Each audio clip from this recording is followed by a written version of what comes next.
against one another. Again, hope you're all feeling good. Thank you so much for joining us.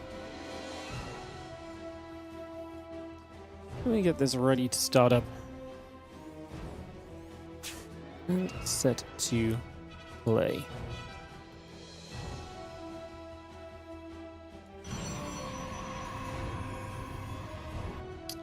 So, I hope everyone is doing well. Again, welcome to the stream. Thank you for joining us as we get ready to rumble through into some StarCrafts here today.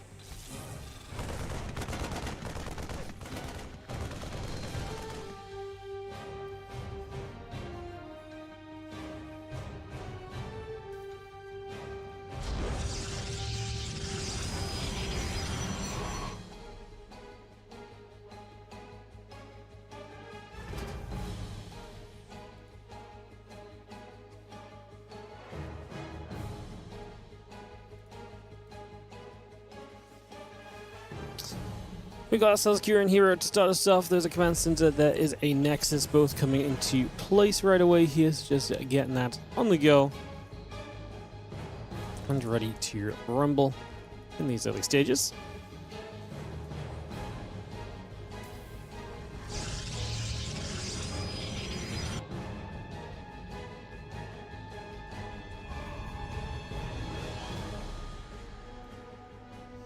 I've got a couple of probes moving about. Gonna be Twilight Council coming up early as well, so we're just gonna get that on the go here.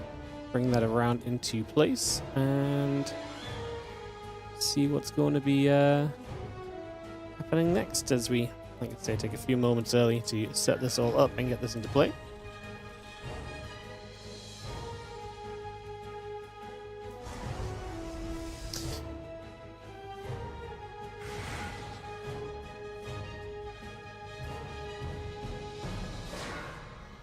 Just going to be having a couple of Marines gather around. Just going to be having the Stalker and the Probe continue to gather up as well for a few moments. So again, get settled here for a couple of seconds. Just going to see that Adept patrolling back and forth for a few moments too.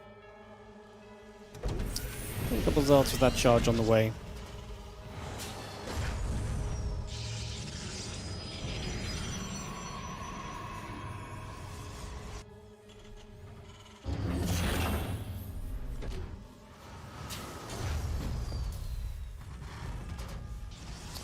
Going to be having the rover facility coming around for a couple seconds, so yeah, bring that up into place.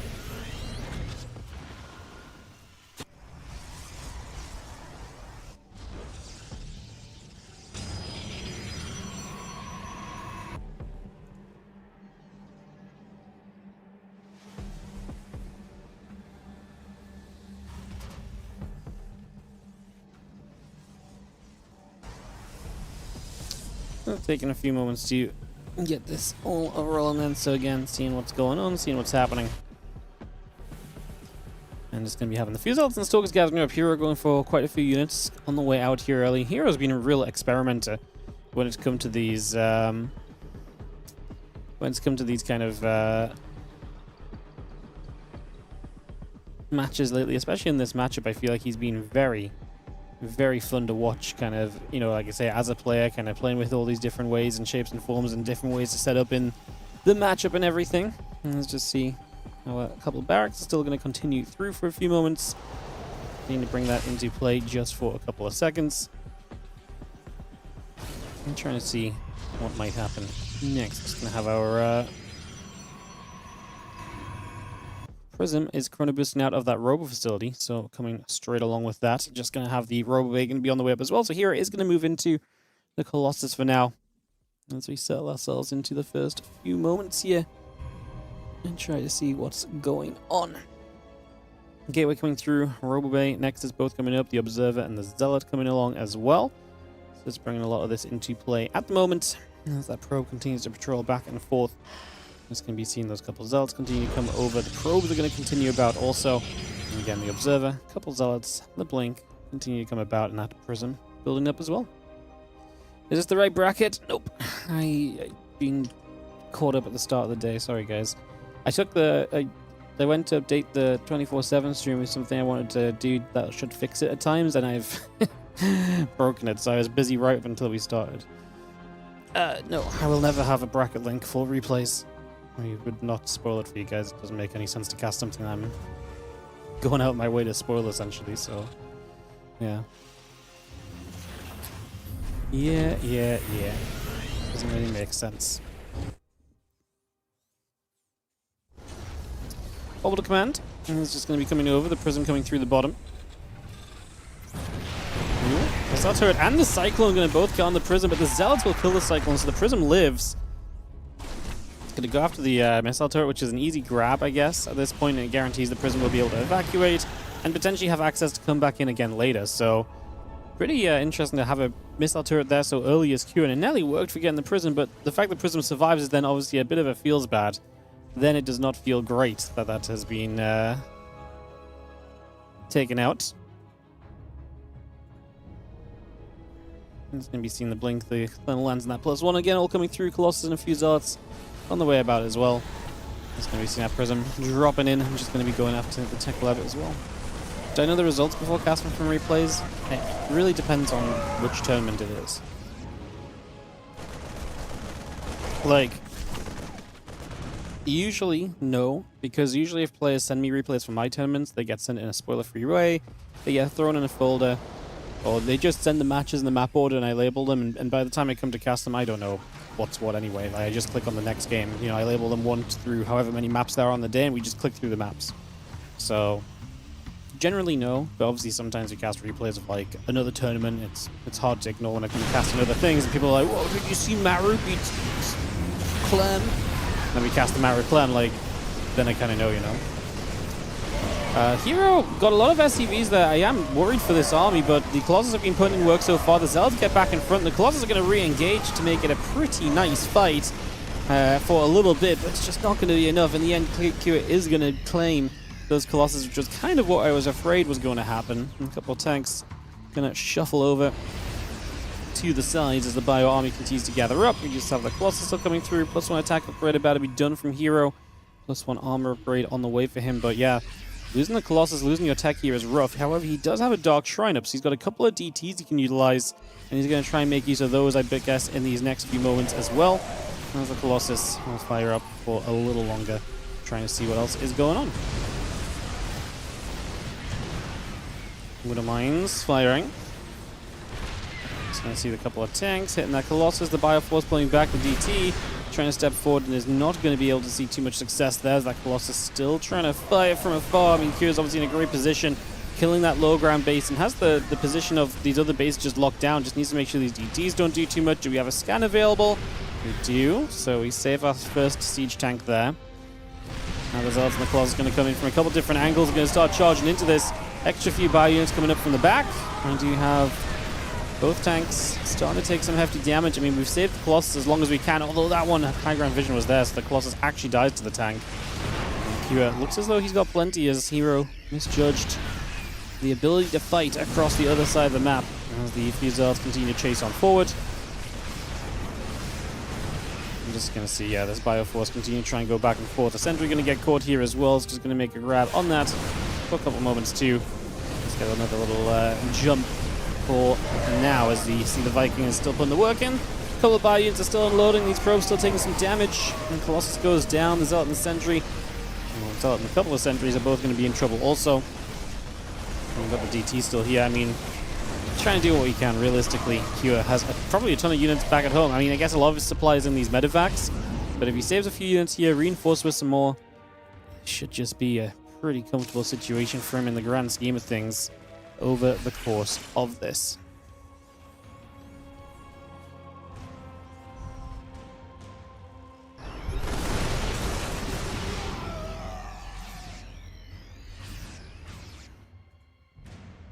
Coming back around, trying to see what else is going on, seeing what else is happening for a little bit.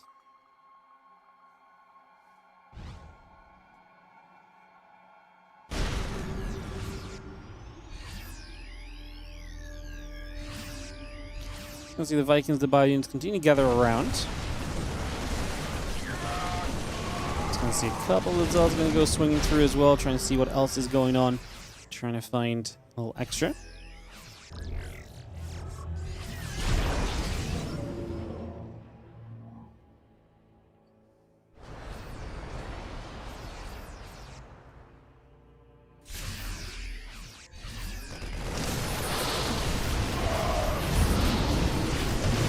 We've seen the Zealots, the Sentries continue to gather back around. The Medevac's going to pull back over. Viking's going to hang around there a little bit as well.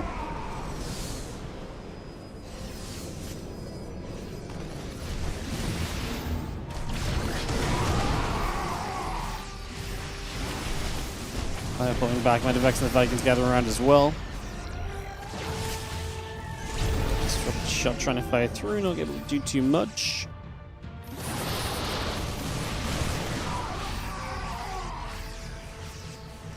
Going to be seeing the Bio still coming over. The Vikings, the Medevac's coming by. The Disruptor shot trying to fire once again. This Bio will continue to commit. Another Disruptor shot trying to get through here. A couple of those Zealots going down. Zealots on the other side trying to push forward as well. It's going to be seeing the Warp Gates getting shot at. The few Zealots are going to get through. The bunkers going to get knocked down also. The rest of this Bio army still showing up.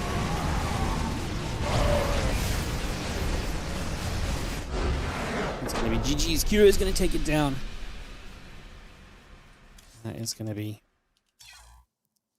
our first game going the way of Cure.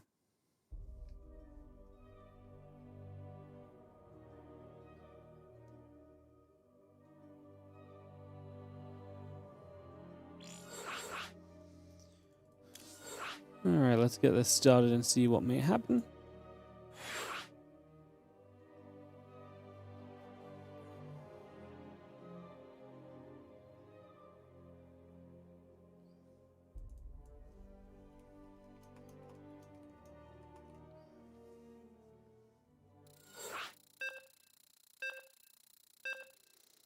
Alright guys, we are getting ready to go. GG's, go-go's. Countdown is good.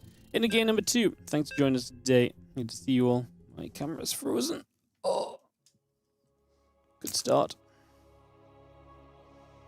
Alright, let's jump into game number 2 guys. We continue through some StarCraft today again. Sorry for a bit of a hectic start. I'm determined to fix these things I've got going wrong on the 24/7 stream. And like I say, it's just I take it down like, you know, an hour before the stream starts, and it just took, I didn't think it was going to take that long at all, so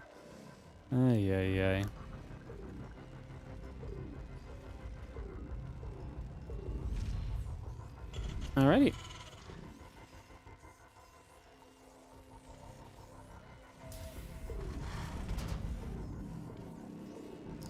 We'll take a few moments here and set back up.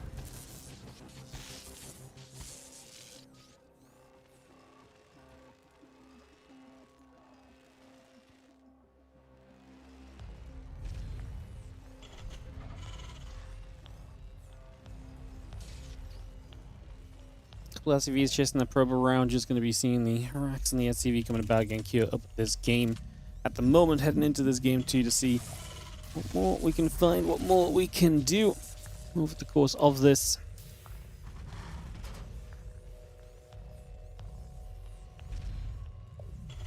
It's all ready to rumble.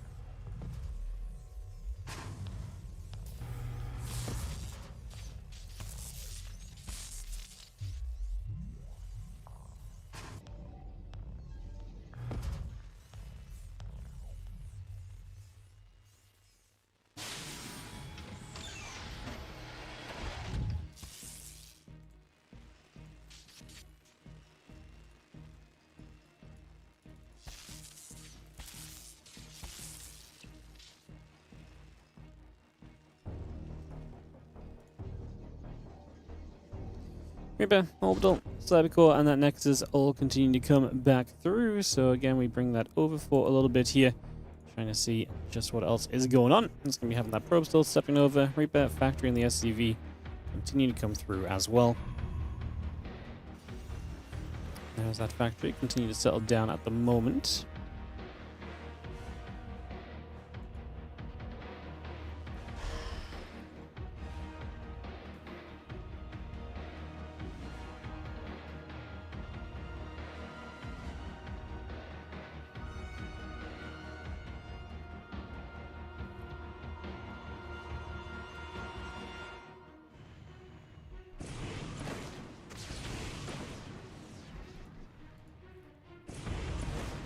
When you see this Reaper hops in, obviously going to try and find some info here, try and get something on the go for a few moments.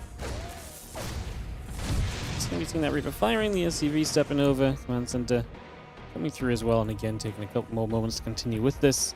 At the moment, trying to see what else we got going on.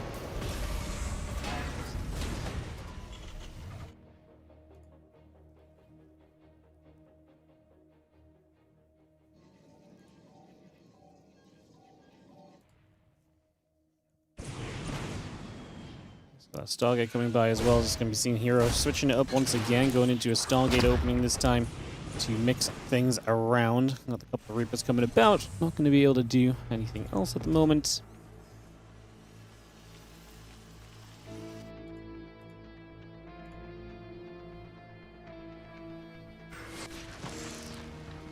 And rid of mine the command center. Continue to come back over again. See what else we can do.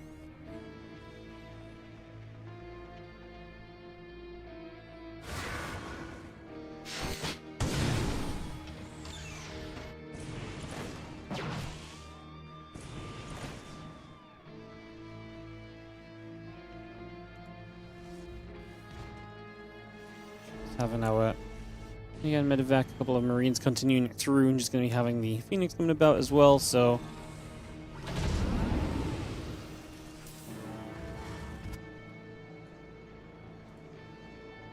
again, just trying to see a bit more of what else is happening. Just going to be seeing the Widow Mines are going to move over and continue to step around just for a little bit. We will a little bit more pressure in, and obviously the Oracle wants to show up and try and do some damage itself, so we'll have that coming around in these next few moments. Get that set, get that ready. In the next little bit.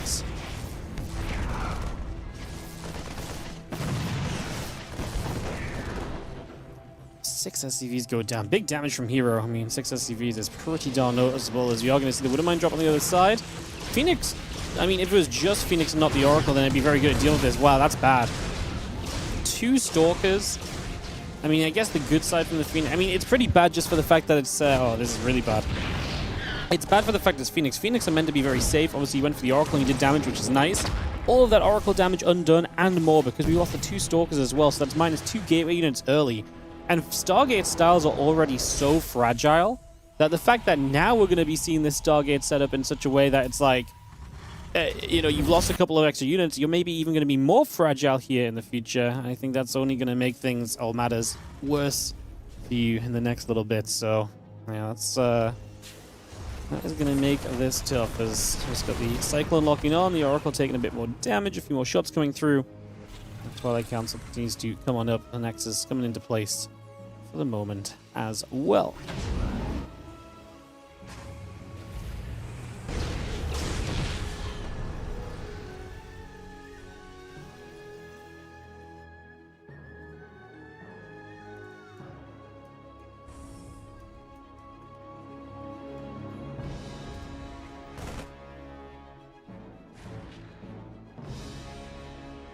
Going to be seeing the Phoenix coming back over, trying to see what else is going on.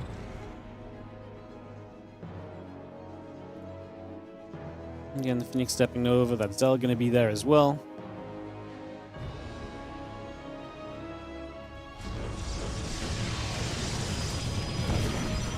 Seeing the auto turret coming down again.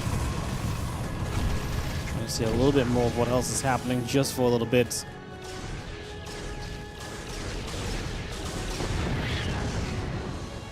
Going to be having the Oracle activate once again. Just seeing the Marines and the Cyclone coming back over, so again, stepping through for a little bit here. I'm going to step over.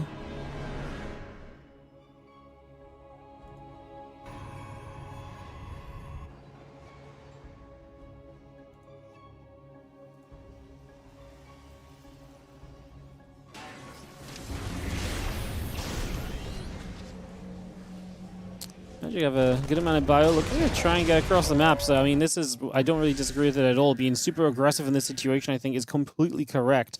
Because of the way that the game is going, it just sort of makes sense to me that we kind of get aggressive. Like I say, we lost units early. You're playing a very fragile style here as herO. You do not have enough Zealots, I don't think, to defend this, and Kira is just waltzing across the map, looking to have a fantastic time in these next few moments. So, let's see as the SCVs come in, the Bioforce is going to be there.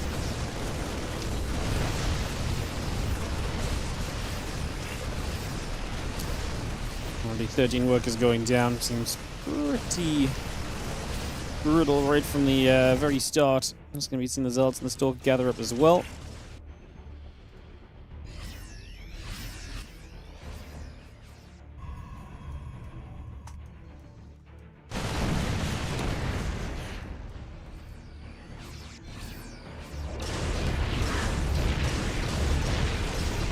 Stand back in, more SCVs going down.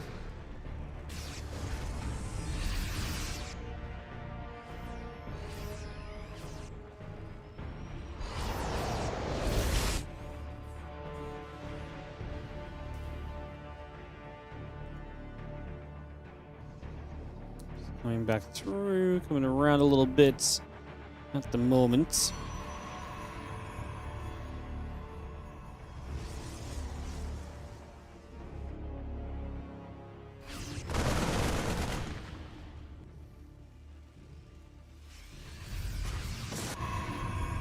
So we see the next coming down again. Robo Bay, a few more Zealots, and the Blink continue coming through as well. Got the rest of that going at the moment.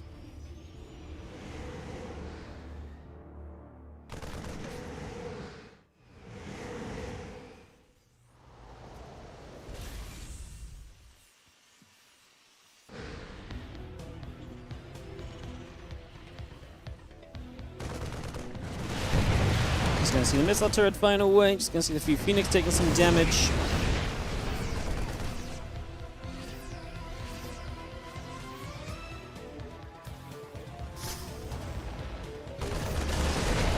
Phoenix is gonna keep gathering about. He's gonna get back through. I mean, kind of weird. Kira ends up going back home. Third CC is now gonna build for him. And he did good damage. He resets Hero down to 2 bases. Just felt like he couldn't go do any further. Widowmine is gonna be very important against what is a high Zealot count at the moment.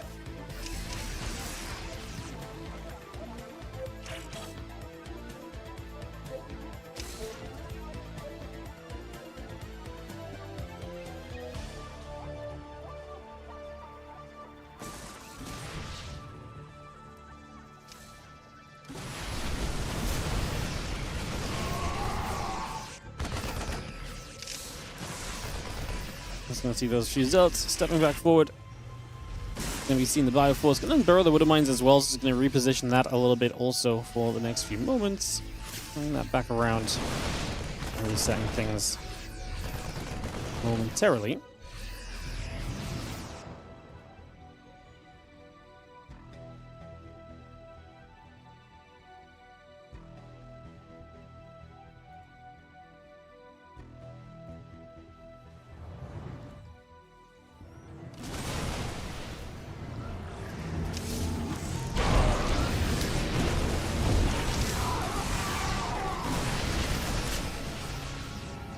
Maybe move around, just have ourselves the couple units continue coming about here and resettle.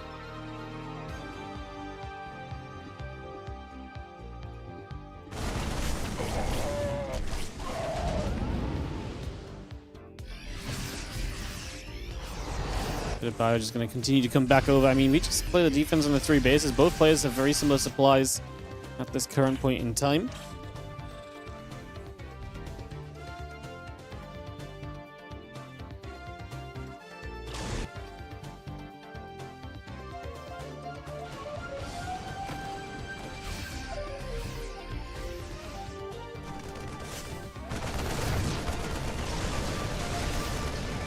Marines is going to fire. Just going to be hitting those Phoenix. Fusels is going to charge through. Bioforce going to be stepping across. The Fusels are going to keep chasing the medevac going in.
was going to see this Bio coming through. A couple of Ghost Chase and Stork's going to get pushed back. You and herO both getting maxed out soon.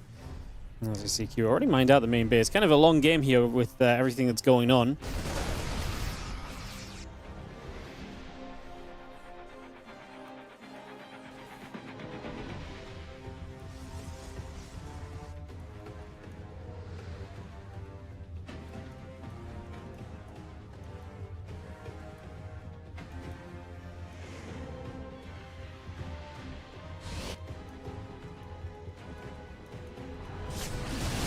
Are going to be there. A couple of Zealots start going down. A couple of Vikings only. Four Colossus are going to be tough to deal with if you only have 2 Vikings. herO is going to have a very strong army right now. I can't believe Q has so few Vikings. And he's going to have Zealots on the right side as well. He's kind of pushing this back, but the Zealots on the right should get a lot of... in the next little bit, just going to be seeing the Zealots going to swing through.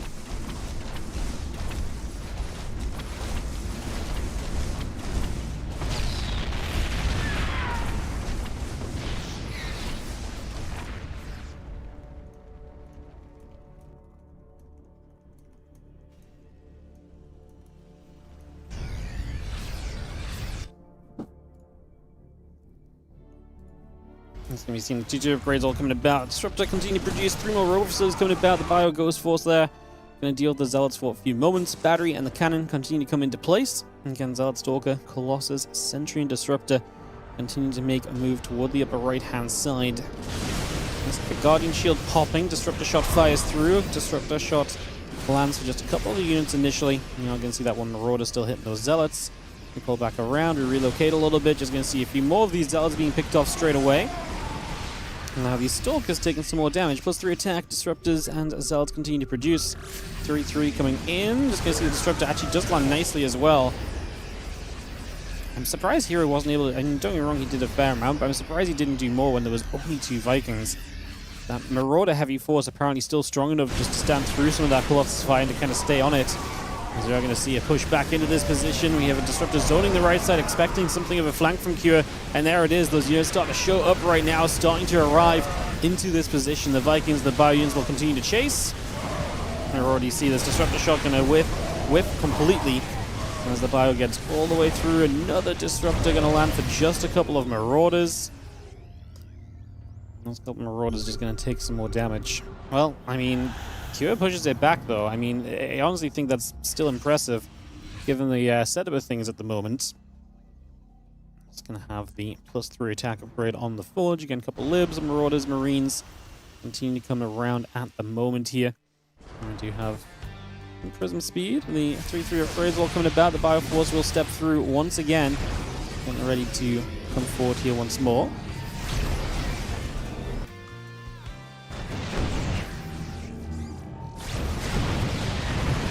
Double Prism, we lose one, but the second one gets in, so that's going to be good to kind of get through for a few moments here. Now there's Liberator already activating and chasing away that Prism, and continue to push that back for just a little while. So again, a bit more damage done.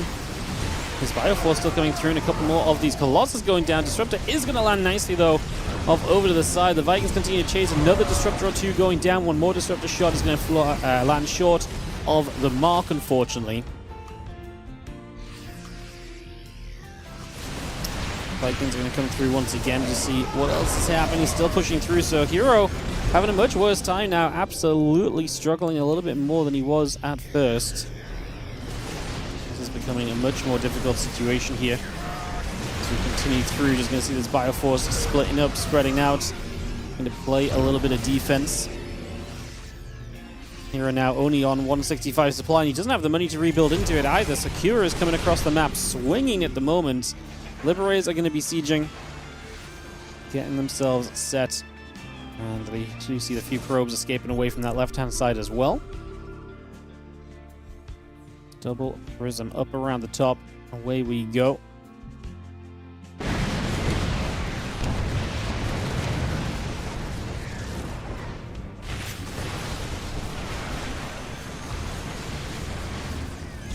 More Disruptor shot. Not quite gonna get there. Just gonna be seeing still the recall coming back across as well.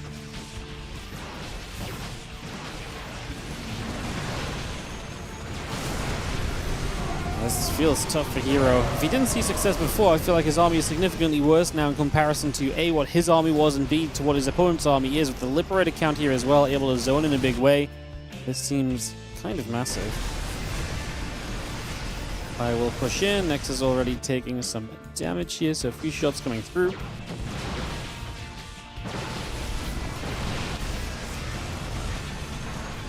I'm just going to siege up again. The few stalkers still getting pushed back. The few SCVs pull in. ByuN on the bottom side just going to get after this Nexus. A couple command centers will lift off, pull away. Again, the Medivacs and the ByuNs continue to gather up once more. You just see those two CCs floating off into the distance. Stalk still coming along. The ByuN army going to get there once again. Just going to be having a couple of probes are going to get caught. So a lot of those probes taking a lot of damage. Finding a lot of those already taking some hits here. This Nexus goes down also. Again, Libs, Bioforce, Ghosts continue to gather up. Those Medivacs will come over once more for a little bit and keep this pressure going. Medivac with a big drop into this main base. So in we go. Making moves.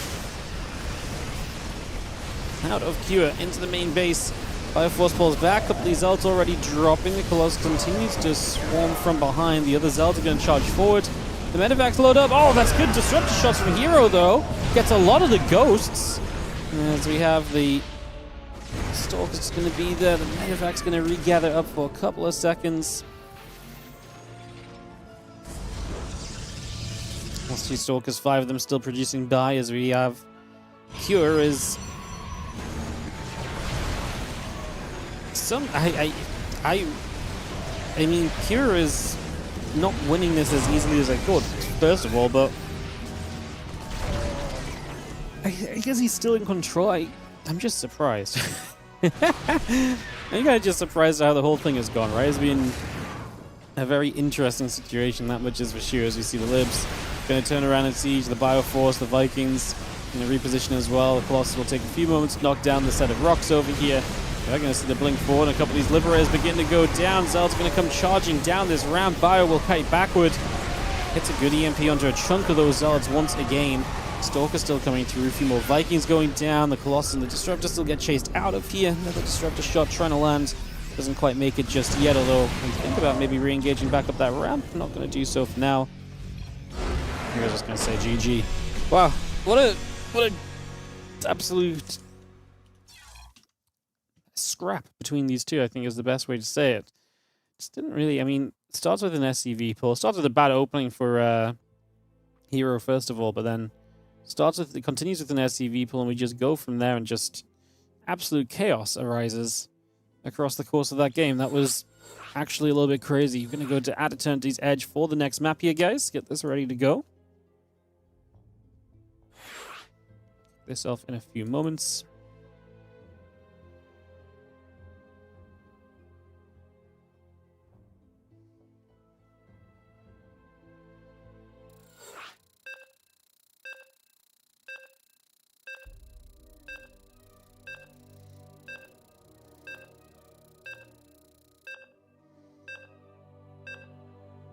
Bugging out, so we'll have to rehost this one, guys. Take a second.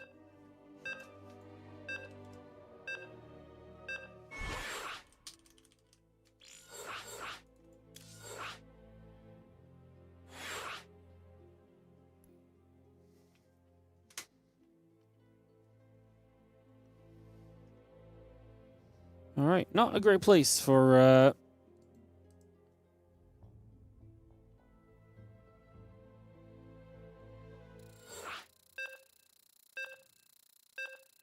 herO to be. Down 0-2 in this best of 5. See if he can bounce back. I was kind of hoping that he was pulling it back in that last one just to give us a little bit of a closer series already, but now that's still not currently going to be the situation. So let's get back to it.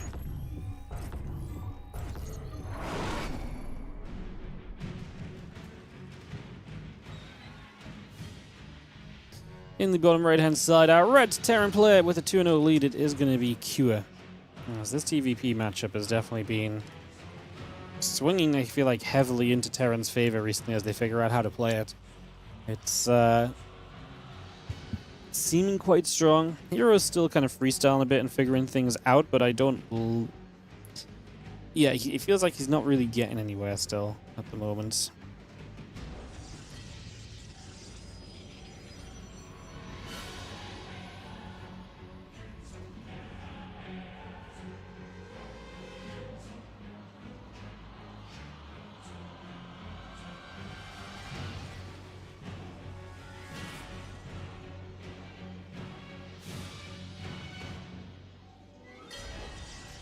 Alright, let's see what happens. Game 3 of this. We get it underway, get started up.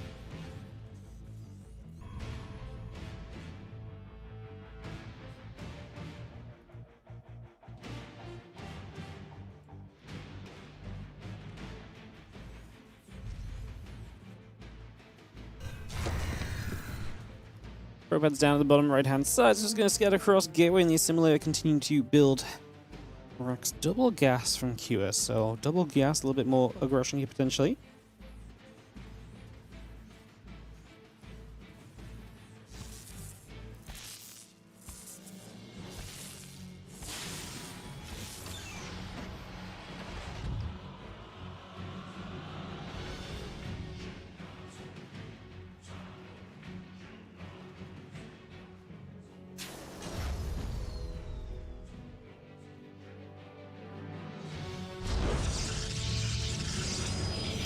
Gonna have the Nexus drops down, the Sniper Core will come through.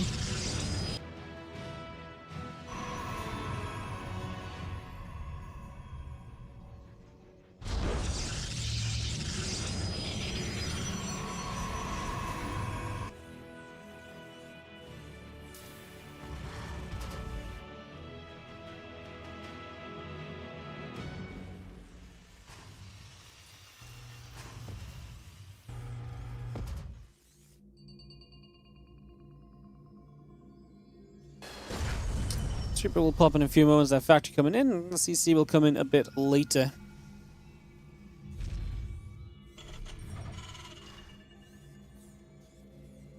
There's no big obvious mistake in point 2 in Hero's play. I mean, the last game was kind of a weird build and stuff, though. Like, I can at least appreciate that a little bit.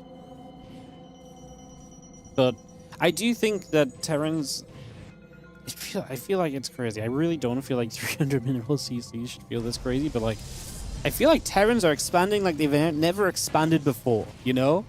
Like, I feel like Terrans, the rate at which Terrans are getting bases online, we saw this a lot yesterday with Percival and the TVZs. I feel like it's happening a lot in the TVP, just the ability to throw bases down and just keep getting bases up and up and up. I mean, I don't even necessarily think that's a bad thing for Terran in TVP, but the problem is if Terran is still very strong early game, which they're even stronger now because their timings work out even better, I think it's just very tough for Protoss as... Terran also can't really... I mean, Protoss can't really even go into Storm too much anymore. Storm does not seem to do enough from what we've seen, from what the general consensus is, so... It's an interesting one to follow. I really didn't think TVP was going to get shifted as heavily as it did. Not in the way that it has done. I thought it would be more like, oh, Terrans are way too good early game or something. And I feel like we've actually seen a little bit of an opposite effect of that, so... Yeah. And the late game is going to be... Yeah, Terran late game is super good. It's... like, once you actually get to everything, it's extremely good. Right? That's something we definitely know.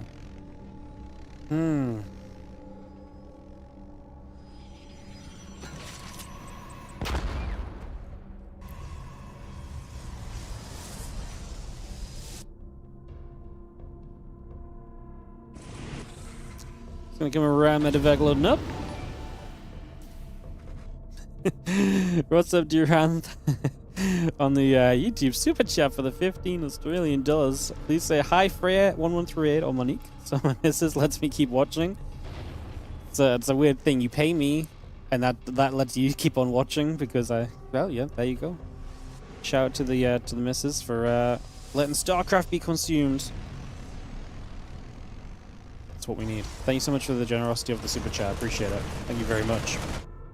As a few Marines going to drop into that corner, by the way. Hit that pylon and look to take that down. So pylon will fall. It's going to drop a Robo Bay in here on the natural as well. The few Phoenix are going to come across to chase this medevac. So once again, the Stargate opening into the Robo Bay. See if it goes any differently for herO early. Like, I mean, last game was interesting because obviously we lost the third base, but it wasn't like the end of the world either. Just gonna see the couple, 3 Reapers, the couple Hellions all gathering up, and we do have the RoboBay and the Zell continue to come through. This is not good for herO. That's a lot of damage already. The problem is when you're opening Phoenix, I mean, the core rule I understand of playing Phoenix in PvT is that Phoenix are such a safe way to open. You give up a lot of other things to essentially have Phoenix, right? So if you have Phoenix, you're not really meant to take damage, because taking damage while playing Phoenix, you don't have the pressure on the map to really go out and do something to kind of make up for that damage taken, or you don't have some strong follow-up timing that's about to happen. You know, a lot of what the Phoenix give you is that layered safety, and if you don't take advantage of the layers of safety and you take damage, then you're just in not a good spot. So once again, early game, this is not looking great.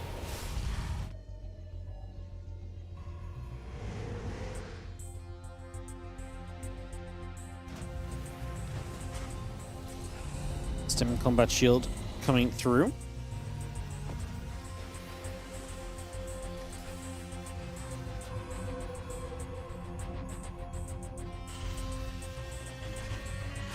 Again, Stargate and that fleet beacon coming online at the moment.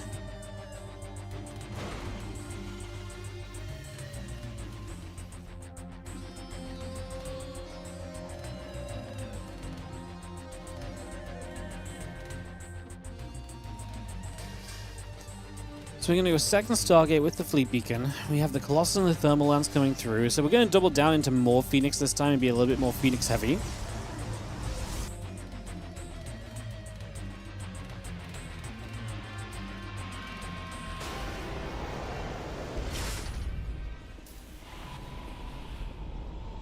Anthony comes over, just going to float towards the third base. Just going to step over there then.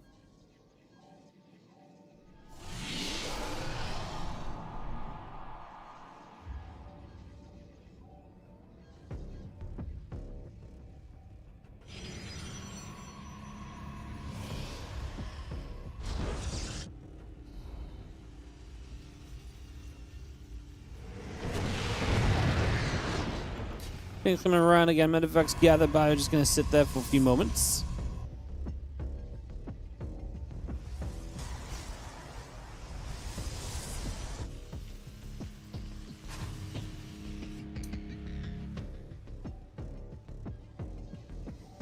Just going to be having a couple of Phoenix Colossus, the Mothership, all coming around. And the units are going to gather up on the left. The Bioforce for the Medevacs will come about also. Let's see the Bioforce gathering. Raven sitting overhead.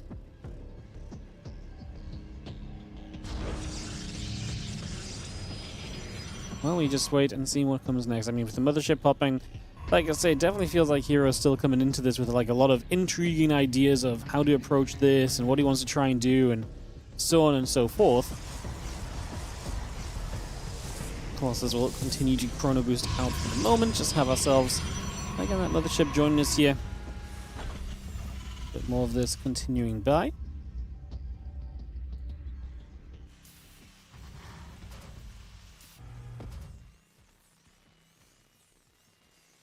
Ghost Academy in the back is about to finish up, as we're just going to be seeing the Sense Tower coming back through. A couple SCVs continue over. Just reposition.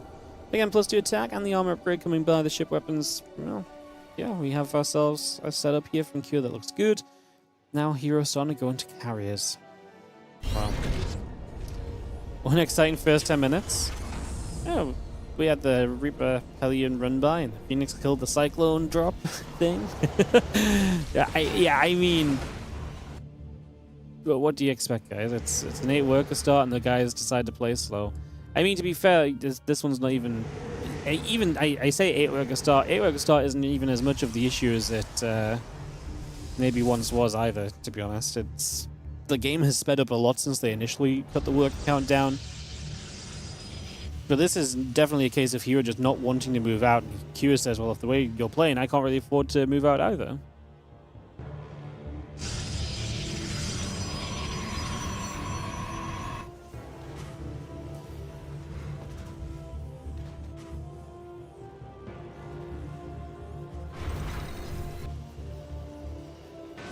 couple of carriers still building the charge, the air weapons, and the +1 on the forge coming through as well.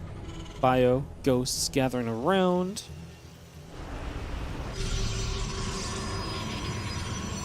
Yeah, I'm just going to be having this carrier continue to produce through. The attack upgrade coming up, charge on the way. Again, those carriers gather, charge building, and weapons and the forge continue to come up as well.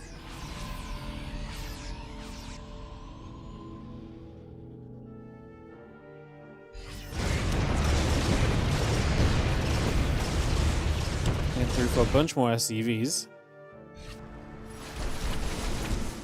So let's gather, just going to hit this wall. We are going to see the other SCVs pulling away as well.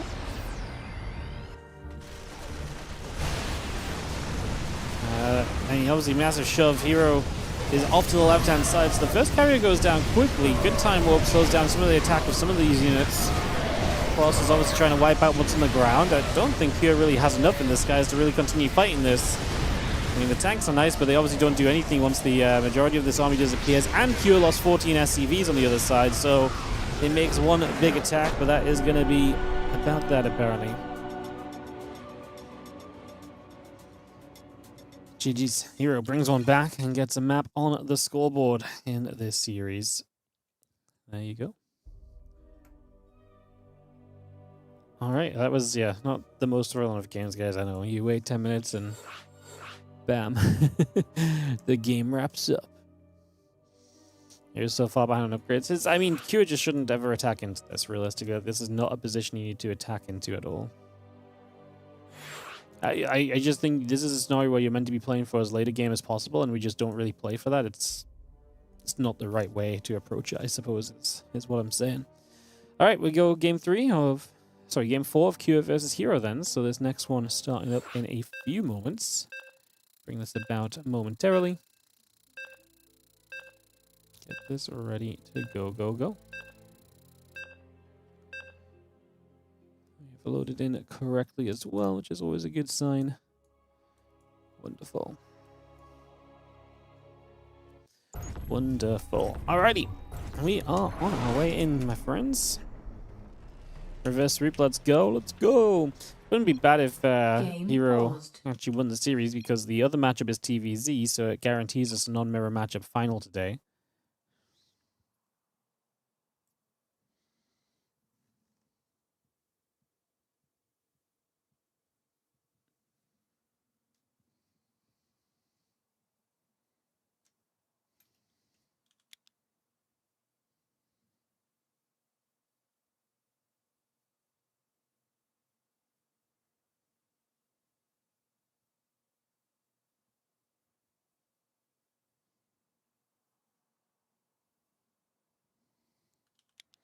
Don't forget to plug YouTube subs during this time. Hey guys, if you're not already subscribed to the YouTube, what are you doing? We have an amazing opportunity, once in a lifetime opportunity. You could be one of the first 50,000 subscribers on the YouTube channel. All you have to do is subscribe within the next 138 people. You will never be able to be a first 50k YouTube sub on this channel ever again. So, you know, if you're not already subbed on the YouTube, this is your absolute best chance. It's a killer deal. If I do say so myself, it's a killer deal.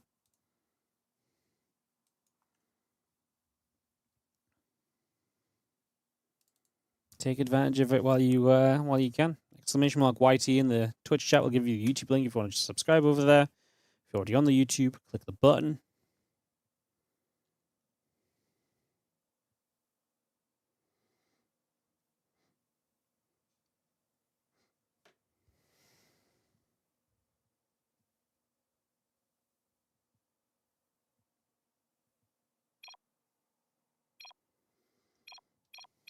All right, looks like we're good. Game resumed. Go. And we get this going. You want to be number 50k? Oh, that's going to be difficult to time, but good luck. Is there a special prize for being in the exclusive 50k club? The fact that you have to ask means that you're not going to understand the special prize, I think. I mean, you kind of already said it yourself. The exclusive 50k club. What more could we possibly be looking for?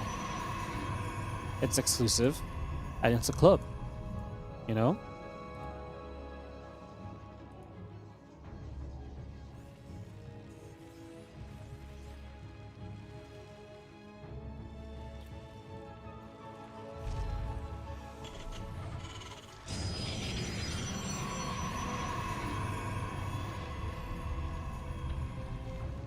Get Wardy's OnlyFans? Ay. Look, guys, I'm saving that for when we are. I'm saving that for when all other hope is lost. I'm saving that for like the absolute last chance moment.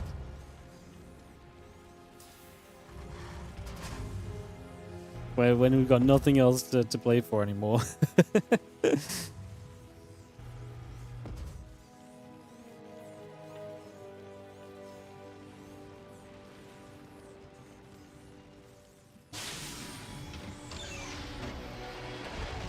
Gonna see a couple SCVs transferring around.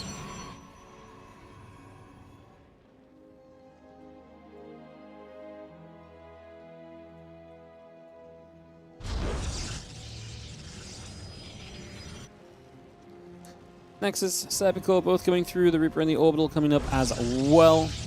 Having our factory placing at the same time, so just bringing that all into place, getting that set up. Get this on the go here currently.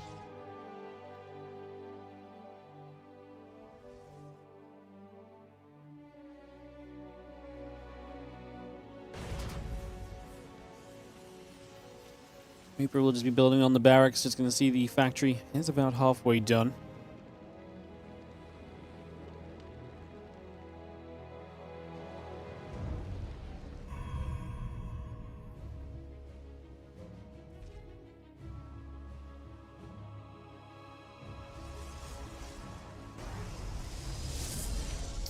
Gonna have the pylon just going to drop down into position, so we have this out on the map here, or maybe with some aggression, thinking of what we may do.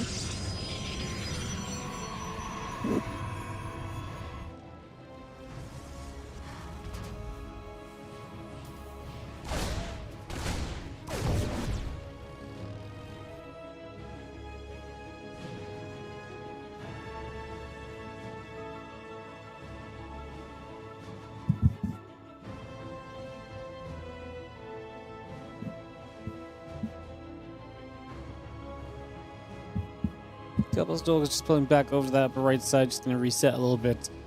Take our time. A couple CCs still building up, the tech lab and the reactor coming through as well.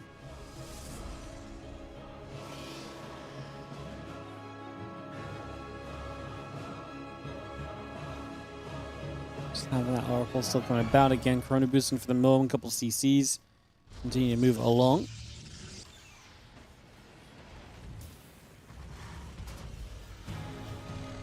Just going to turn back around that Oracle. It's about to be done producing. Warpgate coming up as well here currently.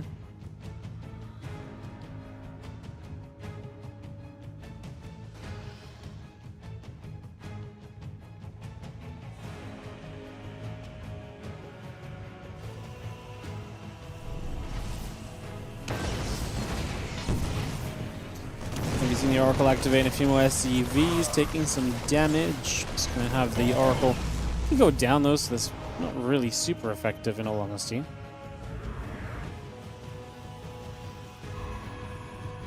Well, Dep's going to keep shading about again. Command Center coming up, a few more bits and pieces continue to come into place. And have our store currently Warpgate building right now. The Twilight Council continue to produce. A couple more probies coming over. Stalker is still producing. Yeah, Cyclone and a couple Marines will be coming online as well. The Oracle trying to chase now these Hellions and the Reapers out over the sides. Trying to push this away for the next few moments.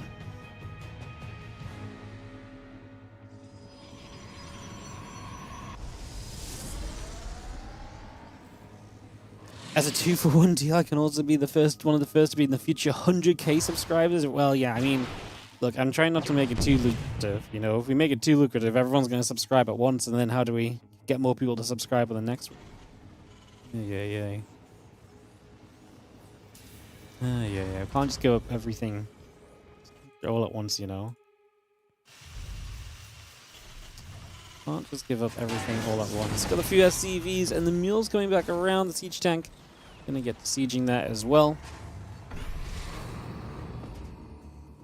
Oracle coming back around. A couple SCVs is going to transfer over and drop the depots down as well. Again, Blink building through. A couple Stalkers are coming up. Nexus, Gateways, Pylon. Continue to come through. The Stalkers continue to head down to the bottom left-hand corner for the next few moments. Just know how long we've been waiting for 50k. The countdown to 50k has been long, yeah.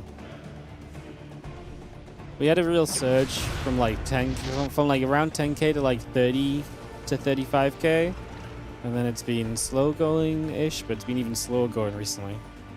It's funny because actually, since I started streaming on YouTube, the YouTube started doing better than ever, and the YouTube streams do great. But the YouTube streams do not generate a lot of subscribers, which is kind of interesting. That's a goodbye to Stin, by the way. Good blink in from herO.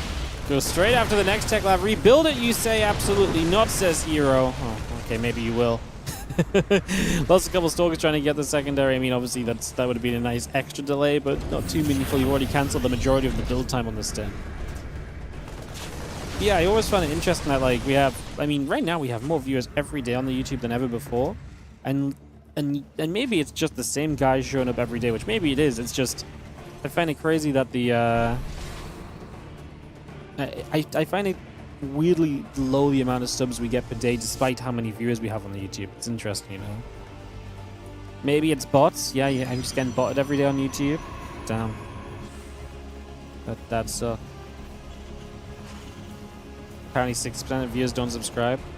I think on my videos it's actually like 50-50. Yeah, either subbed or not.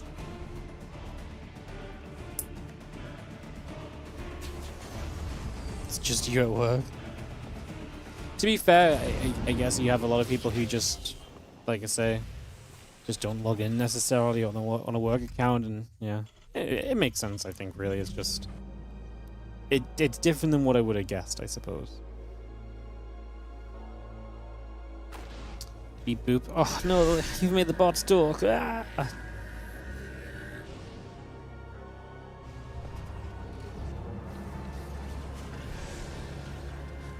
I'm just going to step up, cycle, I'm going to lock on. And see the Stalkers continue to trade. And we have an order and the Cyclone there continuing to combine. Just going to see those Stalkers continue to get pushed away. Shows the slow death of Twitch's YouTube is kind of better. It's, I mean, I hope that's not true because YouTube pays like trash for my content. My 24/7 stream, which is 10 days old, has already made about half as much as my YouTube channel makes on a monthly basis. On a 24/7 stream that only really has viewership because I rate it. Like, I get like that's online 24/7, but like it's not like my YouTube gets no views or anything as well, you know. It's pretty crazy.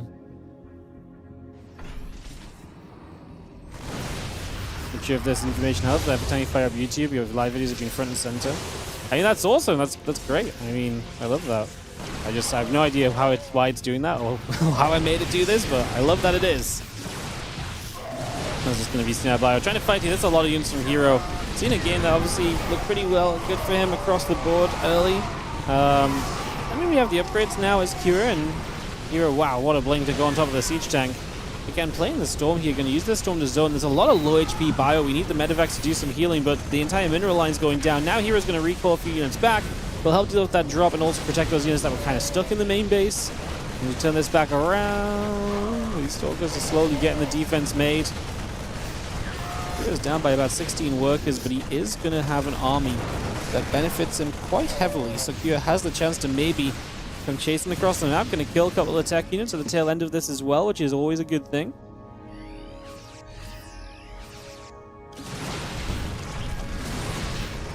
Fire Force is going to get here. Pylon gets knocked away. We are going to see the Zeld Stalker Force hanging back toward the third base. We scan it once again.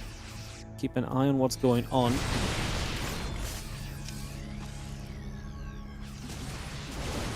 Let's see the Zeld's charging through. We pull back a little further. Just going to have herO dropping one more Storm.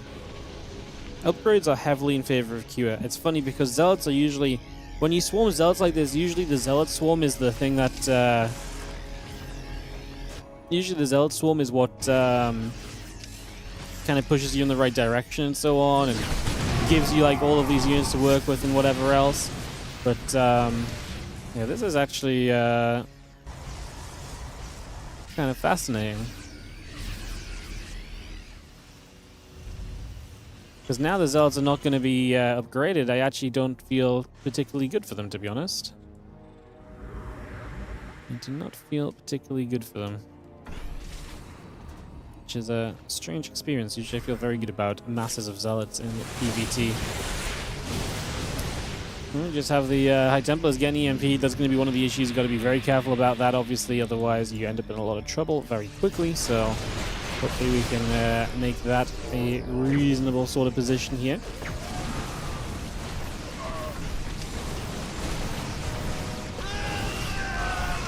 A few more shots coming about. A few more hits going through. Damage being done as we continue to go across there. Having the Bioforce pulling back once again. Trying to stay out of trouble as best as possible. Not really to too much avail though. Just going to be having this force continue to move across. 16 SCVs have gone down in the last couple of moments as Kira is once again though finding his way against this army. So he's still seeing some success. He is still finding a chance to push back on this. Better than I expected, and again, he's going to hold on. 3 bases currently. herO has gone up to the 4 base setup.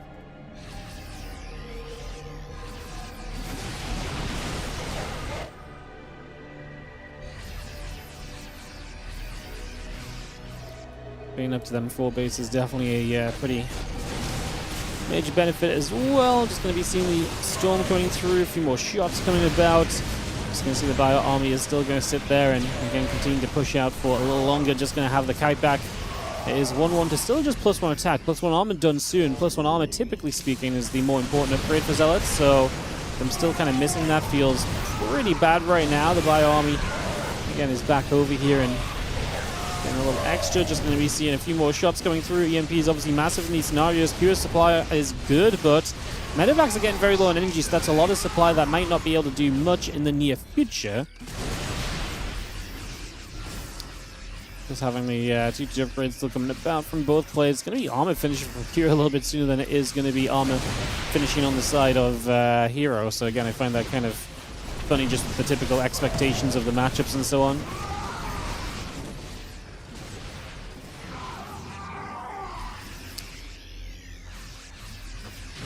Usually the Terran prefers the attack upgrade, the Protoss prefers the armor upgrade, so yeah, they've kind of swapped roles a little bit.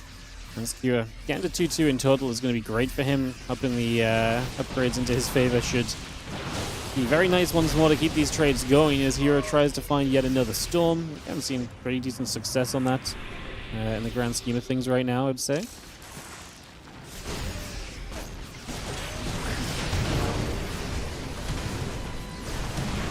Widow Mines going off as well. Obviously, these Widow Mines very powerful in this situation.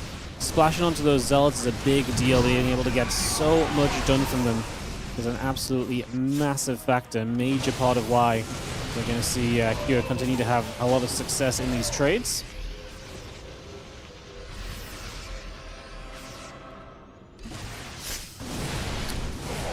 These Zealots again just going to get onto a little bit of this bio. Another storm or so coming down. And again, the Liberator stays sieged up for a few moments here.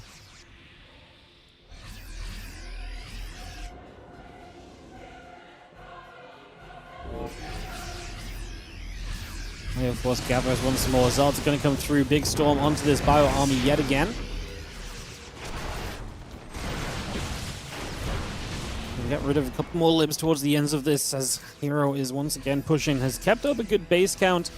It's definitely going to be a big part of the reason why he's seeing so much success at the moment. The bio turning once more. The Zealots taking damage. A few more shots as they get pushed back the other way. Widow Mines going off. Those Zealots taking hits right off the bat. Another storm trying to come down. And again, those ghosts nearby.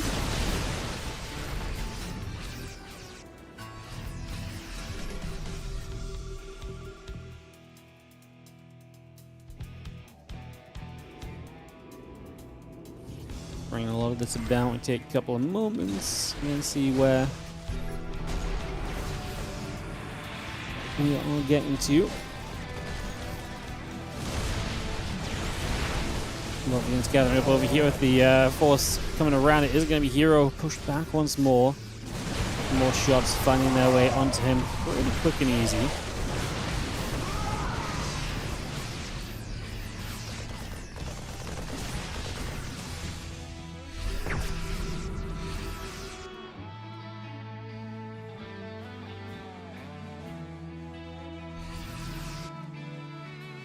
South for a moment or two. I mean, if nothing else, these guys continue to give us some actually very fun and entertaining games. A lot happening across the board in these engagements between both herO and KUA. Well, Archons are going to gather together, so they join up for a few moments. So we'll see the Bioforce actually going to come across and go after some of those Stalkers.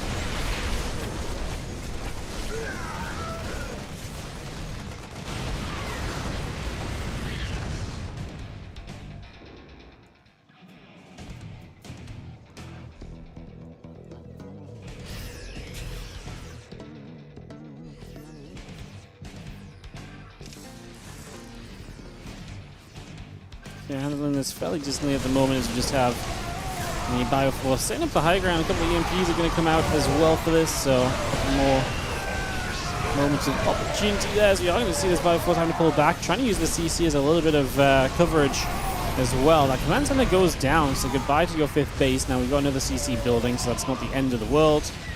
So that's a big deal as well.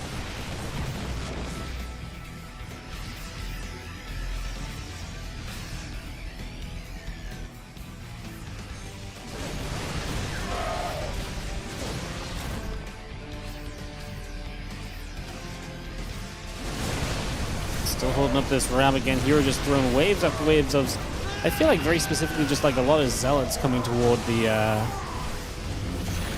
side of KUA. Just a lot of zealots going through again and again, continuing to just try and get through and do as much as possible, time after time right now.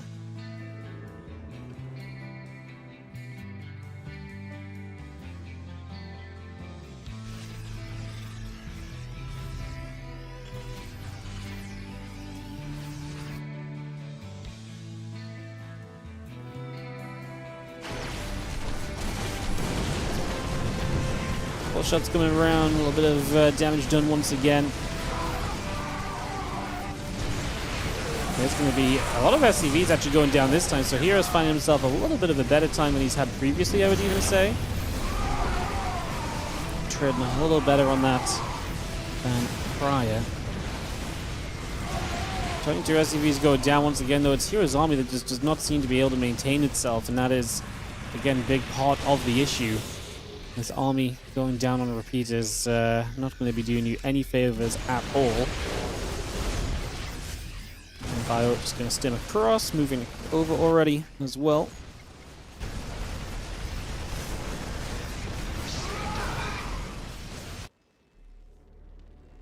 Big push around the right side, a couple of these gates going down, a couple of zealots coming over, EMPs. A couple available on the Ghost, will be big, get rid of the Archons. Hero's supply is flailing as we have him showing up with the Colossus, though, and hey, this is low HP and low energy army. I'm holding my hopium together for herO, but it wasn't enough. I kind of want to believe no energy on the Medivacs, low HP, maybe the 3 Colossus. With a few units in front, I actually think the Colossus could have done work there, right? You'll find, like I say, a low HP army, essentially, and they're going to do mega splash, and there's nothing to kill them quickly if there's something in front of them, like a few Zealots, a wave of those, or something along those lines could have gone a long way. Alas, it does not go your way this time. Alright. It's much more fun to watch than Terran on 3 base and Pros on 7. I don't disagree. But I also think I'm not convinced that this is balanced is the problem. I do think it's more fun to watch, but I think the problem is that it's quite favoring Terran at the moment. We'll see though. Again, we'll give it a bit more time still, but yeah, my initial instincts right now I feel like are I just kind of feel like it's a little bit broken. A little bit. What do we give Protoss players to kind of help them bounce back, guys? say this is like a little bit OP or whatever, so we're gonna balance it up. What do we give Protoss players that helps it out a bit? Because they also, the problem is the Protoss players also kind of need help in PvZ at the moment, so it's not like there's just like a simple answer, I guess. I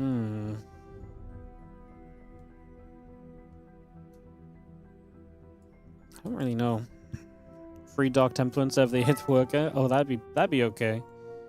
Terran will be fine because they have orbitals. So, Step 1 of the previous patch. Okay, but let's be positive now. Like the previous patch also wasn't great in PvT. Like the PvT had big problems. And I will stand up and say I think we fixed some of the problems on the Terran side. It's just we've now turns out that the Protoss kind of needed the matchup to be bullshit for them to have a chance. It just it's weird, no? You can't even call me a balance winner because I'm a freaking Terran player and I'm feeling not so great for the Protoss, you know? A buff to Chrono Boost. So boring, man. Might be the right answer, but it's boring. Boring. Hear them scream. Rogue and ByuN are up next, by the way, for another best of 5.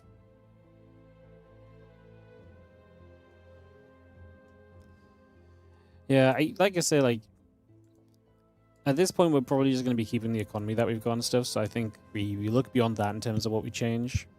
I mean, is the economy fair? I mean, the thing is, we've seen Protoss players like maybe we actually just make Protoss what they're meant to be again. Like, what if we actually bring back the identity of Protoss being this kind of big techie army where their big important units are actually super scary and are actually really like people are gonna hate it. Like, I don't want to play against the units that are OP, but like that's what Protoss always used to be, right? Like it used to be this group of tech units that was super powerful, like and it really relied on that.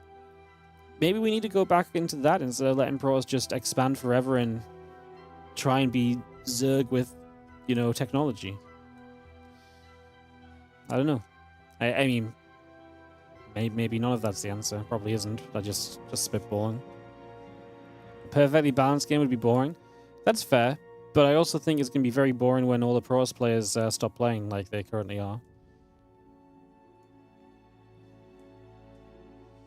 The game's going to be a lot more boring if herO and Classic decide just not to play anymore. So the thing is, you don't necessarily want perfect balance, but you can't have the matchups be like, I'm not saying they're unplayable, but you can't have them be so miserable. Because like it's like Terrans never wanted to play TVP on the last patch, right? It was miserable. It wasn't even necessarily too unbalanced because Terran had the late game win condition and the early game stuff they could do too.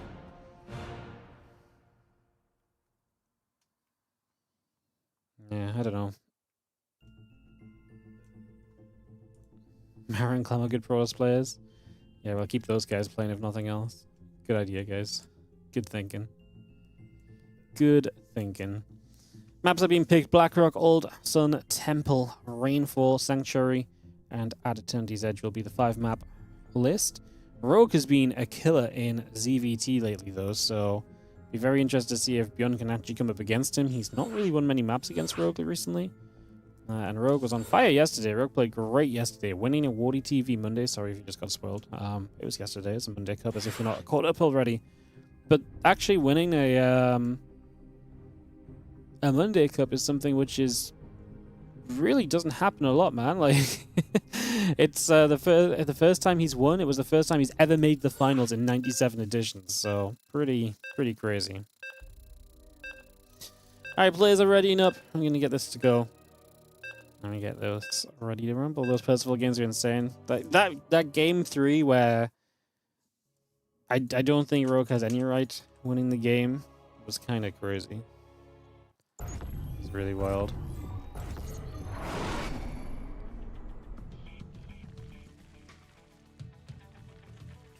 Sorry guys, I'll take us in game now. I'm just gonna be tabbed out for a second, so the FPS will be down for a moment or two.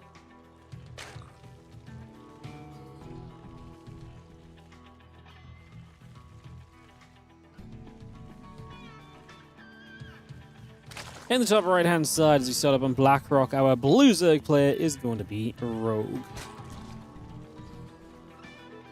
up against the red Terran in the bottom left-hand corner of the map. It's going to be ByuN.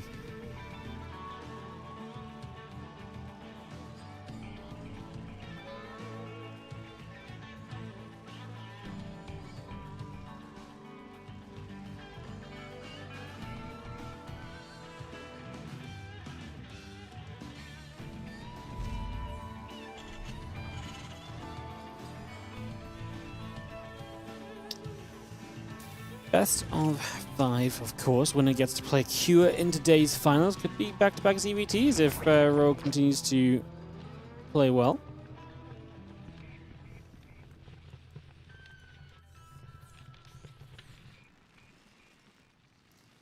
It's going to see the Command Center punching through for a couple of moments, putting some work in.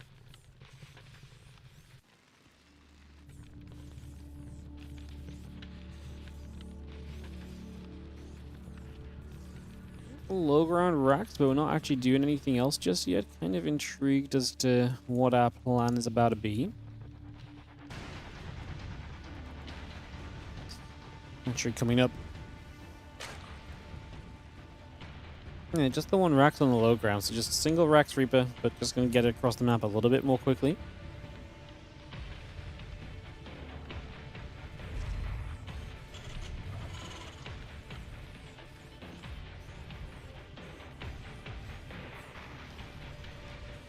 CC comes about again. Reaper will gather. Take a few moments.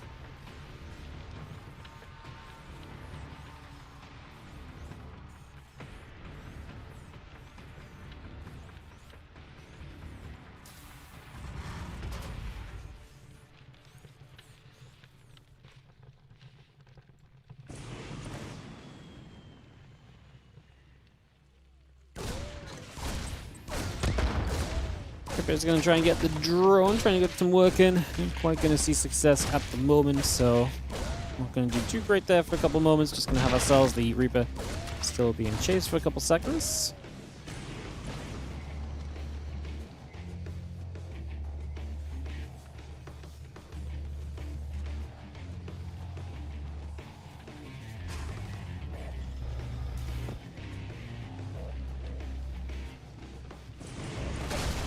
Tries to hop back up, but all the Lings in position there. It's not the first time that's happened the last couple of days.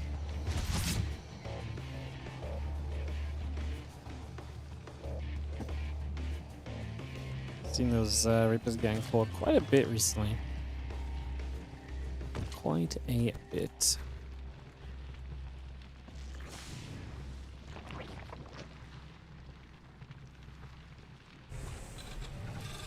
Well, it's going around. Just going to be seeing the tech lab on the barracks for a few moments as well.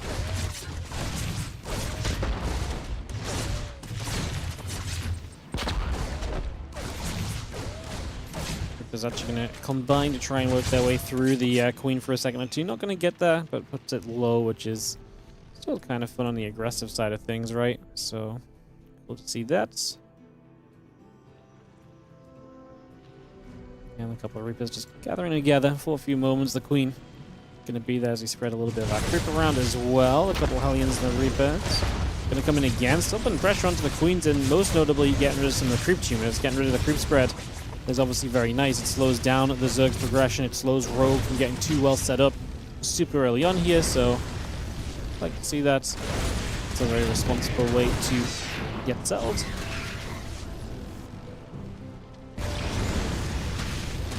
Have our Lings, the Hellions, the Reapers continue to gather together for a few moments. Lings will still gather. Again, 7 more drones produced through. Double engineering bay from ByuN on the way. The single Marine is chasing an Overlord down in the main base as well, so kind of hunting that for a little bit as that Overlord gets chased out over to the sides.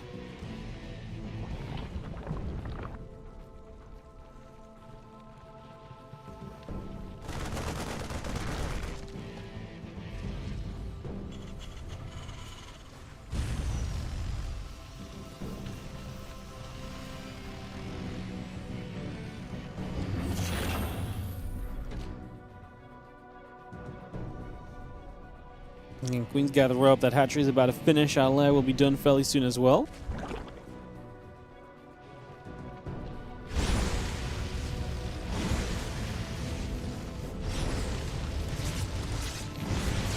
Sensing the Hellions going to shoot. A couple of these drones already starting to go down. Just going to get across. A few more Lings trying to run in. Drone's going to pull back along as well.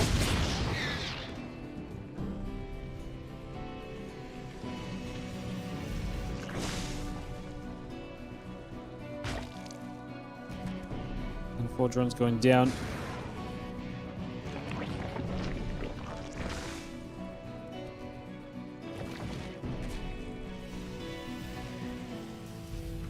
And there's the one with grazing that combat shield coming up as well.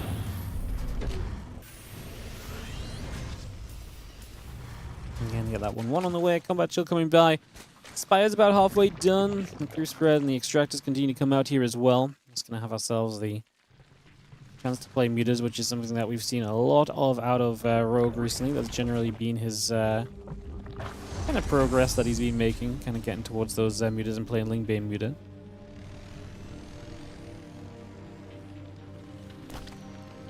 Well, that's another barracks that finishes up. So what's ByuN up to? 5 racks, 3 CC, 4th base already built, and this 4th command center is so splashable nowadays. We see it a lot.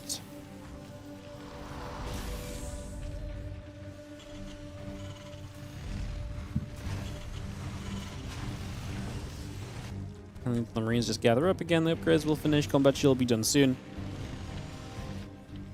we have Kung Fu Cup tomorrow? Yep. Kung Fu Cup tomorrow. Thursday, OSC King of the Hill. I'm going to take Friday off. And then Saturday and Sunday is the playoffs of WardiTV Summer Cup. It's a full week of StarCraft. Apart from me taking a day off on Friday.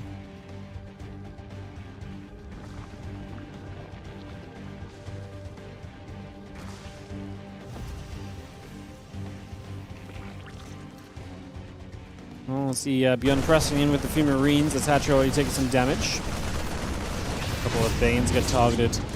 And the Banes just come across. The Queens are there to keep pushing onto that medevac. Again, we see extra Marines, mines, and company coming through. The tech lab building up from ByuN. And those extra medevacs will continue through. The mutas will head down toward the bottom side of the map. Target fires for 3 banelings already, which is actually very nice. Now the SCVs getting shot at as well. So 6 SCVs already going down. The mutas head into the main base. Marines get underneath. A couple of those mutas get hurt. Again, medevacs and Marines continue through. Muta Bane continues to produce. We got the extra drones all on the way out.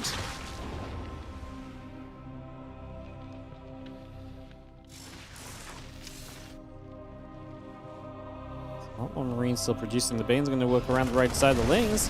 They're going to try and get a bit of a catch onto these Marines as well. The mutas are going to run over and just going to see the Banes crashing in. Actually going to successfully get rid of a bunch of Marines already. Now the mutas go down. The medevacs go down. And the mutas are going to succeed heavily there. ByuN not starting 2-2. Usually upgrades are one of your big advantages in this matchup, so not going into the 2-2 already is a little bit of a shame. To be slowing that down for any reason is not ideal.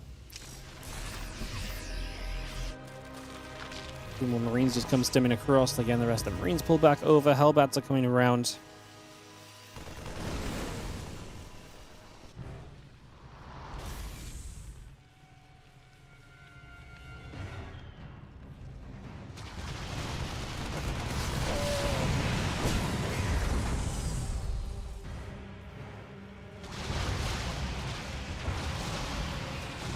Come back over, just going to see the mutas actually able to get rid of a reactor, which is a fun little something.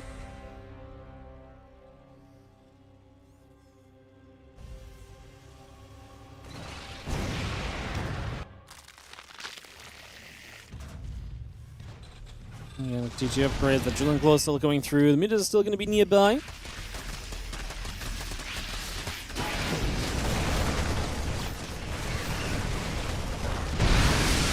See those Banes crashing through, so SCV's going down as well. Feels like Rogue has been all over ByuN so far.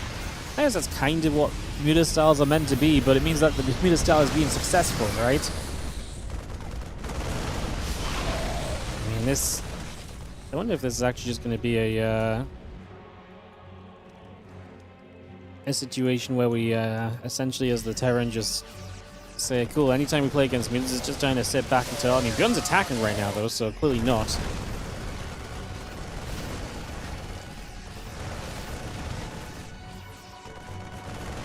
Well, you're not just going to sit back passively. I thought you might just sit back and chill a little. Not going to be the case. There's we have the Bane's going to try and come crashing through. ByuN splitting backward. Good splits, but not good enough. There's so much Ling Bane available. It's not even close to being enough. GG. Man, Rogue is absolutely dominating ZVT at the moment. He is playing so well. His ZVT has been through the roof. I want to see more Rogue. I mean, I guess if he runs this series, we'll see more of him. I don't know. Like, I'm a big Rogue fan at the moment. It's very easy to enjoy when he's playing some really fun games all the time, you know? Big fan. Big fan.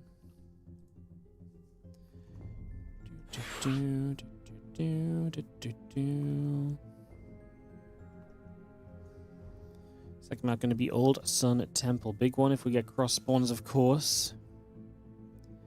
I can't imagine we want to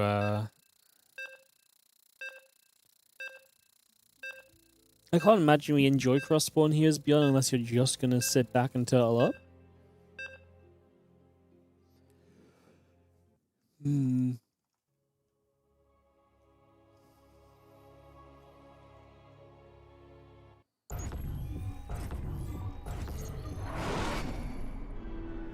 Let's go in game.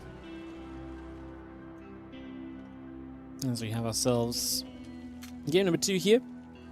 Starting in the bottom right hand side with the blue Zerg. Up 1-0. It is a Rogue.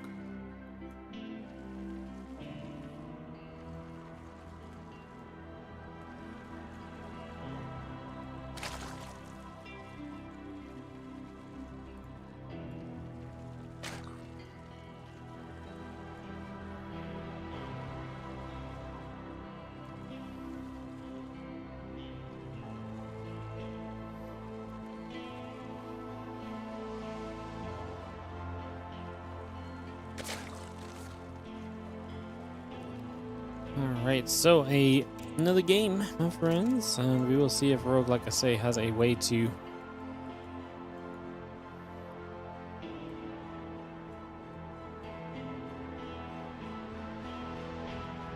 keep his action going in his favor. Like I say, I think Ling Bane Muta is his absolute preferred style. I think that's when he sees the most success at the moment in the matchup.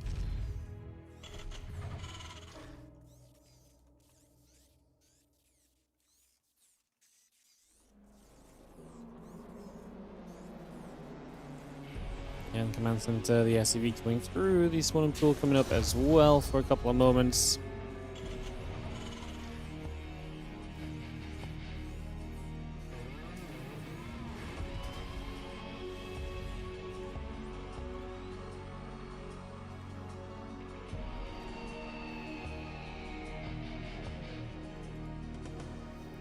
Overlord just gonna run around for a couple seconds, so again, take a few moments, get a move along.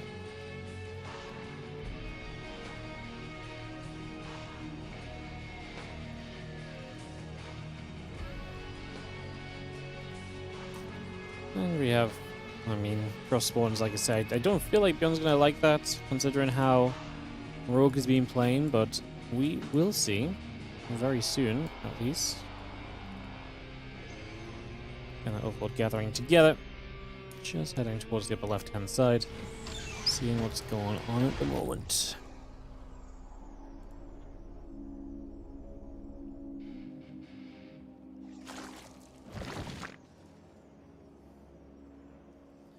Hatcher comes up on the natural expansion again. Hatch, a couple Lings and the Queen continue to gather in together.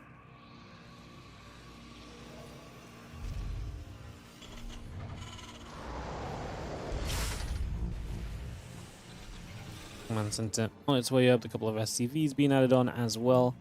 Bring a lot of that straight into place here, into play, and get that going.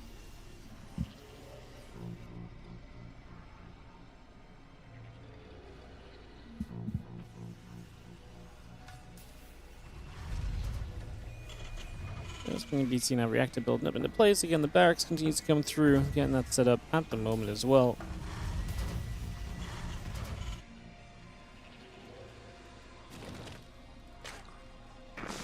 Drone comes across for third base. So, yeah, very peaceful, guys. Not a lot to shout about just yet.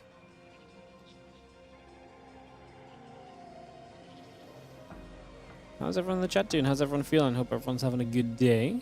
Join us and hanging out with us for some games.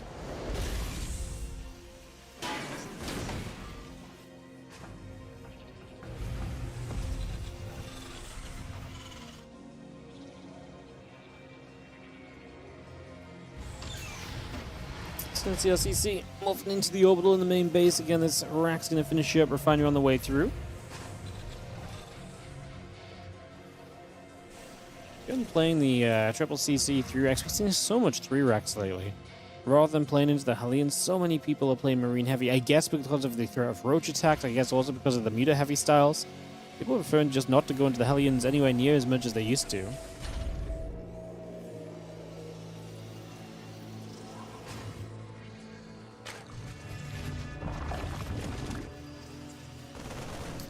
Oh, SCV's just popping out. The drones in the hatch continue to come over.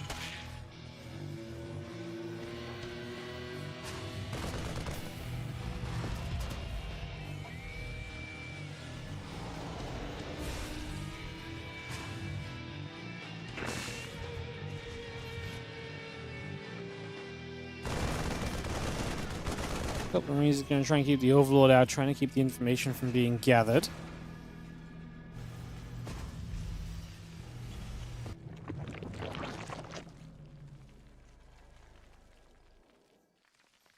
Again, the lag coming up, a few Overlords, and the Queen's on the way, the Bane Nest coming through as well.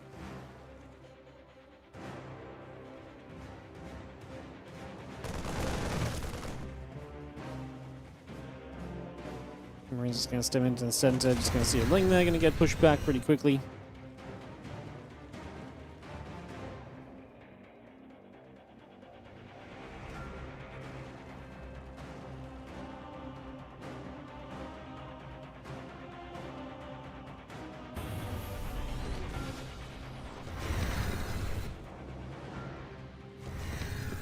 This Marine's going to gather in the middle of the map, take that watchtower. Again, Bayness is about to finish. Just going to have the Evo Chambers and the Lair coming up. Extra things coming over.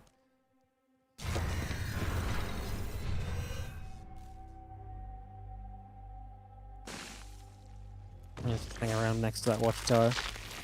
And the extra Banes on the way up as well. Is this a rerun? Nope, this is live.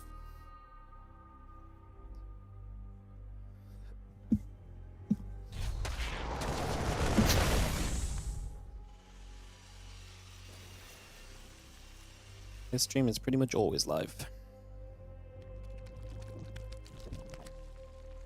It's Spire from Rogue, so sticking to the mutas again. Again, the dedication to the mutas lately, it's very fun to see. I like it. I like it.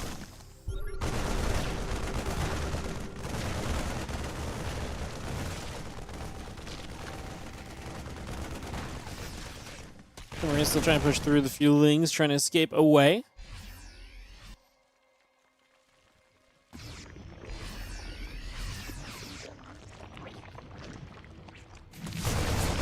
He's going to stem through. A couple of those Queens already taking some big hits. Creep going down. The Ling Bane going to continue over from that right side. And the Marines may want to lift up and leave, but the Medevac has low HP. But be a little bit careful here. Oh no! ByuN with the miss micro! Fails the lift up.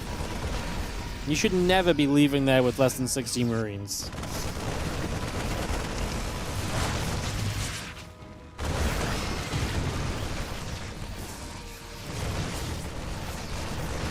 Rest of these things going to wrap around. And he's going to gather about. ByuN still pushing forward. A couple Queens hanging back a second or so. Marines are holding their ground. Looks like ByuN may just have enough. As the mutas are on their way, though. Maybe the mutas can change this up. Rogue gets a surge of supply with the mutas now starting. And he hasn't died, so he's going to get a chance to play with these mutas. And like I say, we saw it yesterday just how scrappy and fun Rogue can be when he gets those mutas on the go.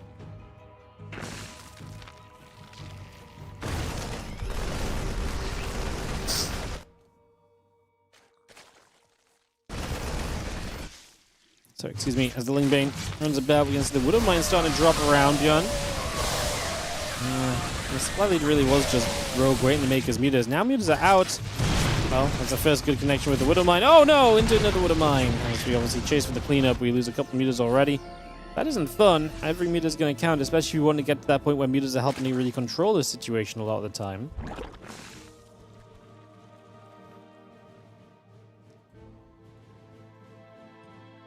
Reset back down. Take a few moments.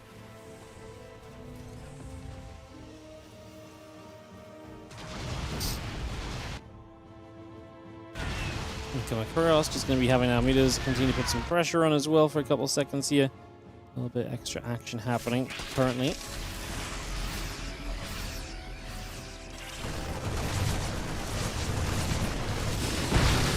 Bane lane's going to connect. A few Zerglings on their way in as well. Also going to try and make something happen here in the next couple seconds. Trying to push through. The meters are going to get there for the medevacs. Those medevacs are going to go down very quickly as well.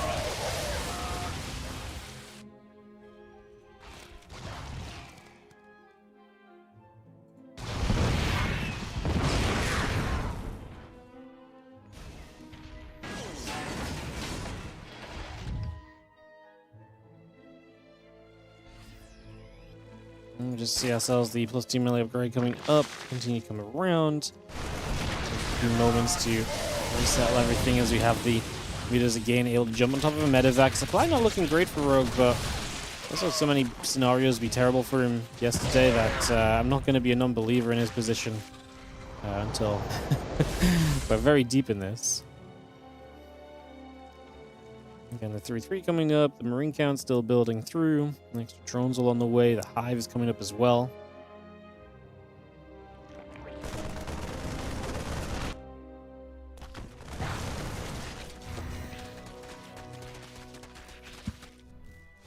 Marines on the Thought is going to gather, again those extra Banes coming about, the Hive gathering through. And again our medevacs will continue to come around this, going to be a little changeling dropping down. ByuN gonna get there, Muta's gonna chased away. Ling's gonna grab a missile turret. Widow Mine shot or two. Just gonna have to clean it up, but still forcing a lot of SCV kills as ByuN is definitely wanting to establish these 4 bases. Rogue going to his 5th hatchery right now. This game's settling and Rogue getting to the 5th base feels pretty decent.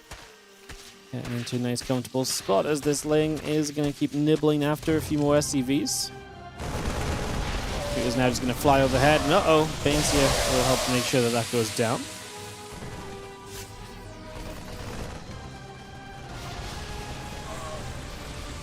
Here's coming in once again. The few Banes are going to keep rolling forward. There's just a case of ByuN not really being in position. At the end of the day, the Banes are going to run out, and these meters should be limited in what they can do. ByuN will counterattack at the same time. More importantly, get rid of some of that creep spread that's on the map. Rogue is transitioning. He's not just trying to scrap this out with Middling Bane the entire way through the game. He is getting the Ultra Cavern up and running as well.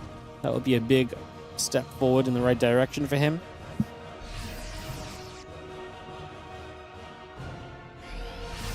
Thor heading down to the south. A whole bunch of additional Banes coming up. 17 of them coming through at the moment.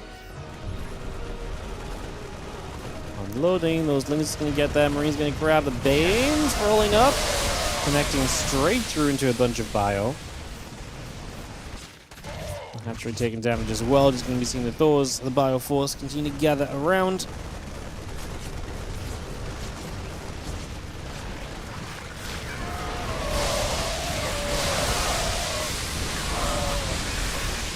These Banes did not get very far at all. ByuN going to continue pushing down in this position. New Bane's not ready. The Ultras are going to pop though. They don't have kindness playing, but can they justify just going into this anyways? Maybe they can. Maybe they can. These do have the Ultras, the Marines coming back over. Things as well. Those meters also going to be nearby. Still got the Ultras and the Queens continue to come about. Factory going to land back down onto the reactor as well.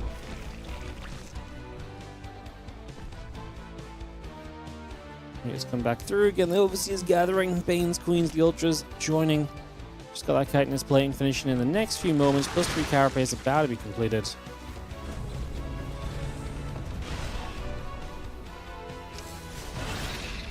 And the Marines gather up. Just going to see the Changeling getting taken down.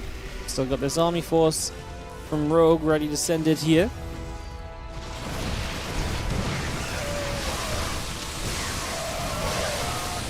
a couple of Widowmine shots going through. These ultras getting absolutely smashed as ByuN has to deal with the banelings though, but they're running on a line off creep. However, the ultras and the banes and the lings and the mutas, everything forcing this base left off. Even a barracks might go down there as well.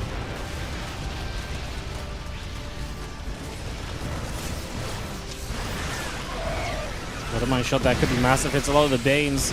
It's never fun to attack into the natural of the Terran. I mean, realistically, you've cleared out the third base. Why not just clear out the fourth and back up a little bit? Lings run through. A couple other lings. Just going to get there as well. Put a bit more pressure out at the moment.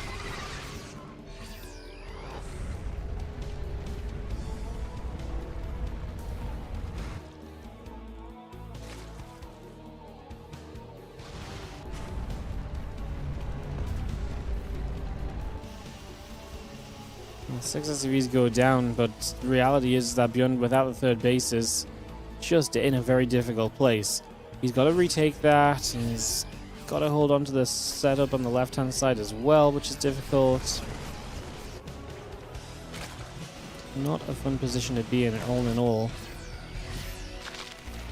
He is still close to being maxed out. Rogue is still going to have to take multiple fights in his favor here to have a good time.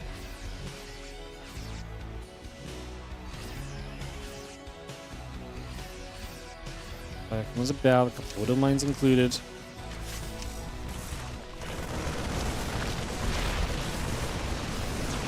Ultras want to come up. Widowmine's going to get going into this. Big Bioforce kiting back. A couple more Widowmine shots landing onto those Ultras as well, doing a very good job.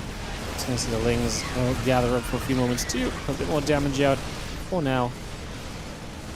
Will be not for the moment. The Ultra's still pulling back around again. The Marauders, the Medivacs coming in. Lings and mutas coming through. The Ultra +2 flyer attack and +3 melee upgrade continuing to come over as well.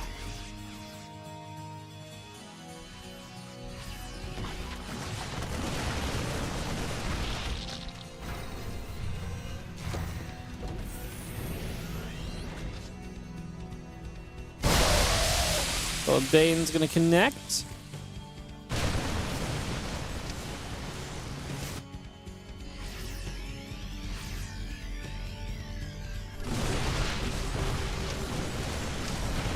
If you have the bio, actually going to get rid of a lot of lings here, so Rogue again needs to be careful about some of these larger fights. Just going to be seeing the bio still trading now. A couple ultras nearby and go back and forth for a few moments. And the mutas still gathering. Let's see what they can do next.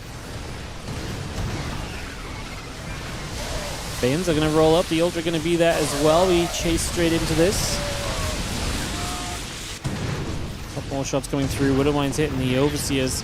Neither player has a lot of money in the bank. I mean, this is not great for ByuN because he's just ran out of anti-S. The mutas are going to play cleanup. This is always the benefit of playing the muta styles, that the mutas can play cleanup in so many scenarios where oftentimes they might miss out. Yeah, that's really cool.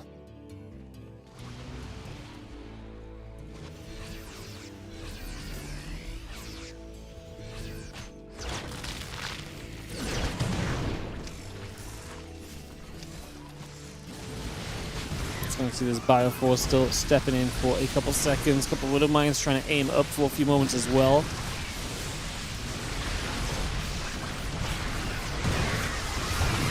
Just going to see the Ultras continue to try and make their way forward into this. But ByuN's supply is looking good at the moment. His army supply is just up heavily. So it is looking as though we might have ourselves a Terran victory. The mutas have been a big factor though. And again, if these mutas can stay strong, maybe it doesn't matter too much if they can stay overhead in the skies and we play cleanup after them. That's great. Rogue loses a base though. ByuN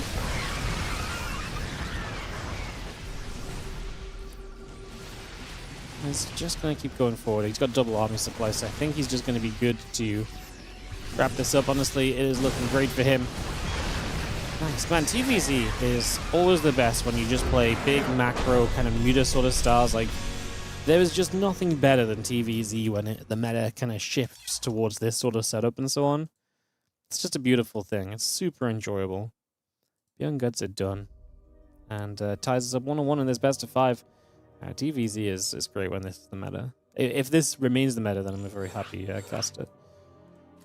Maybe the rest of the matchups don't matter. We just, if TVC's like this, we just say everything else is fine, you know? Ay. What's up, everyone? Why have we got so many viewers today? What's going on? We have, like, almost 1,000 on Twitch super easily, and we have, like, 500 on YouTube already. Like, 500 on YouTube is nuts. What's going on? Hello, guys.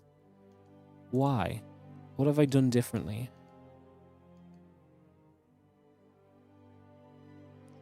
Is it because I have the title of the players in the name of the stream? It might be that, you know? Might be that. Maybe it's because I know what the matchups are, like herO versus Kieran. And maybe I figured something out. It's the plain, simple, obvious answer. I need to go grab a drink, guys, while this game loads up. I'll be back ASAP. Give me 1 minute.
Because you wanted to see Rogue ByuN.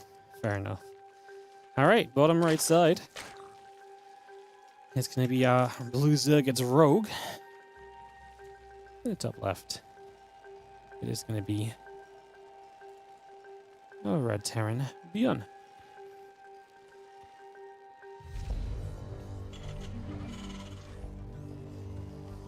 $375 watching and only 61 likes is a shame. Absolutely. Hit that like button, guys. Get those likes in. It's greatly appreciated. Helps us out a whole bunch.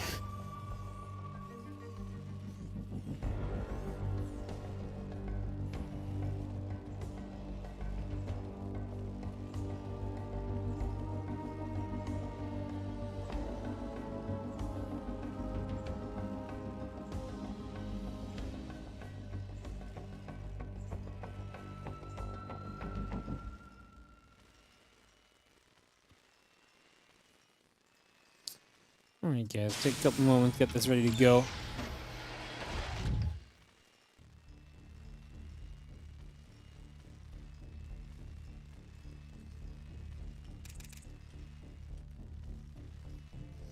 GG Machine was destroying ByuN on Korean Ping yesterday. I feel like ByuN is still adapting. I think a lot of people are still adapting to... I mean, that's the thing about StarCraft, it's not simple or obvious, right? So I think there is going to be a lot of adapting still being done across the board by players.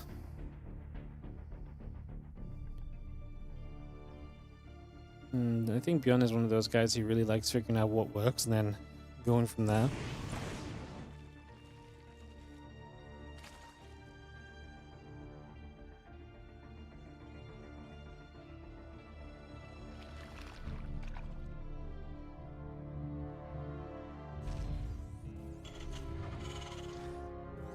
This Ling's just going to walk in, that's not good. But we're about to have a Reaper show up, so I think that's not so bad either. 2 Reapers even.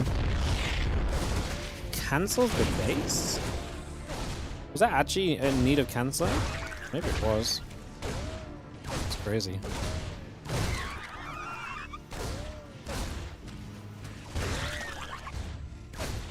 Oh, Link is going to go down. The SCV comes back over, builds a command center.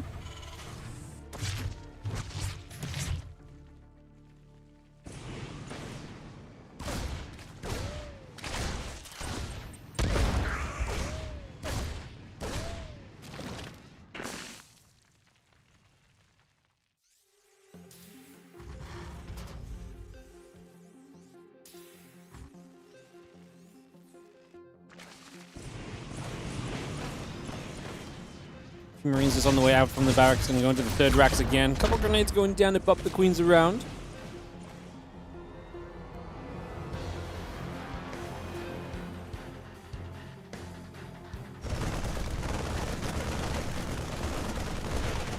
Marine's gonna get that and get some damage done.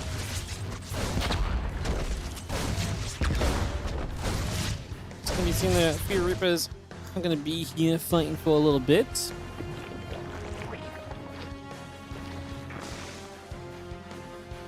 Gathering around and putting some pressure on for the moment.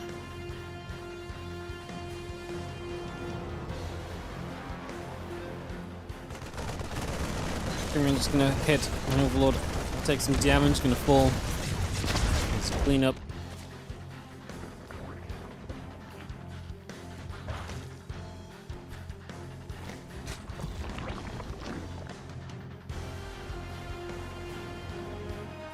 Again, the Marines and the Reapers continue to gather around just for a few moments, so settling down here at the moment, just having ourselves the Overseer. Well, thing, the Rotron coming up, this is only a 2-base setup from Rogue as he hits that Rotron. It's a green going down. Beyond the pressure here is going to do a lot because the Rogues just aren't ready yet, so the drones are going to be pulled in, but they begin to die. Oh, and we have Stim. Oh, that's killer. That is absolutely killer. Rogue is in some trouble. GG's. And ByuN takes game 3.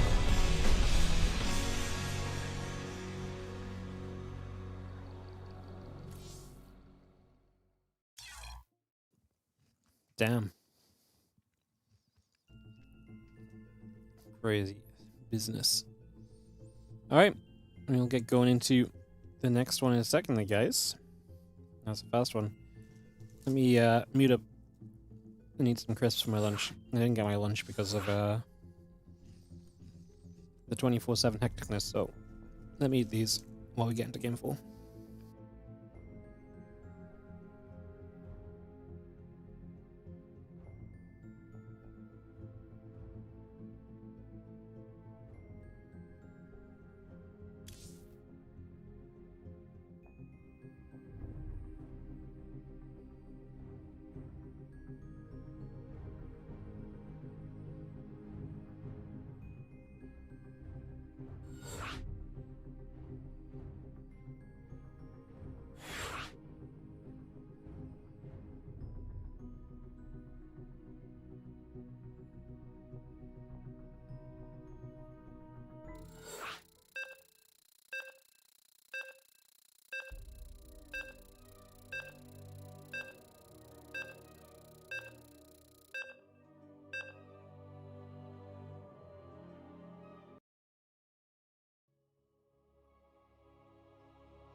Map 4, as you have in the bottom left-hand side, our blue Zerg player is going to be Rogue.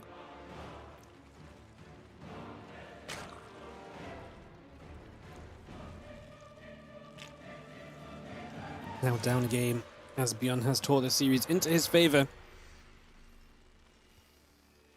2-1 in this matchup.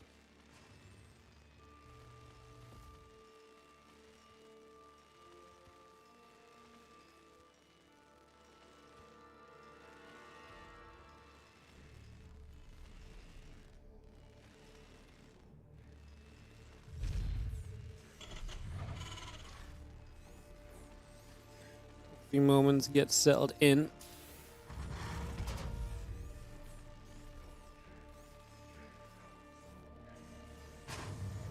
Just gonna have our refinery finishing up, and we have ourselves a pool first from Rogue. So, a little sneaky pool first. See what we can do with this right off the bat.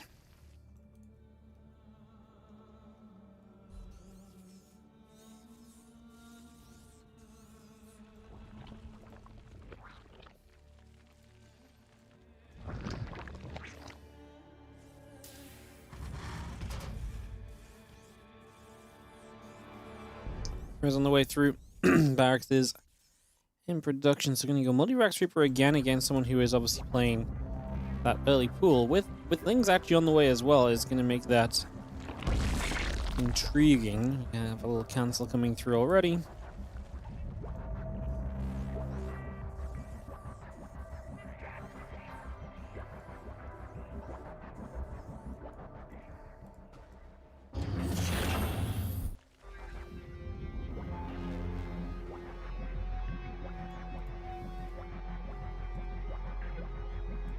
Feels like Ling's going to come back around. I'm just going to gather up for a moment or two.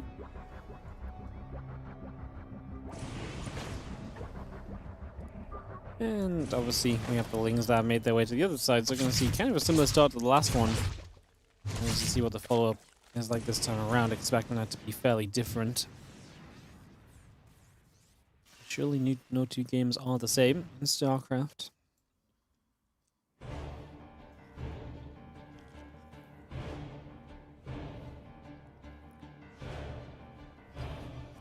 Reaper comes down. Again, just going to see the couple queens and the drones in production, so herO gets himself set up. This queen is in position already. I'm going to see the creep teammate getting denied, so minus creep teammate immediately. The Lings don't get in this time, as and just pulls back with those Reapers. They will nibble at the front door.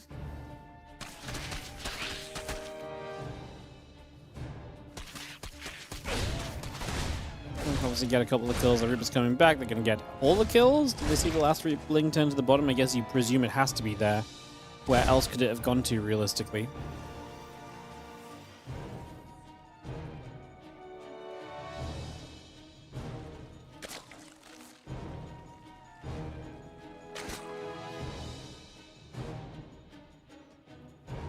We'll see if the Reaper's clearing up. They can get back across the map and keep the pressure going. Ling's be not done for a while here for Rogues. It's going to be a hot second until he's going to be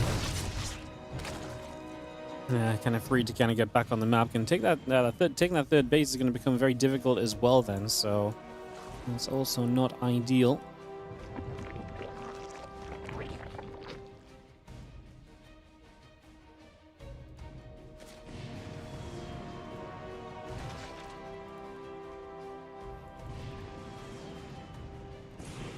And a few Reapers gathered together just for a second or two on that.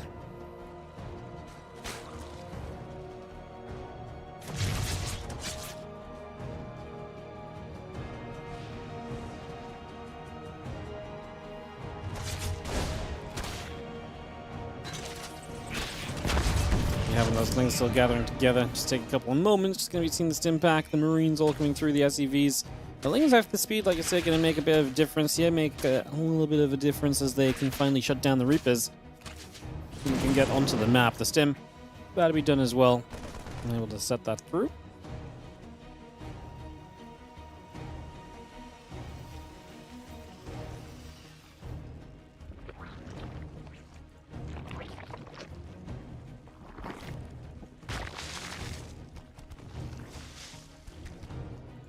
Builds.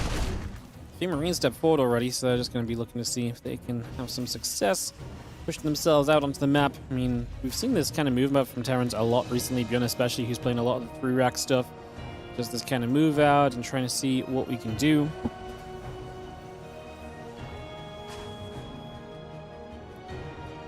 Just puts pressure on the Zerg as well. You have to respect the fact that the Terran is moving, and you have to make sure you have the units that you need to deal with that as well, otherwise you can end up in a very bad position very quickly, so again, you've got to be a little cautious if nothing else.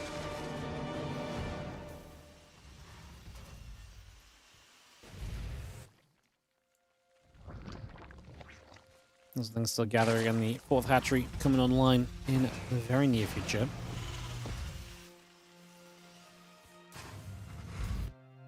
One upgrades and combat shield still building through, again the additional barracks, the starport continuing to be added for now. And yeah, the Baneling Nest will also be on its way.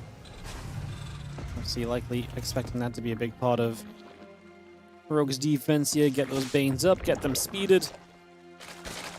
Obviously, very notably, no Spire yet from Rogue, so could just be playing Link Bane straight through to Hive and Ultra, although no double upgrades until soon. Hydrogen could maybe come down soon as well. What gas count are we on? 8 on 5 gas. Or maybe he's just, I mean, right now he's committing to a lot of units. He's making a lot of lane bane already. And not continuing to drone past this 55 marker. So I wonder if he's actually looking for just a big cleanup into like a big counter attack. And he's not really thinking of other tech because obviously he's really focusing on the idea that I'm going to do a lot of damage soon. He is still going to get further upgrades though, so it's not like this is all in. He does drone now, so maybe he was just genuinely afraid of what his opponent was up to. And just wanted to make sure that he had plenty of units to handle it. Seems to be the case.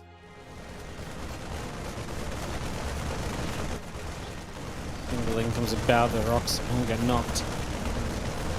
Clearing up over here. And again, the rest of the Ling Banes will gather them together and get this sort of rocks removed. Again, melee upgrade, +2 carapace, the Bane Speed and Company coming online.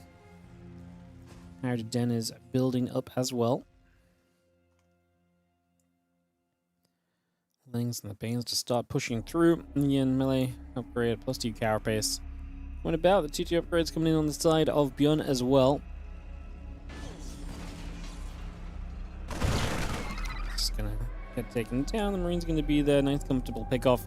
Again, ByuN not doing anything too aggressive, which kind of plays against what Rogue is doing. Like, Rogue built a bunch of units, so he would have loved to have ByuN walk into him when he had all of these units built. Now that he's, you know, built all of these units and hasn't had a use for them, doesn't feel as great. And you do see the Hydra Den. It is going to be Hydras as the next stage of this from Rogue as the Marines gather up. Pushing through. A couple of those creep teamers already beginning to go down.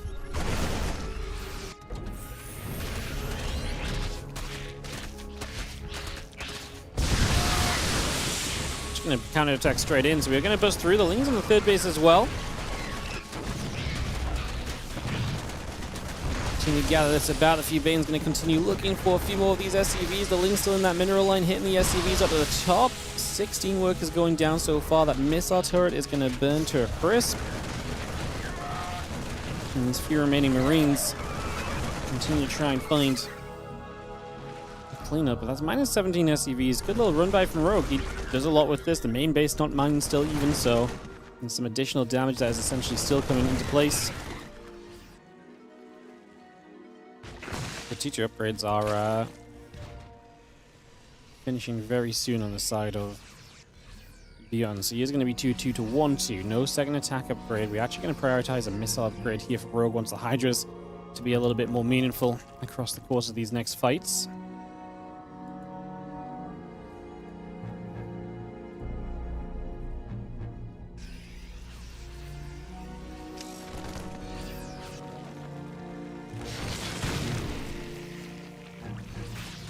Bane Hydra just going to come back around. Just going to see a few Banes ready to run in. I mean, there's a lot of units here at the moment. How are we going to commit to it?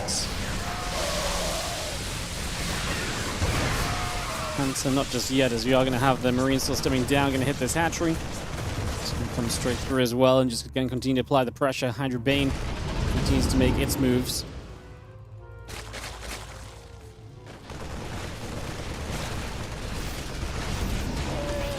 The Lings is going to be there. Again, the medevac lifts up as well.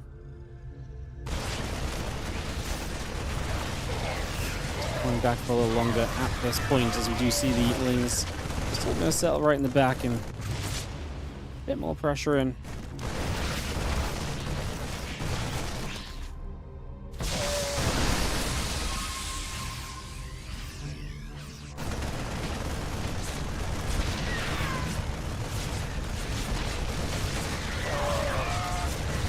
Tries to find something. Rogue supply is going to be going on the downward trajectory, so the supply is not holding out beautifully here.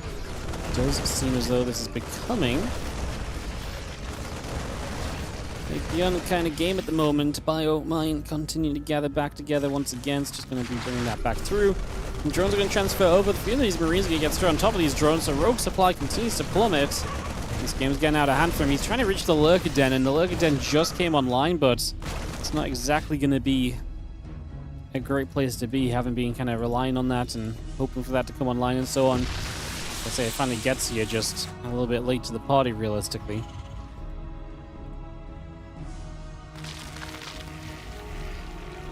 A little bit late to the party.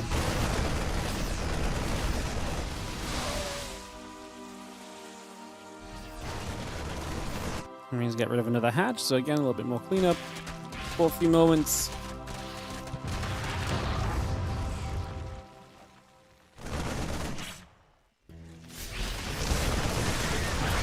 A couple of Widow Mines are ready to hit those Lings as well, as Rogue's trying to find any sort of counterattack he might be able to coming around the other side and so, but he's just not really finding the openings that he needs to find here to truly get a lot done. So again, having a bit of a rough time across the course of that.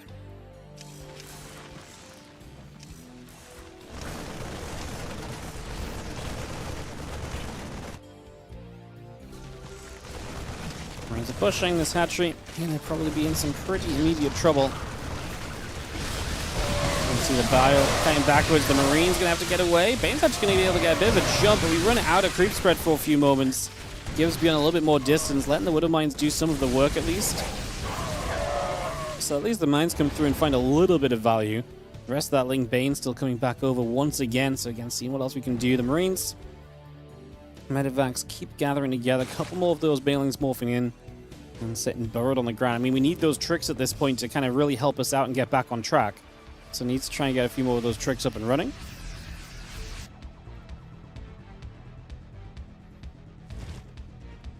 And Ling Bane coming back through as well. Hydra's main supplies are going to even out, so at the very least we're going to get leveled out there a little. Which is not a bad thing.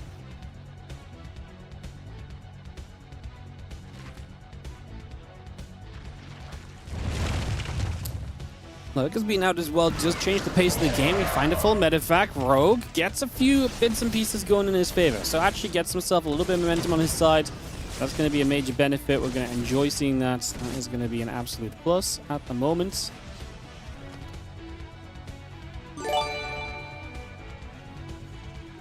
See, those Marines are wandering. 3 SCVs have gone down already. Banes are going to try and roll up. These Lurkers on hold position. I love the patience Rogue is displaying with these Lurkers, by the way. He wants the absolute damning kind of fight with these. He's probably going to use them. Surely would use them now if units get kind of forced backwards, although apparently we do not commit to that just yet.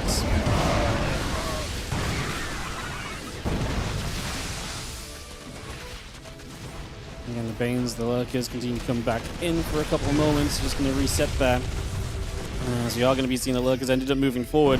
ByuN supply is not looking too hot, to say the least, at the moment. He loses a lot in the last few moments, and a big turn point. The Lurkers really do help you to turn this game around so quickly sometimes. Just going to see these Banes still trying to roll down this ramp after the rest of this. ByuN's already lost the base position on the high ground. Even if he pushes this back at this point, he's lost so much. The price is extremely high. That is genuinely a problem long term.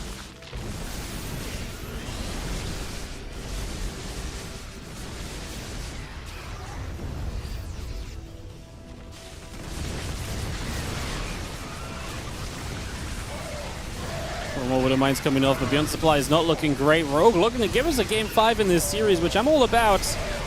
As, man, this one actually felt so rough for him, though. I mean, ByuN got into some good positions, but Rogue, the one thing he's been doing a lot of recently is he's been able to find a way at a lot of, like I say, very important points in time. Just when things seem dire, when things seem as though they're really not going his way, he is able to turn it around a bit, and Rogue has been able to do it again here and ties us up 2-2 in this best of 5. GG. What's up, Nozza? Thank you so much for the 10-month resub on the Prime. Appreciate it.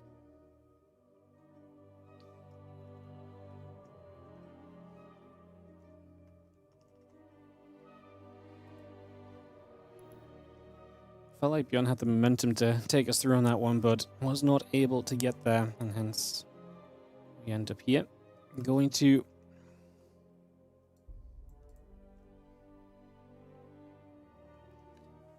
a game number 5, so full distance on this one.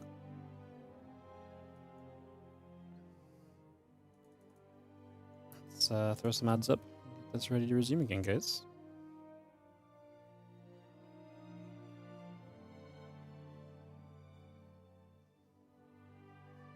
For ByuN to come out of replay and we can get this started.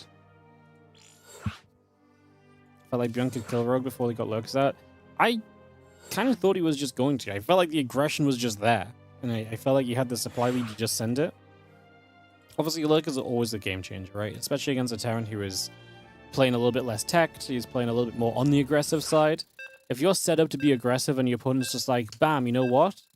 I've got the Lurkers now. It's always going to be tough, because if you're not prepping for Lurkers, you're going to run out of steam very quickly, right? So, I just thought ByuN was going to have a bit more of a chance to kind of keep going, but he did not find it, and hence we go to At Eternity's Edge for Game 5. I'm cheering Rogue. Usually I'm a ByuN fanboy, but I want to see Rogue play Kira in the finals of this event, which is also just a best of 5 that will follow. As in the bottom right side, it is going to be a blue Zerg player. It is Rogue. In the top left, our red Terran is ByuN.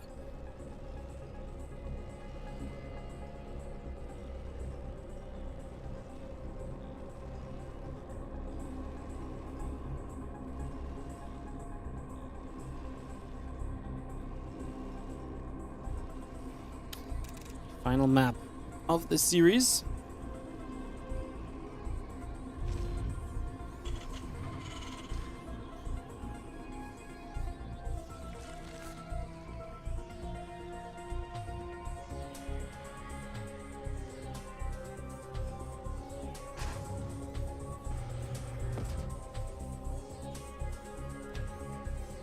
What will the builds be? Depot coming down to start us off is going to be our starting point initially.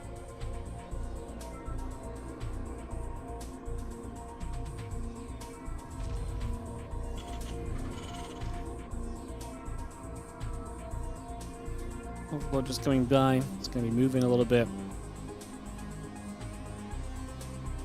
at the moment.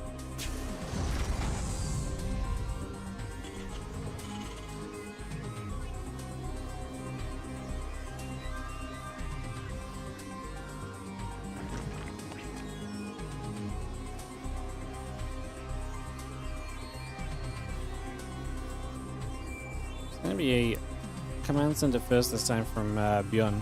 Actually kind of interesting because we've seen so much Command Center first, but I'm actually going into this one now. Bigger map, so it does make a little bit of sense there, of course. As we settle ourselves early in this game.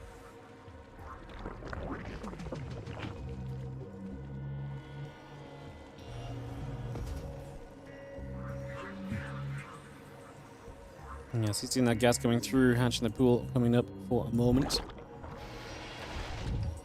Back to the hatchery first as well as Rogue.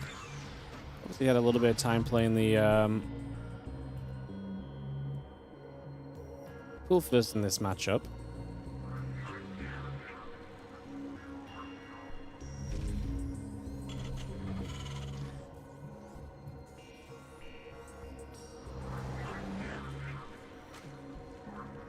Queen's on the way, Factory on the way through. Is Rogue going to go back to mutas, I guess, is another good question here.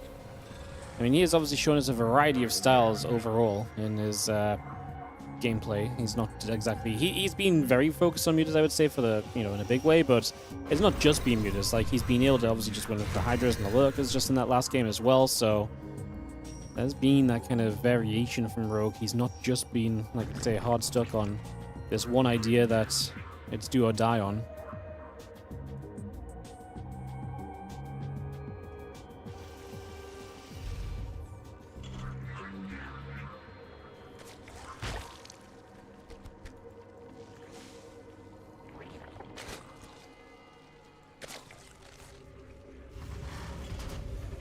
Just gonna see the starport coming up as well.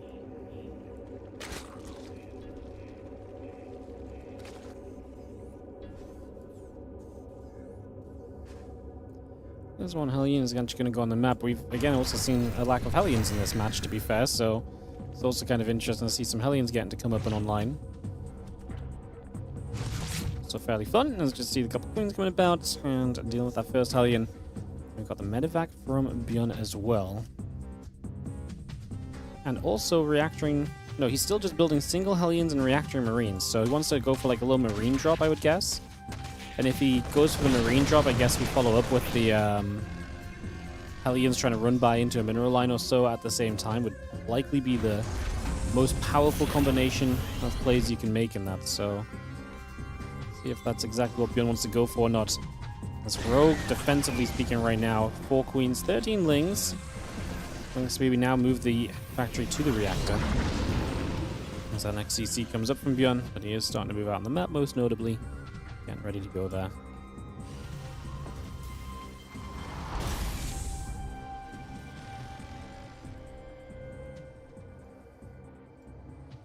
So yeah, bring that straight around. I mean, we have the Carapace upgrade now on the way as well.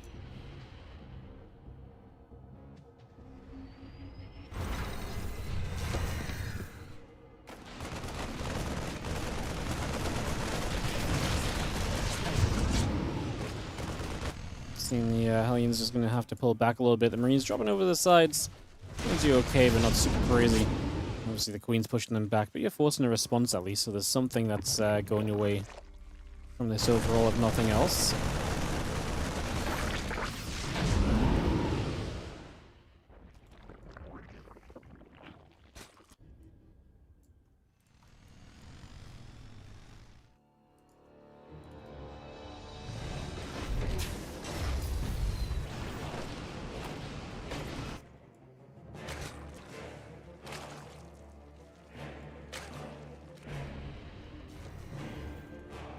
Marines, Halberds gather up. Medevac is going to be here. We are going to push our way through.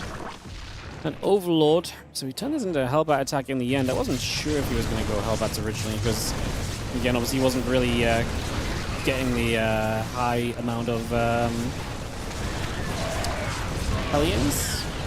Queen count is pretty good from Rogue, and that's going to help a lot here, realistically.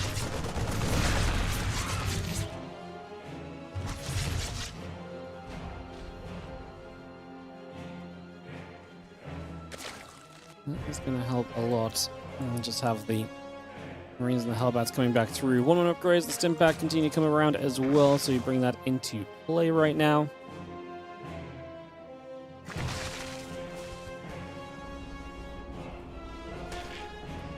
The Marines and the Hellbats continuing up as well.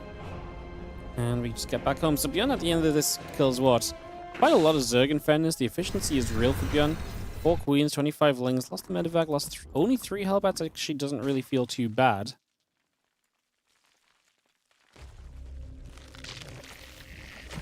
That part does not really feel too terrible.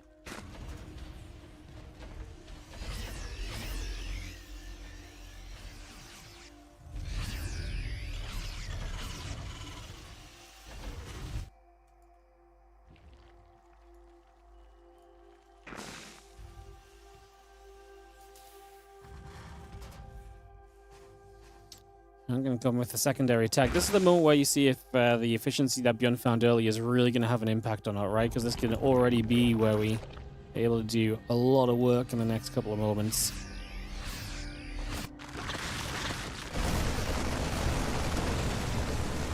Going to get the space under fire.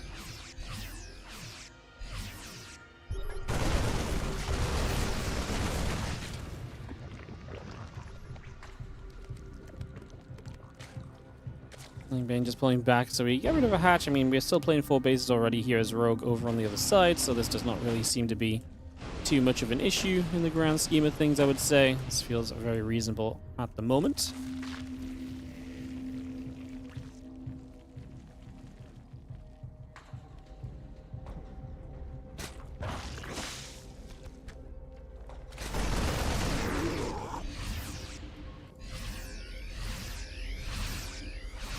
He's just sticking around over on that right-hand side, trying to hold that position for a couple of moments as well.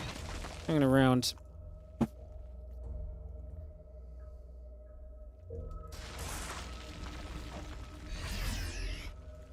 It's going to see a bit of a stim. Obviously, Rogue thinking about threatening some of these positions out on the map. Marines are going to be here. Medevac's doing some healing.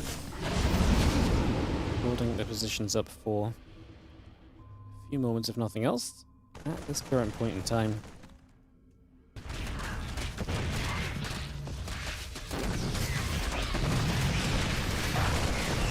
Yes, the lane run by is good. We're going to get a bunch of SCVs off of this. That's actually going to be pretty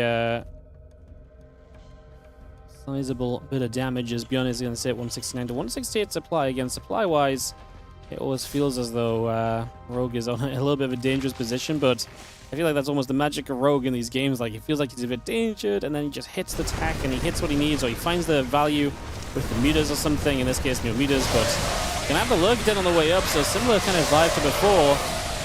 These Banes connect very nicely already, so this is actually looking very good here for Rogue. That's a great fight. Hydra's chasing. That might actually be too much lost for ByuN straight up already.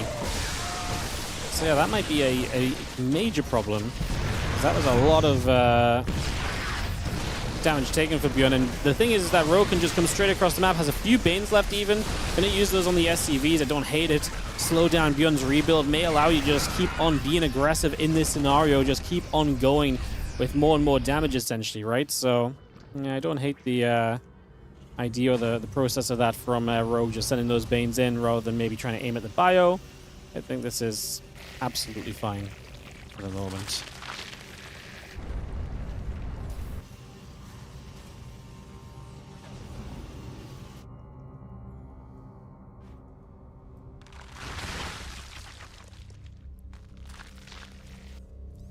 Factories are going to start up out the front as ByuN will try and play a bit of stabilization. Like I say, Rogue with the lurkers now available is going to be in a much stronger spot. His tech is going to be there. ByuN's tech is again just going to be nothing. It's Marines and mines right now. He's going to start building tanks apparently, and he starts to add the Marauders in as well, which obviously is kind of essential at this stage.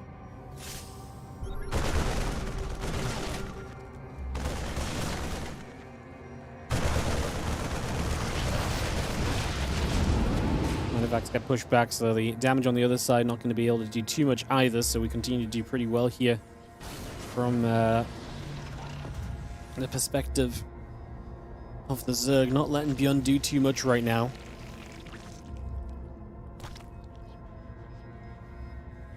Two Medivacs down in that bottom corner. Gonna go for that bit of a move along. Again, Hydroling Bane will produce us along. Keep that, bringing that across.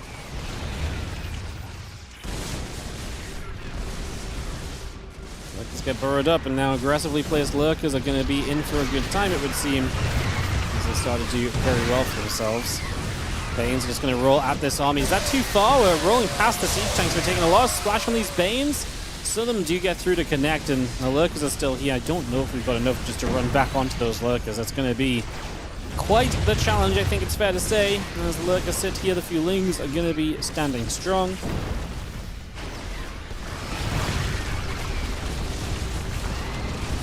Hydras are going to show up, just try and get rid of that Liberator. The Siege Tank, obviously a big target as well. We get rid of it. Looks like we're even just going to reposition these lurkers right now, as we do see the bio coming in, arcing around this army. Is it possibly enough? I'm not really convinced that it's enough from ByuN. I mean, Rogue Supply is not swarming. ByuN actually has a lot of money not spent. 1,500 resources in what is becoming a scrappier scenario like this seems pretty serious. Also, at the same time, we've got to respect the fact that we're kind of in a position that feels like if Rogue just backs away for a couple of moments and goes again, he's going to be extremely comfortable too, right? So, through and through, kind of a bit of an awkward position, I would say.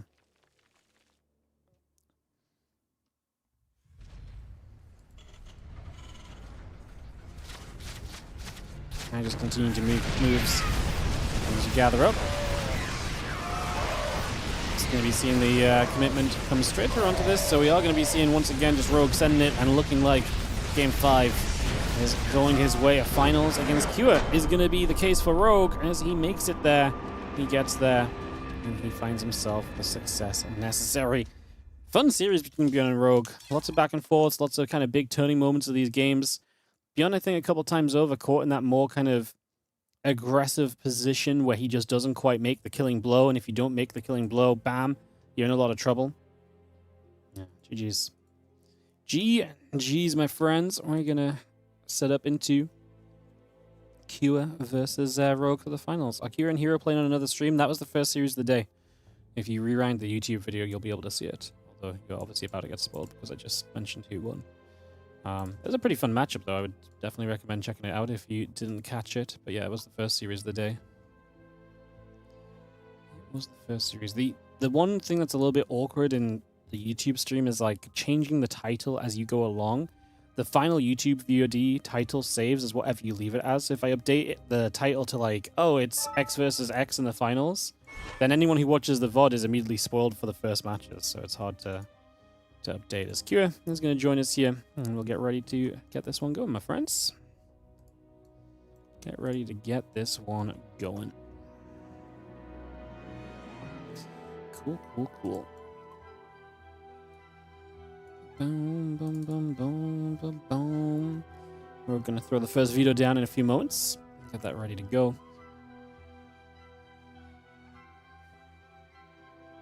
Oh, you're referring to someone else's comments? Ah, I see. Yeah, sometimes what happens is they've rewinded the stream and they haven't realized that they're watching the rewinded version. So then they're typing in the live chat, but basing their comments on the rewinded portion. Yeah, it's people do it a lot on the YouTube. It's easily done if you just don't recognize that it's from the past. It is easily done.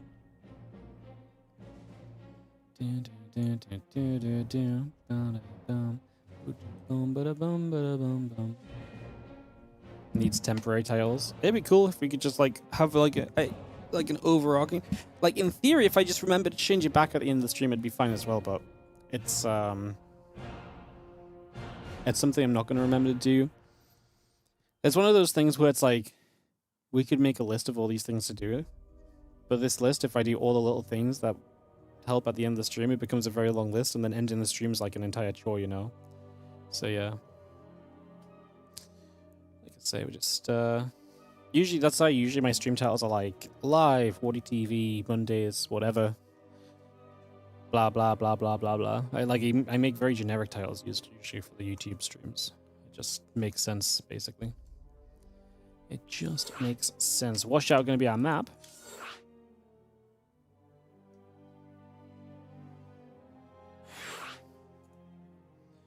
Get this ready to go into Kira versus Rogue final series of the day. Shout out to Innu, who's running this one, the Korean streamer. Just ran a few matches. He's done a lot of these over time. I mean, I think this series goes back a long time, actually. He ran his first one of these in 2023. He runs a few a year. He's actually run 5 this year, and I've not cast a single one, although last time was just a single series between Shin and ByuN.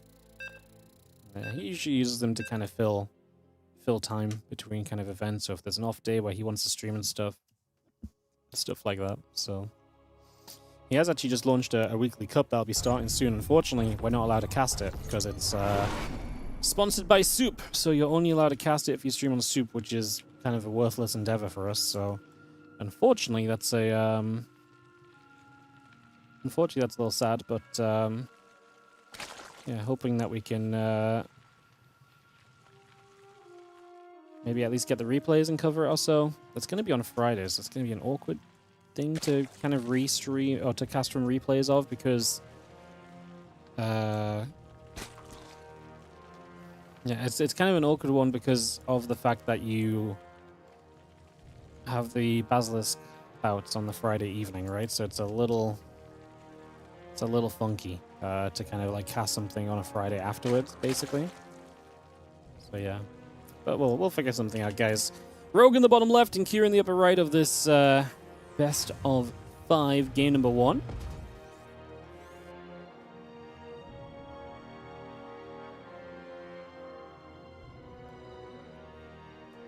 Getting this one started up and ready to rumble.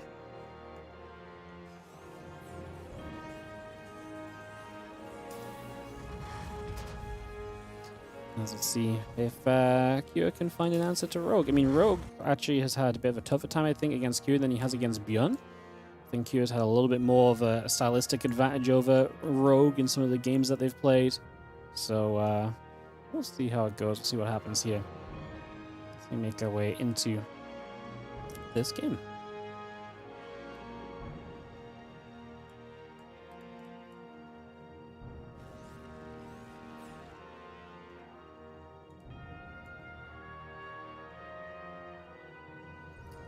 Overlord slow moving across the map. Going to be our excitement for the first couple of moments.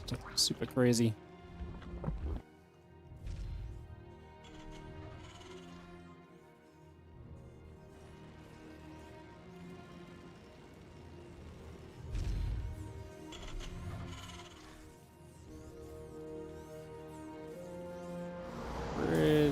chill for a moment or two. Like I say, nothing super wild happening or anything just yet, so sit tidy for a moment or so. Wait to see what will come on our next little wave of things here. See what shall happen. This Reaper is going across the map, so obviously we're bound for some excitement sometime soon at least. With that Reaper moving along, we should get something sooner rather than later.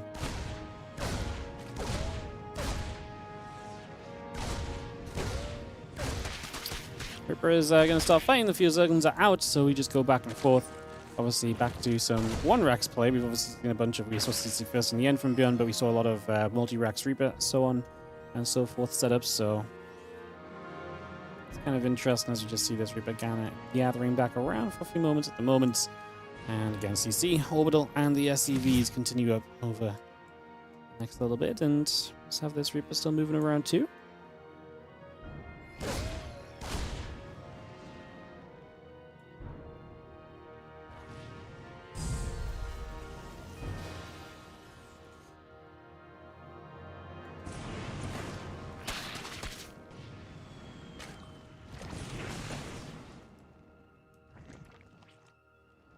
We'll have our Reaper is just keeping action on the map then, so gathering for a little bit, holding around.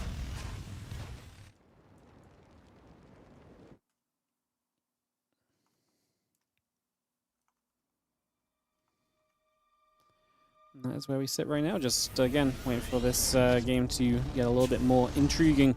The Hellions are popping. It's going to be that fast lair from Rogue straight away here, so he gets that lair on the way up, or you bring that into place.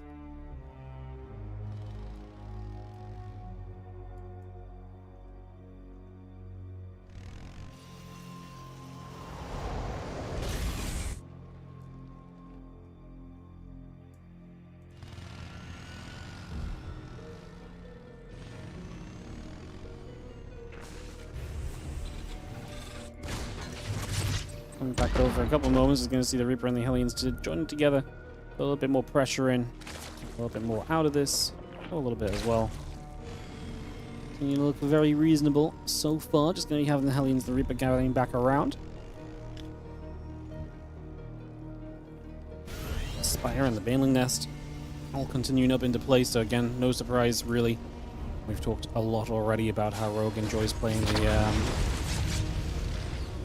mutas, and yeah, I expect him to play them a good amount in this series. I would say if this goes to 5 games, I expect at least 3 muta games out of Rogue, unless he really feels like it's not working. But then, yeah, maybe if you played like 4 games and you've if you play 4 games and you've had like yeah, how am I saying this? If you play 4 games and you have only won the 2 games that you didn't play mutas, maybe we don't play mutas in game 5 as well, right? But I'd imagine we're going to at least test mutas out and give them a good go before we make any decisions like that.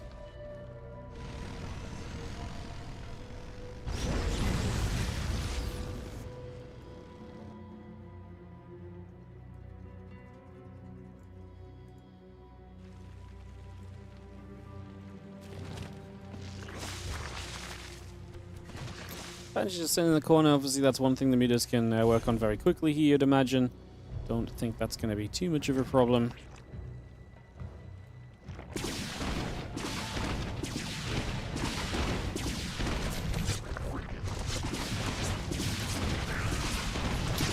Banshee gets a couple kills just before it goes down, so not bad. May as well make the most of the scenario, right? Get a little bit of damage out that Banshee. You know it's going to die, so good time to commit in. And like I say, just make something of a situation that otherwise is going to be very soon turning against you.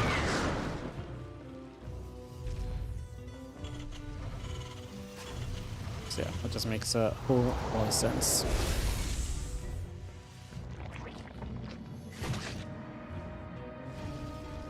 Well, we have a few drones went down. Now the mutas on the map, and we'll see how well Cure can defend against this. We'll see.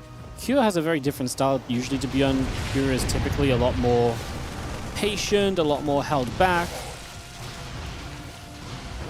I wouldn't say he's going to end up in as many aggressive positions as what ByuN did, where it's like, okay, ByuN, we gotta go, and you know he didn't find that damage, and then Rogue run off the tech. So I would imagine it's going to look very different than that over in the next few moments. And over the course of this entire series in general, I would say, the next few moments, sure, but over this entire series, I would imagine we're going to see a very different vibe of TVZ as this meters do find a corner and put some pressure on, clearing that up for a little bit.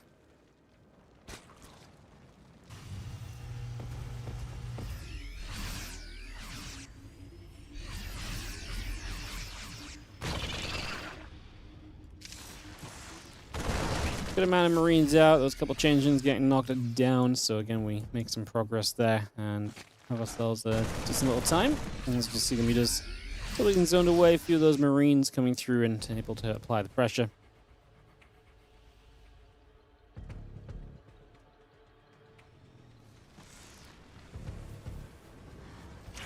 Gonna be having the Mutalist block is looking sizable, and again, this is where you got to really be able to defend well as Kua.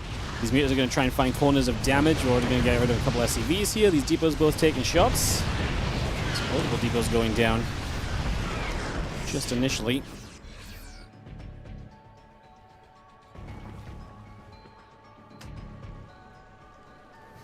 Good amount of Banes at home. We have Bane speed, right? We are down an upgrade. About to be down 1-1, so this little bit of a fight right now is a little scary. Widow Mines did get towards the tail end of those Banelings. The Muta is doing serious damage on the other side. Straight up killing the third base is, yeah, pretty darn good. However, we're going to lose the fourth. That's fine if you killed the third, I would say. Muta Cloud is obviously a big part of this game. We're going to get through that turret, continue after more SCVs. Rogue just needs to get units up defensively now. He's actually going to force the lift up on a bunch of these Marines. Gets rid of the Hellbat portion of this. I don't know what Q is doing. That probably I don't think that was a lift up scenario.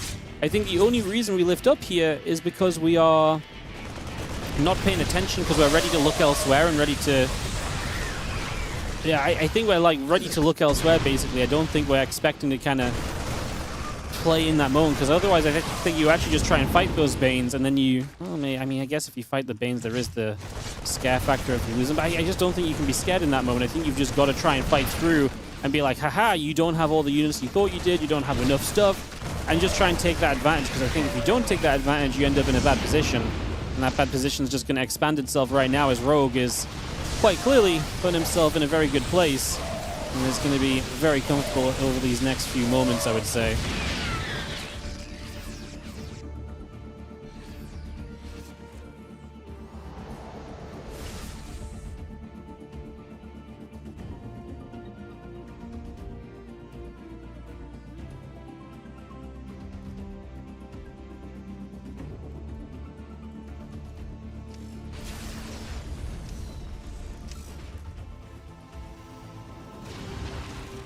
Continue to gather this up.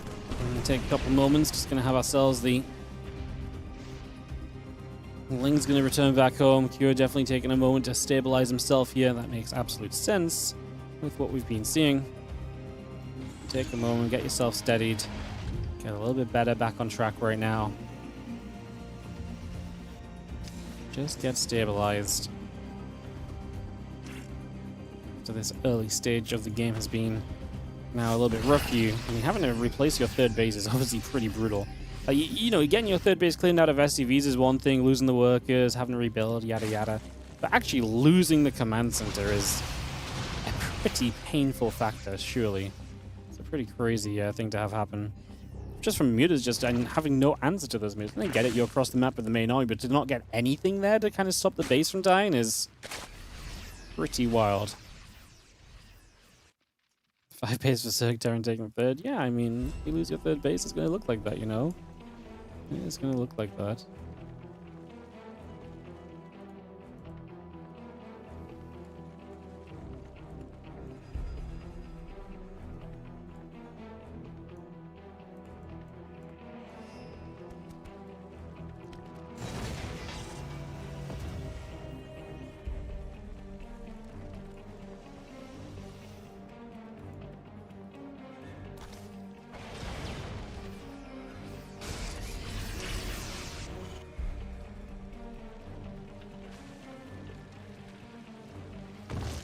Hive is on the way, so we're going to get that Hive up in a few moments. That's obviously going to be a pretty big positive.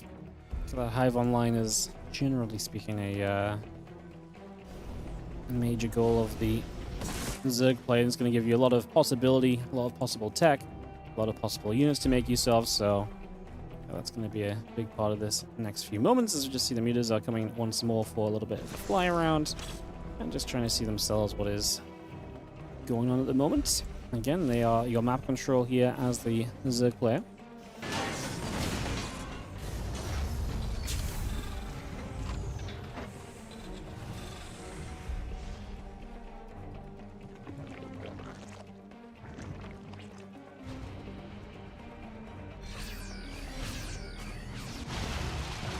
This is going to help to work their way through the rocks for a couple seconds, so we work on that momentarily, get some damage done.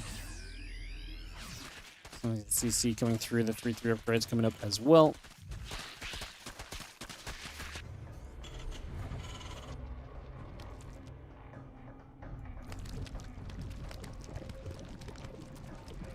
ByuN will gather with the overseers and the mutas nearby.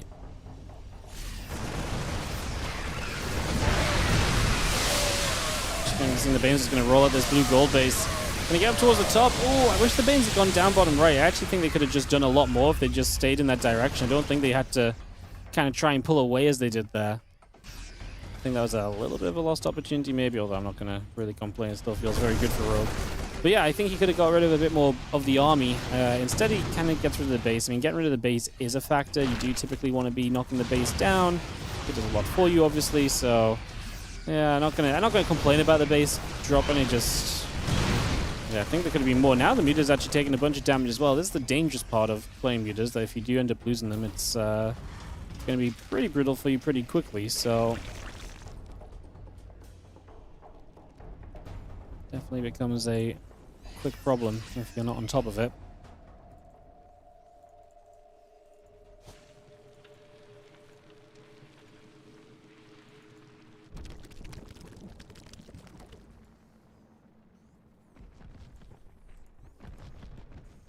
We've seen the ByuN Ultra Forces gathered though, and Rogue has numbers to potentially go make things happen with.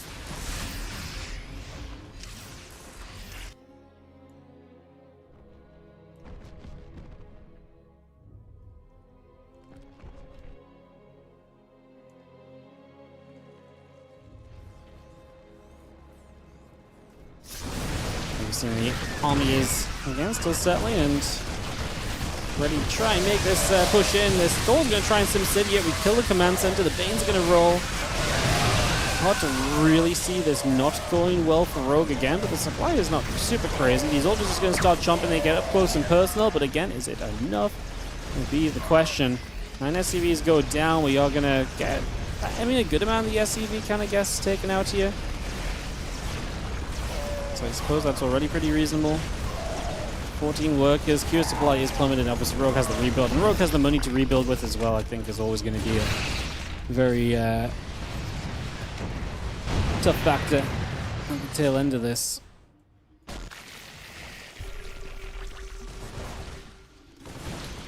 Tough factor at the tail end of this as we have ourselves the feelings running forward. Ghost retreating back up to the high ground, escaping away for a few moments. Getting out of there. ByuN going to continue to come moving through.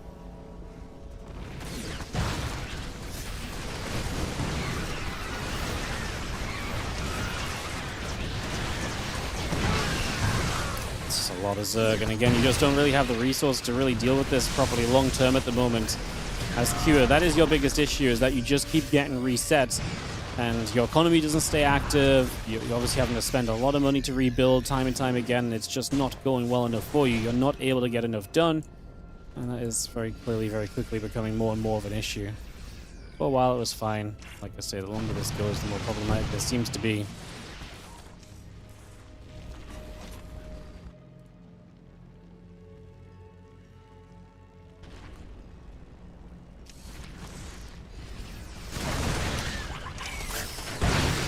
We'll just have the couple of ultras and the lings and the Banes again. Guess what we're trying to do? We're trying to deny this base. Who would have guessed it?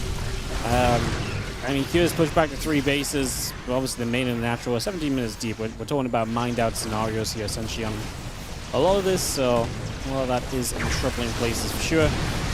Just see, again, more units running through. A couple ghost snipes are not bad. But again, there's banelings for days. This ultra is still alive. A few more banes are going to roll in. Honestly, pick your target. If you hit anything red at this point in time, it's probably good. This Kira is going to tap GG's. And Rogue finally comes through with a game 1 victory, able to take the edge in this best of 5 matchup. So Rogue takes the edge with the 1-0 lead. Can Kira bounce back, head into a game 2 very soon?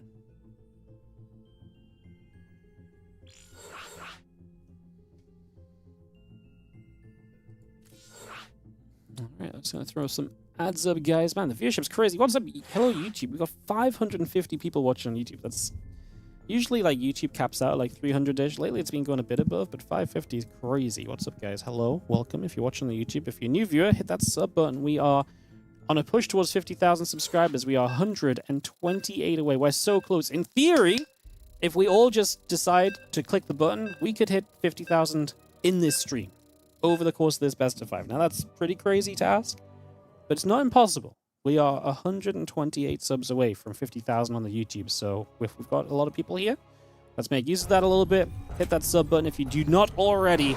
Let's try and hit the big 50K. If not today, then let's get close to it so we can hit it in the near future as we kick ourselves off into this next map. Okay, on we go, and away we head.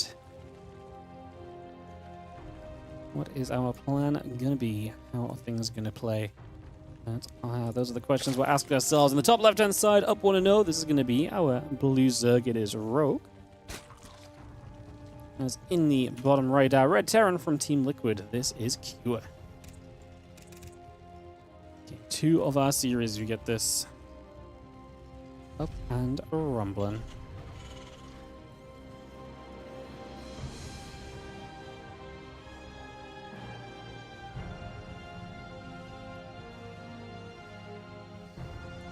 Over coming around into the center, so just going to get a bit of movement there initially. Start off with that.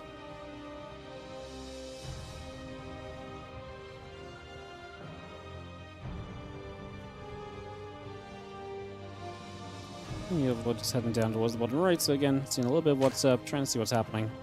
Getting settled here initially.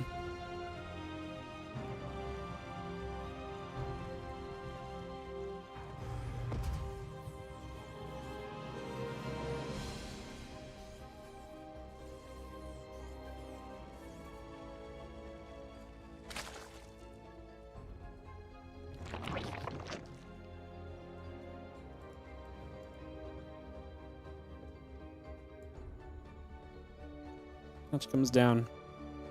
As you can see, nothing too wild about that just yet then. Let's get this settled into place.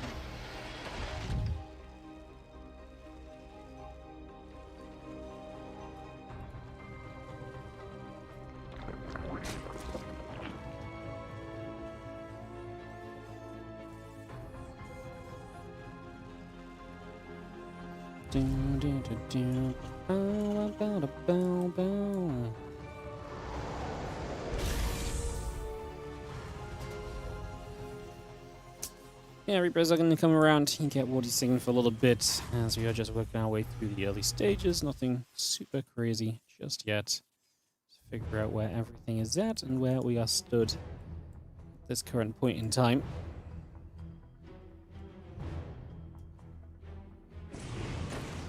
Again, Reaper comes around again, just going to be seeing the hatchery coming through, the couple Zerglings on their way, bringing a lot of that into place right now.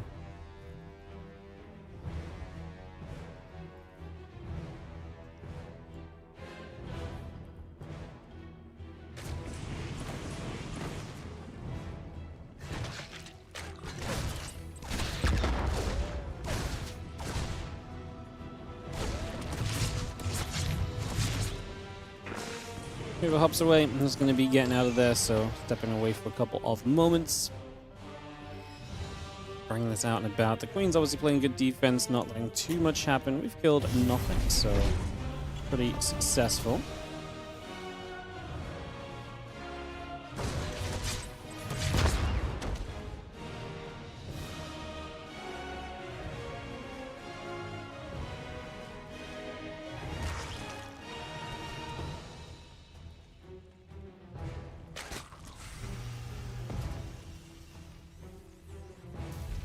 Here again, going to build into some Hellions here, so it's a pretty big factor getting those Hellions on the run already. Bringing those about straight away. Big positive.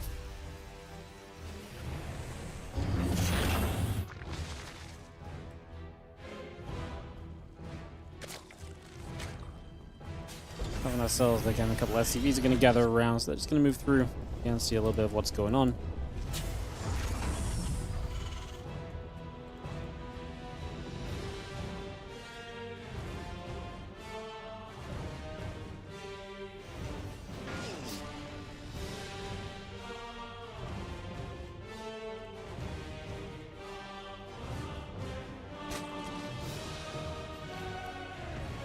Couple more queens, the Evo Chamber and the drones coming about.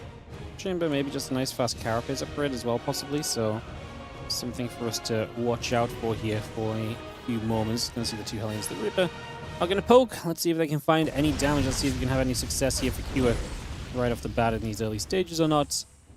Let's see what we might be able to do. Stimpack is currently on its way around, so bringing that across currently.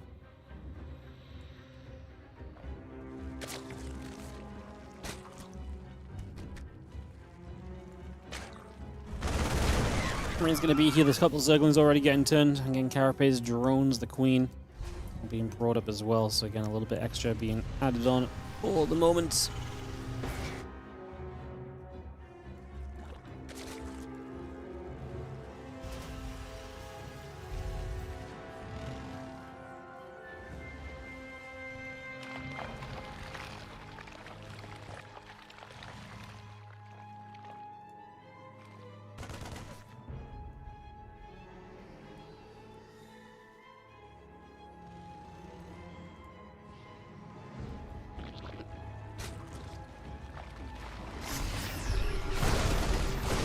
The Marines and the Reaper just going to stim in, so we are going to see here with a little bit of a large commitment.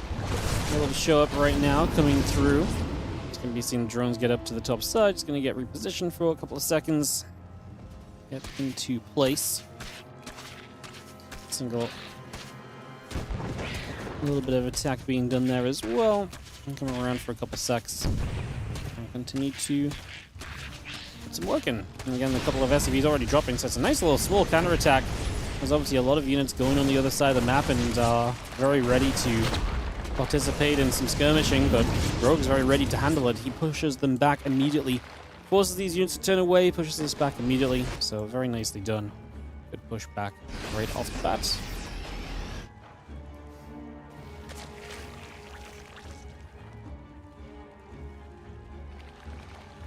Just gonna have ourselves a Hydrodent.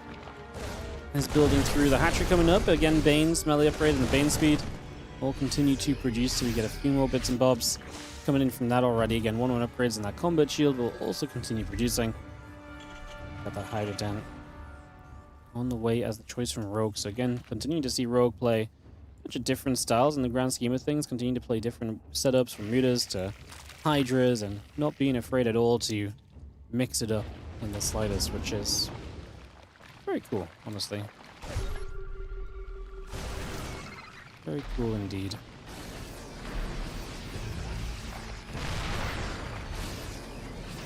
Well, the tanks are set up here. It's all well and good if Rogue wants to mix it up, but still has to make sure that that can be something that can keep him safe in these scenarios and make sure that nothing too crazy happens.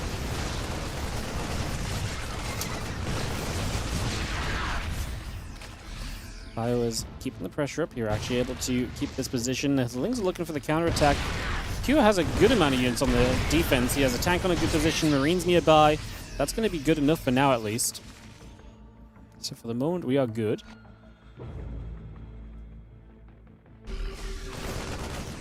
For the moment, we are good.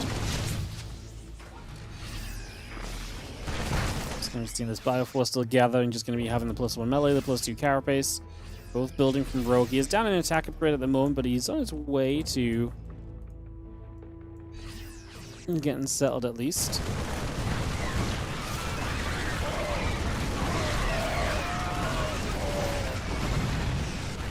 More shots coming around. Seeing this Ling force continue to come back over. Just going to be seeing this army of Rogue not quite breaking through as clearly as I think he would have liked to. And he is going to lose the left side base as well. Secures counter pressure. Continues to look good over here. Continue to do well at the moment.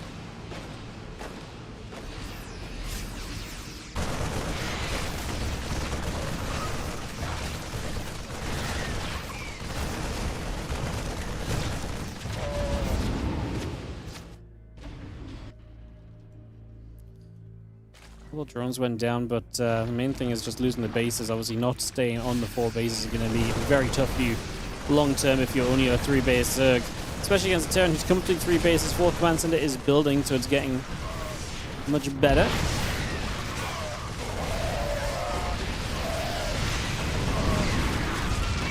Let's force this back eventually, but again, it's coming at a pretty big cost. And again, I can't get over just the lack of the base over here.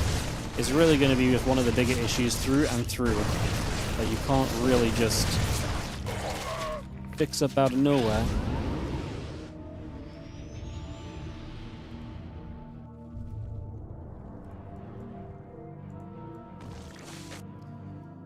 Alright, well, we have here at least having to lift up and back away a little bit, so having to pull out of here for a few moments at the very least. Most of these Marines and tanks will continue to come over, just going to be pushing to the upper left. Try and catch Rogue without Banelings ready. Now, Rogue at least gets the Banes up. Down 30 supply. Again, one of the big issues, the lack of that 4th hatchery. It delays his income. It's not just your income. It's also going to be your production that gets heavily delayed in that situation as well, right? That's kind of like a double whammy of a downside. Double whammy of a downside.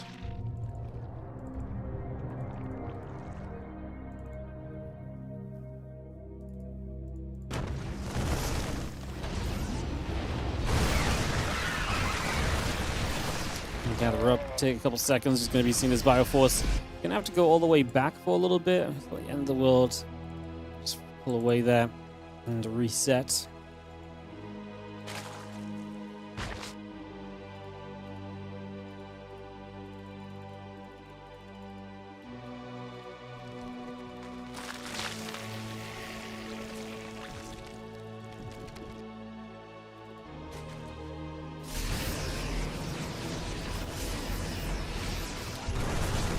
Just in 2 different places that are both very strong. This left side position is fantastic. The right side position is one you can just build on if too much has to come across from Rogue over to this left-hand side as well, right? So, again, playing very nicely kind of just across the board, it feels like, at this current point in time.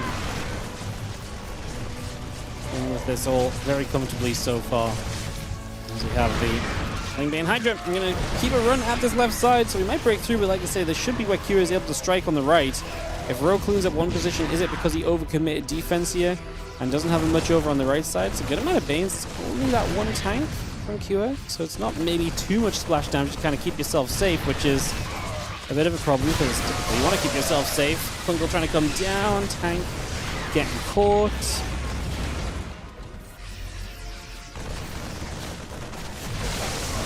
And a few more of these Marines showing up. An okay time. The med evacuation from Q is always just going to be powerful here as well, right? It's just going to be a constant factor where you're always going to have something of a way to get yourself out of trouble.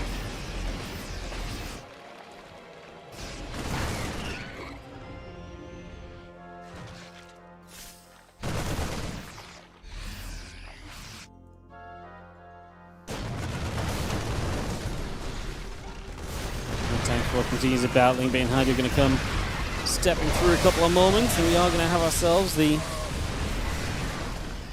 press. I mean, again, Rogue trying to defend over on the right side, pulling over there as much as he can, but again, once he pulls too far one way, the other side gets taken out. Now, he has another base in the front this time, so it's not like this is a 3-base setup for him as he gets denied this position, like it has been before. I'm not going to say that I then just love it, though, right? I mean, you're still losing a base, and Rogue is in a position where he could really do with any extra base, any additional setup he can get to just help him out here would be honestly just fantastic. So, yeah, anything he's missing is just going to make this rough, difficult, and hard to really get back into against. A few more Infestors, a few more Hydras all coming about.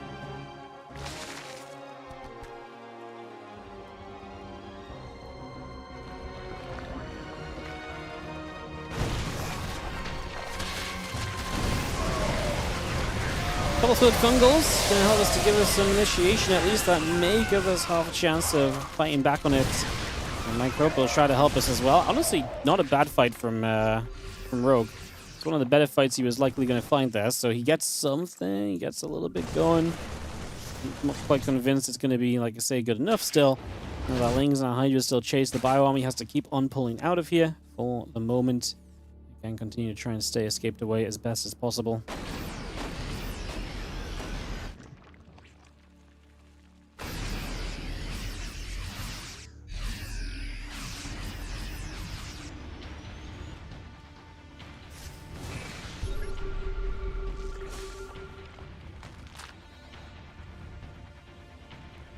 Next is Liberator coming over. Bring that through in a couple of seconds.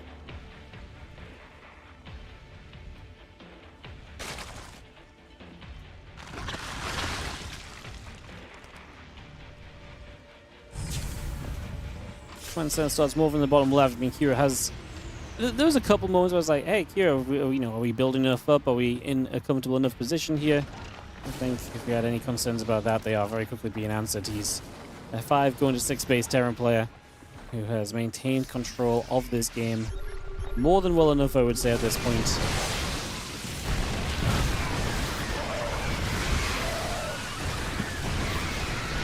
Banging through a couple of microbial shrouds coming out.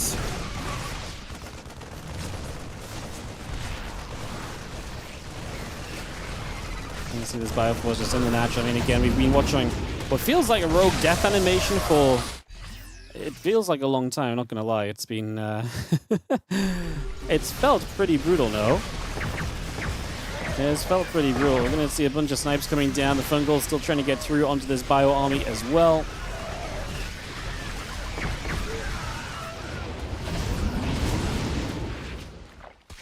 Just trying to do what we can where we can as we have the couple of... Fungal's going to go back the other way. We actually, if we could catch this Fungal, needs medevac. Some of them are really low, but he had no energy left over, so the last Infestor can't get it done. That's actually very unfortunate, honestly. That is rather unfortunate.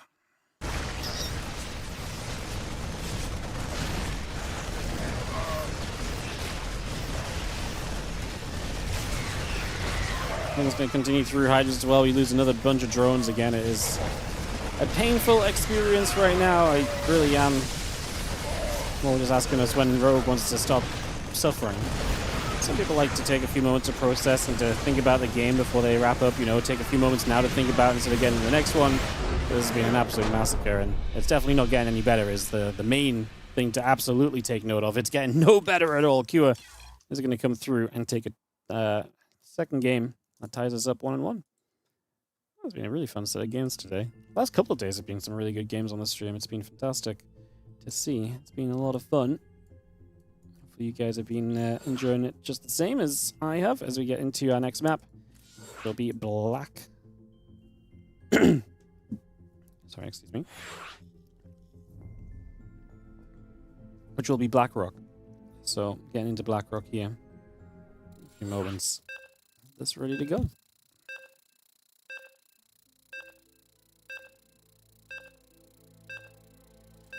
Awesome.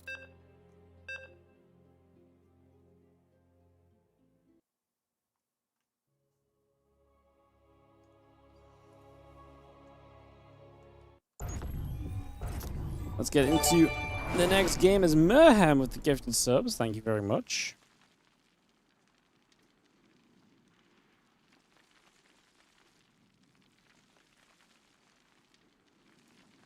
Going out to Angry Veteran TTV, Artemis Fowl 44 HD. That's Mr. Face to you, Monswer, Shrimpy, and Mind Explosion. Thank you, Merham, for the 5 gifted. Appreciate the support. Appreciate the generosity. Thank you very much indeed. We're tied up 1-1 between Rogue and Cure.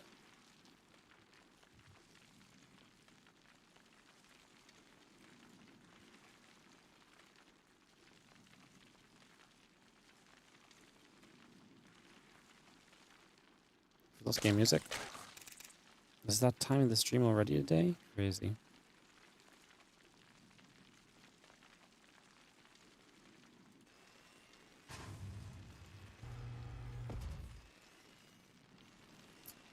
Alright, well, I'm just going to be having ourselves set up for a moment or two and get this on the way. Get this going.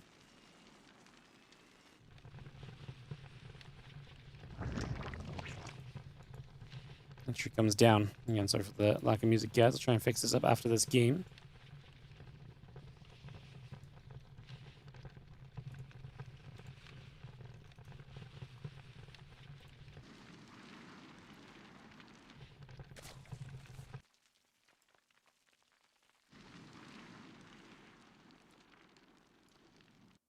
Overlord. So my voice is dying as well. Overlord on a little bit of a journey, so just going to be stepping through for a couple of moments.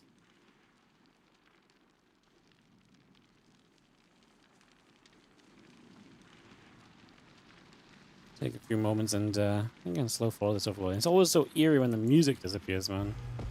Ay, ay, ay. I guess we spent a lot of time in game today, which makes sense.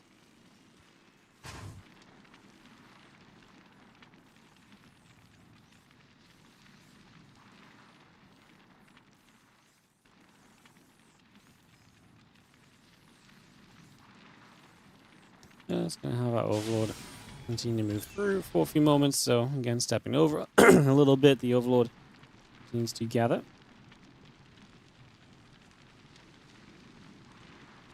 And we just have ourselves the CC first morphing into the orbital, so bringing that straight up as well at the moment. Continue to bring this into place.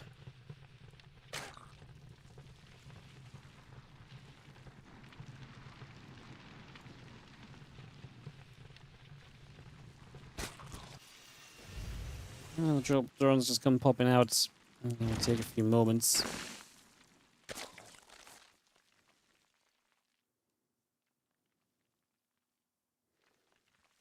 And drone coming about. The link speed is coming through as well.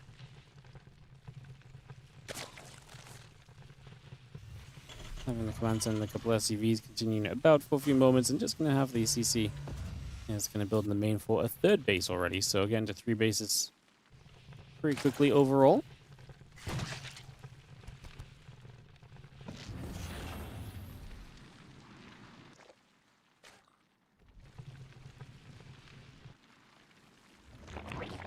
Well, that starts up once more.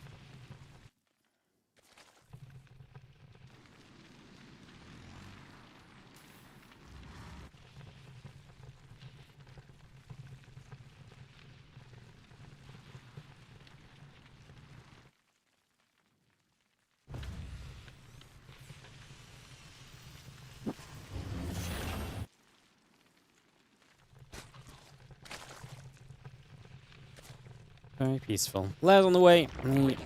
Drones on the way by as well.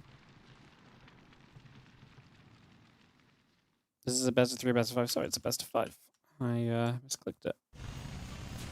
That one is on me. My bad, guys. My bad.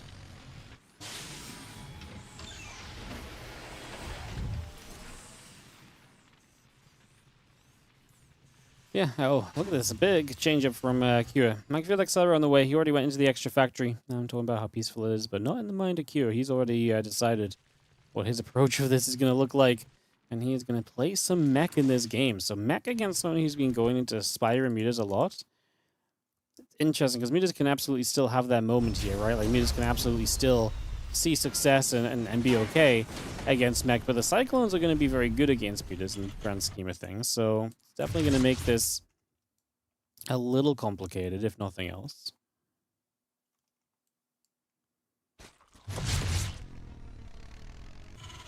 Aliens gather about. Just going to see the couple of refineries coming through. And still making their way over for a couple seconds. And just going to try and poke around. See what else is going to take place.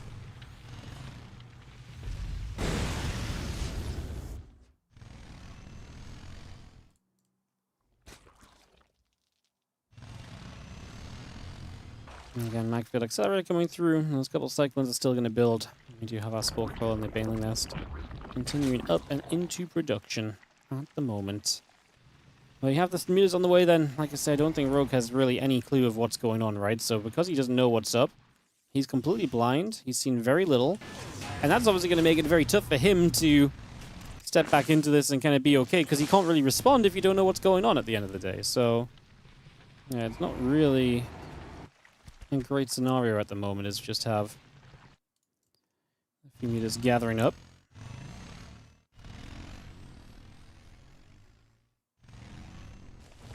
I hope next patch they fix this music. Look, it's annoying. The Hellions and Cyclones show up. Is this just an insta-win? Might be very boring, but it's so unscoured that there's a chance of it. The Mutas actually start chasing the Cyclones away. The Hellion count is very good, though, and as you can see, is doing very well. It's going to get through for more drones here. The Mutas now start to pull back to deal with them. I think he was going to lose everything, but is that not kind of the point? Is that not something we're kind of just okay with anyway? Feels like probably we're fine, you know, with this, realistically, so yeah. 13 drones dead. I mean, this was already good damage. The mutas will come across the map and missile turrets will build, but obviously you're building more Cyclones as well, so you have a pretty reliable kind of anti-air kind of unit that you can use in the Cyclone. And obviously the Cyclones can kite back against the mutas as well, which is generally one of the issues. You know, if you don't have enough Marines and the mutas get on top of them, they die. But Cyclones can generally kite back a little bit more easily, so that should help a bunch as well. And there's just a couple of armories gathering up. The Cyclones locking on. Mutas taking some damage.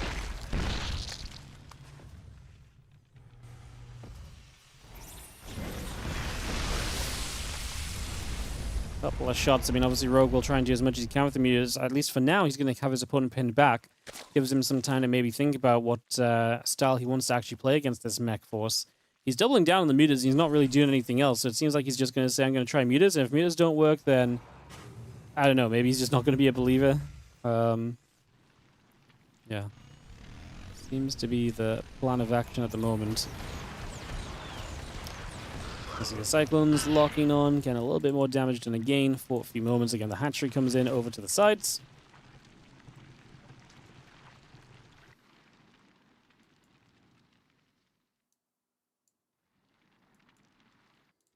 Coming in right away there. Those mutas going to go over to the left.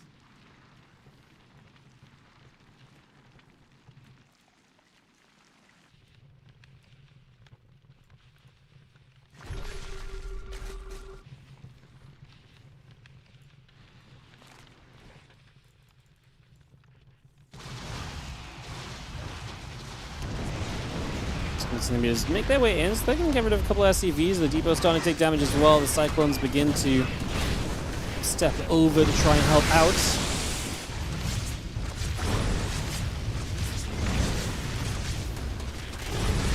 So the Lang is trying to get in, but the Hellions behind the mineral line is pretty brutal, as you can see. It's going to be a rough one to have to deal with, plain and simple, at the moment.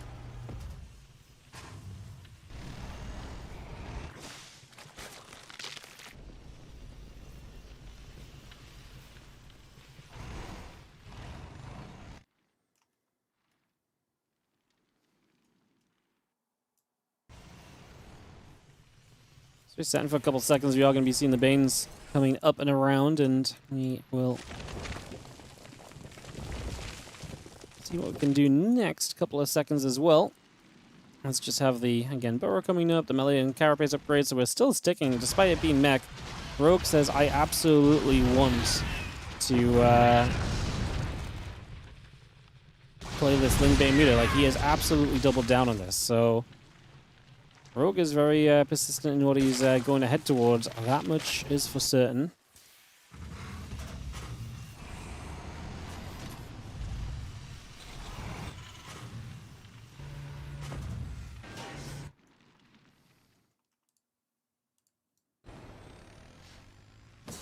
There's a lot of Cyclones, obviously, back on the other side. Just going to be seeing a couple of lock-ons coming through for a few moments. We make our way across.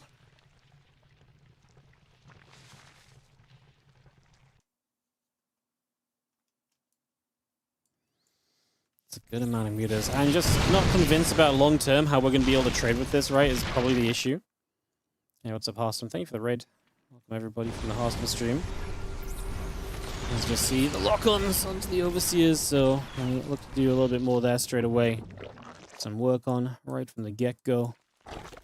Keep this moving.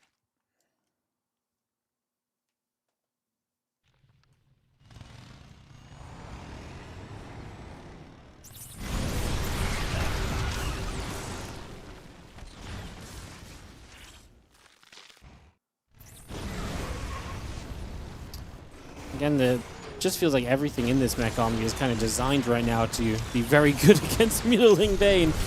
Let's see if herO can find some fantastic fights. I think that's what it's going to come down to. He's going to need to take some really good trades.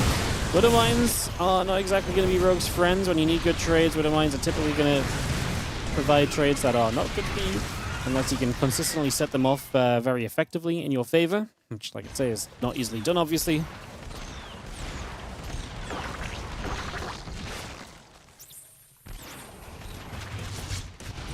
Those Cyclones enjoying for a couple of moments. Just going to be seeing them just running in. Rogue Supply is just better than guys. I always, like, there was a time where kind of Ling Bane sort of stuff could be okay against the Battle Mechy styles, but I just don't think we're in that kind of period anymore. And I think this is, I get it, like, Rogue didn't know, but I would have much rather him played with the mutas and tried to use the mutas as best as he could have done. And then behind it, you know, behind the mutas actually kind of go into like roaches or something that feels like they have at least half a chance of actually seeing some success in this situation, you know? That would feel probably a whole lot better, I think. As, yeah, this one just completely in Q's favor. 2-1 in his favor now in the grand final of this matchup, of this tournament. And yeah, I just can't really help but feel that that was a bit of a bit of a silly one. Like, Rogue, I get it, like, you don't scout at first, and like, I do understand this idea of like, well, you know, it didn't go well for me and stuff, but I just don't really think we can actually... Oh, INus has to relog as well for the music. It is literally just after a certain amount of time, the music stops playing. Which in theory is good news, because it means that, like, it should be somewhat easy to figure it out. You know, there's something of a benefit there. So, like, we know what's causing it. It's when you've done a certain amount of StarCraft, it just ends. Yeah, it's funny that if we cast the same games, it takes the same amount of time for the music to disappear. And now my Korean server's taking a second to load.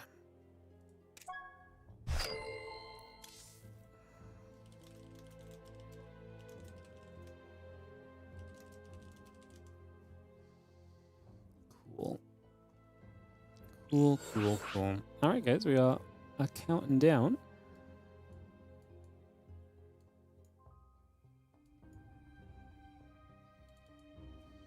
Sanctuary going to be our map.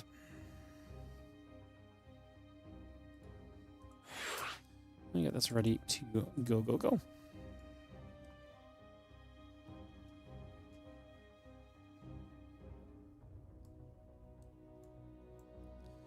3, 2, 1.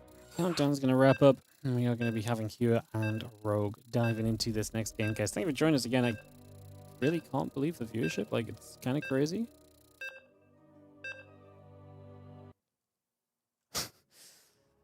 What a random thing. Like, today is just a tournament as well, where it's like, this is not like a regular tournament. I just saw this on the Team Liquid. I was like, you know what? We'll cast that today, you know? And then we've had the best viewership today than we've had for a long time on stream. It's actually wild. Good to see you all. Thank you for joining us, and hope you guys do enjoy the action as we make our way through.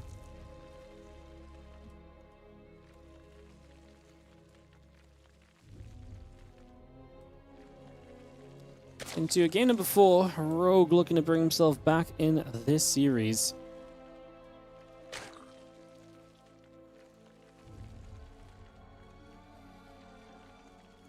Here's the blue Zerg in the top right, while in the bottom left, our red Terran player looking to round this series out in his favor is going to be Kua.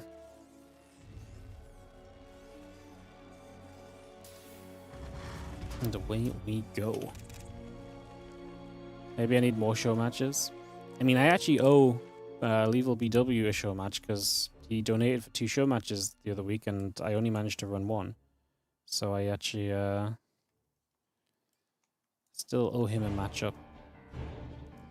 Because we only had time for 1 in the end, and then after only having time for 1, which was kind of sad, the part afterwards was just the fact that it was like I couldn't really find anyone, and then like after a couple days, like the new patch had already kicked in, there's already other stuff, so I need to ask my boy what he wants to do about it when we find him again at some stage.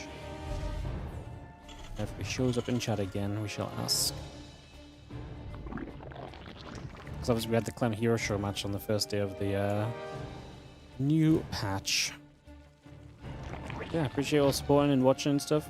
It's very cool to see, like I said, the viewership being so high. Appreciate it, guys. Thank you so much.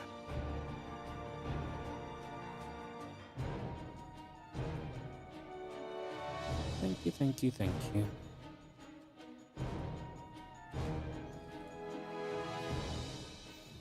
I mean, to be fair, you say more show matches as well. It's not like we don't run a lot of StarCraft. We've got a lot of StarCraft going all the time, you know?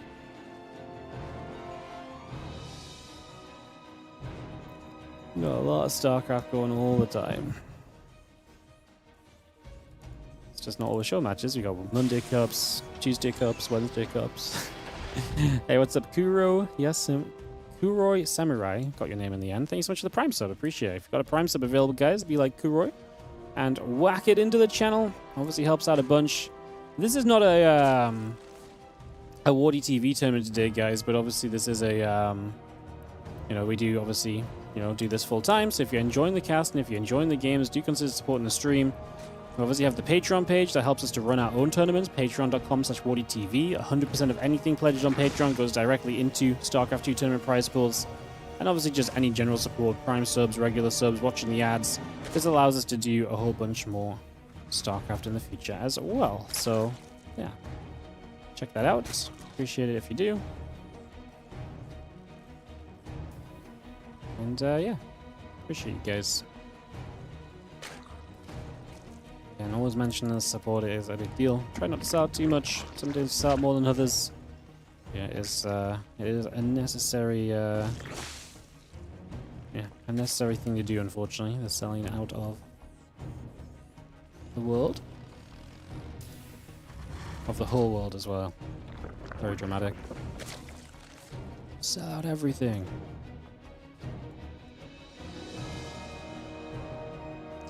Mech is not the kind of thing I expect you to do 2 games in a row. Typically, that's just not how this matchup works. Mech usually mech once.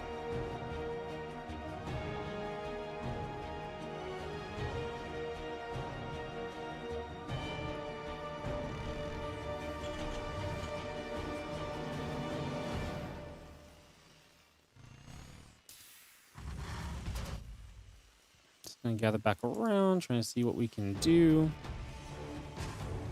Going across.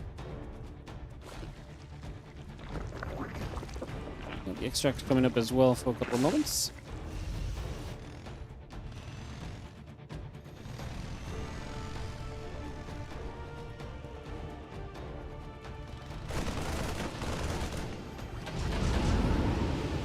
Minivac is loading. He's back to meters and banelings from Rogue, so not too surprising from him. It's more my eyes on kill what we're doing, but we already have the barracks coming down, so it's just going to be Stim, it's going to be Bio, it's going to be a 3rd CC behind this as well. When 2nd and 3rd racks, then into the 3rd CC, so it's a little interesting, maybe a little bit more on the aggressive side, but they're pretty close after each other anyways, that maybe it's not too big of a deal. Marine's going to unload in the main, but the Ling's on top of it. Rogue knows it's coming. Beautiful.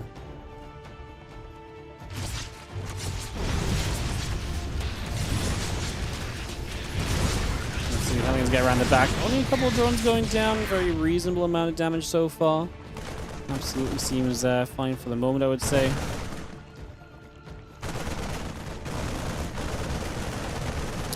And Marines just load back up. I mean, the nice thing from Q is he's not losing too much doing this, especially in the medevac. He's keeping that alive. So that's a pretty big positive for sure, it would seem.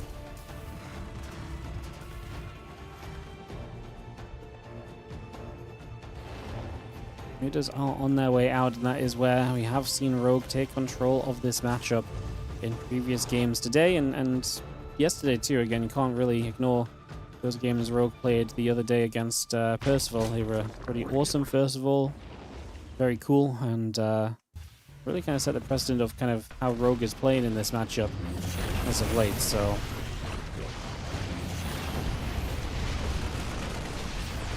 Ready to start to show up, and like I say, it is time to probably see what that means for us here. Over the next little bit, we'll see exactly what this looks like, see what happens. But that's all on the way.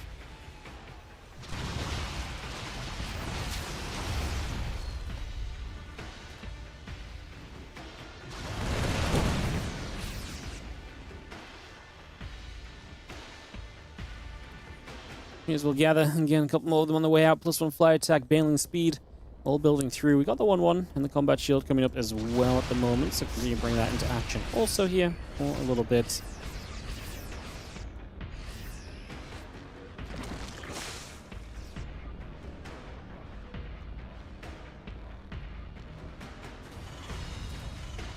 Seeing the Marines and the Mines coming back over to that right-hand side. We do have the hatch setting up. The 4th base is going to be halfway done, so that's building along nicely, it would seem. So that's very good too.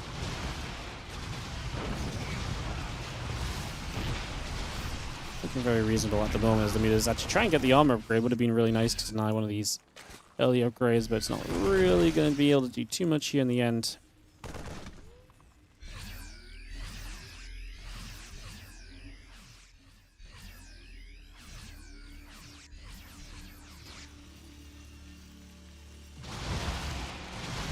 He's going down. Mutas are going to put themselves active onto this engineering base. Straight to business on that one. No messing around.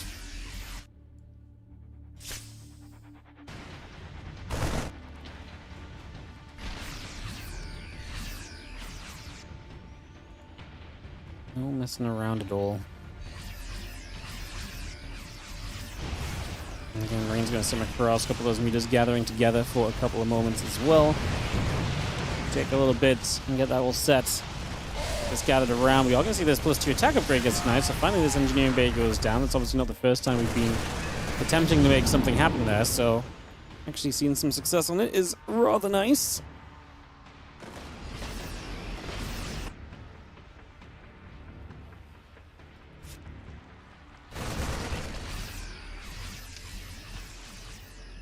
Marines going back around, just reset, like I say, for a little bit here at the moment. Reposition ourselves.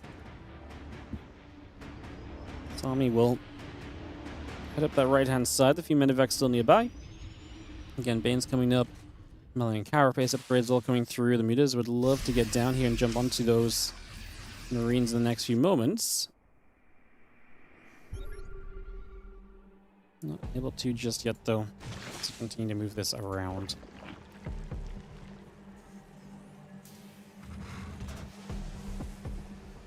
Well, again, 7 Mutas are about to pop. Still got the melee and Carapace upgrade still popping through as well. The Mutas do get rid of a depot here.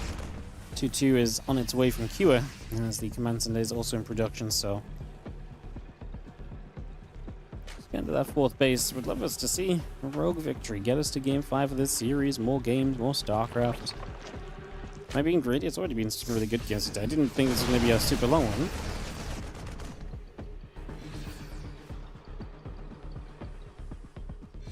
Let's come around, just going to have the +2 armor. We'll finish on that engineering bay in just a second.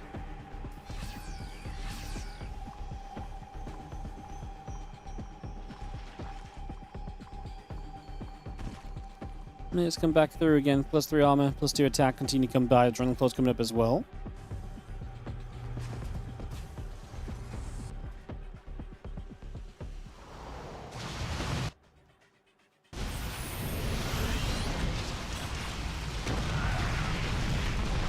Sky Van just going to see the racks going down, a few Marines showing up.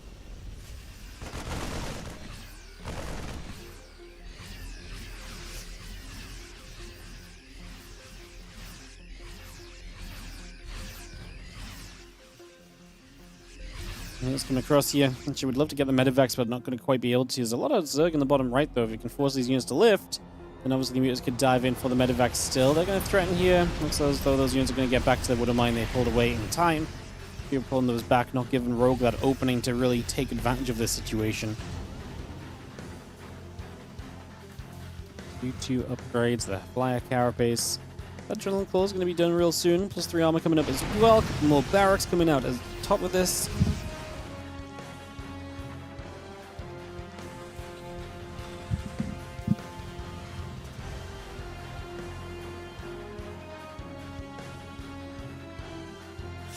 We're just going to step across. The medevacs will come over, and it's going to be a hatchery on the top side. Just going to get the kill on the drone, and then work straight through the hatch. A few drones to the right. Going to get jumped on as well, so we're going to take out a bunch of those. 7 workers dropping, the Lings run in, the Banes showing up. The Marines having to back away from that one. So yeah, -7 workers. Nice little catch on a hatch, and now we're dropping to the main base too. So here's going to find some more openings. We are going to see Banes getting forward here. That's a horrible turnaround from the Banes. Well, was it? He split. Oh, he split decently. That Widow Mine connects though. He actually split decently to minimize the damage from kind of running back to the Banes. Mutas are just going to dive in to fight this drop, and it is working. As we are going to see very quickly, we're going to have to turn the attention to the right side though, because this attack is pressing forward. Already losing one of the fresher hatcheries. We're going to crash in. Some Banelings on creep here, doing some good work initially. Extra Banes, not quite good enough numbers. We're going to lose another base here as Rogue. Tournament life lies in the balance of this defense. He must hold. So you're going to see the medevacs lifting, but where the mutas surely here to come and take advantage of just lifting everything into the medevacs. Wow, we're terrified of Widow Mines. We unloaded a bunch as well. Wow, I felt like that was going to be a moment we could have just sent it. We are about to see Ultras, so Rogue is about to hit this next layer of tech. Adding the Ultras in is obviously a big deal. However, we also have on the other side the Marauders from Cure, so he's actually going to have something to work with here, if nothing else. That is a big benefit for sure. Marines is going to come across. I'd say the Ultras should be pretty good in that position.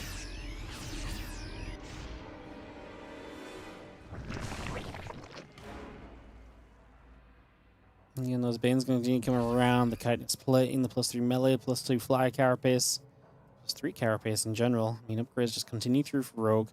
Here is still going to push up the right side. Rogue's trying to re-expand to the top. He's going to have a defense there, but on the right, this main Terran army is massing up once more. But we might have an issue because we're going to see a couple missile turrets going down. The Ghost getting caught. Widow Mines getting jumped on. These Ultras still coming through.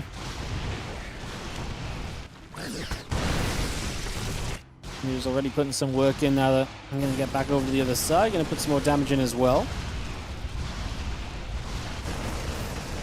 Planetary Fortress will get caught for a few moments. Banes crashing into this. The Ultra is just going to be nearby. Just going to continue to get onto this Bioforce. And just have ourselves the, again, Ultras and the Lings continue. No, +3 melee, +3 Carapace continue to come through. A couple Queens get caught. Drones going down.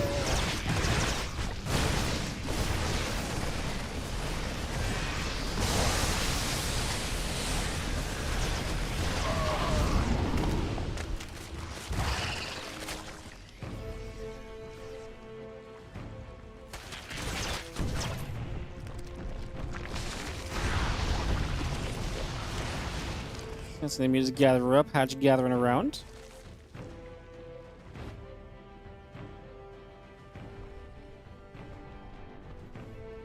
Yeah, let's continue back again. Ultras will gather, Lings will be there. Just gonna see the +3 melee and the +3 Carapace coming about. +2 Flyer Carapace as well. Like I say, the upgrade's gonna be good for Rogue in a moment.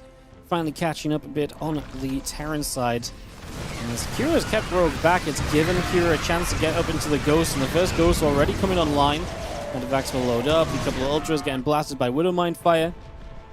The Mutas are going to come chasing across as well. Diving in. Uh-oh. Snipes. Widow Mines all sorts. The Mutas are getting absolutely blasted. The chase here is going to be slow and awkward through the slow zone. However, the Mutas are still going to be hot on the tails of the Medevacs. Both players have to go through that slow zone. A couple of Widow Mines already buried up over here. We actually kill a Ghost before the snipe goes off. More Ghosts sniping away.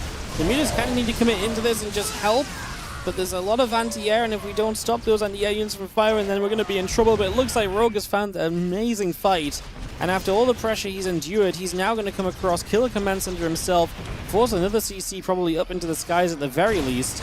Kira has to take some time to stop and rebuild. And those meters just going to back it up, leave the Lings after the SCVs. And we're going to see Rogue just rebuilding for another round. Mutas still being added as well, so still wants to maintain this Mutalist count up as high as possible.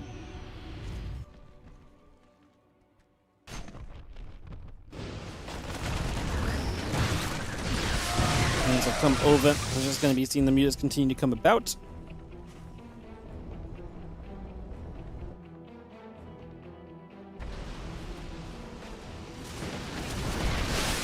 Once we gather over, just going to see the Ultras coming across, just going to try and dive onto this Bioforce.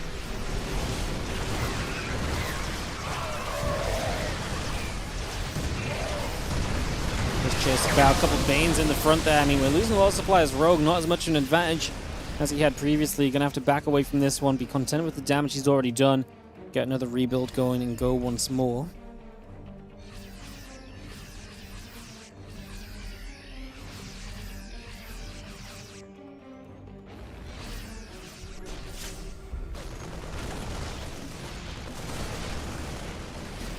See the Bio coming across, a couple of Ghosts gathering together. These Ultras are going to step forward. Mutas overhead. Actually going to have to be defense mode again here from Rogue. I'm not sure if he's going to have enough. The snipes coming through from the back lines of those Ghosts. Hatchery in the front goes down. He's had a difficult time keeping a lot of this going.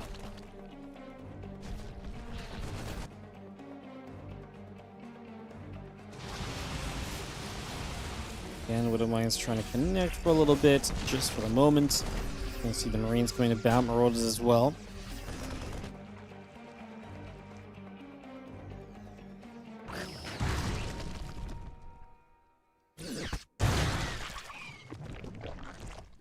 He's going to fly down, a couple of Bane's going to blow up, Overseers nearby.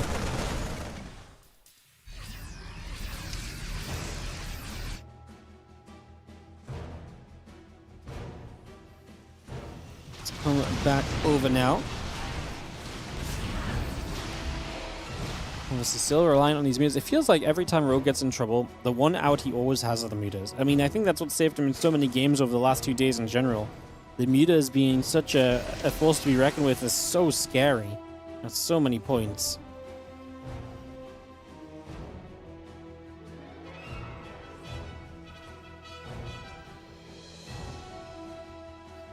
He's come down, a couple mules join up.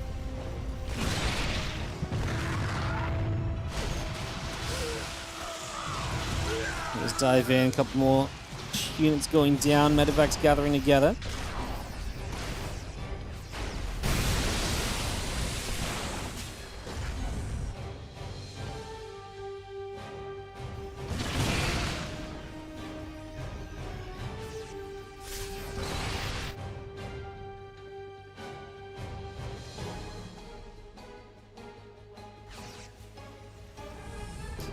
Comes back down again, goes join up. We do have the medevacs overhead.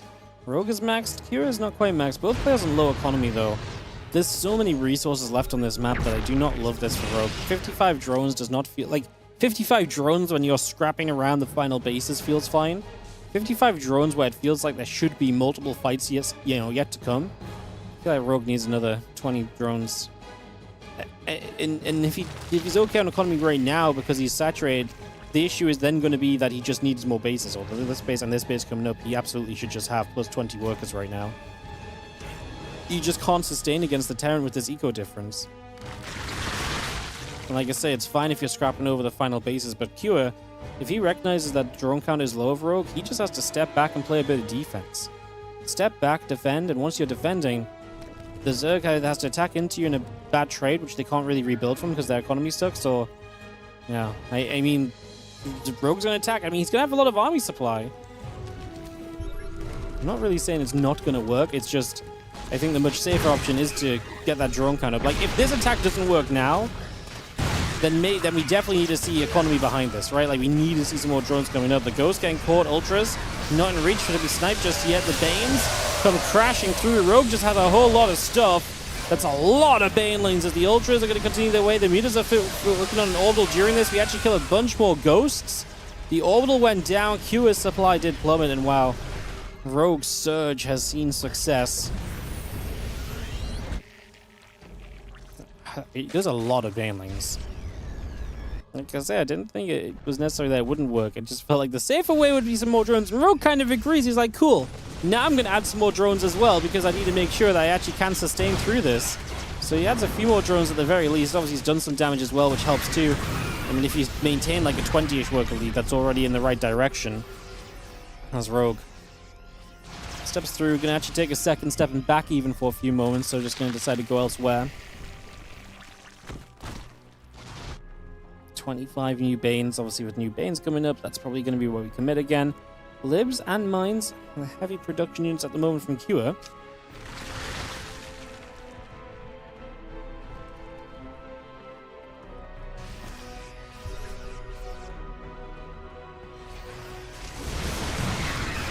We're just going to be diving through. Bane's coming over as well.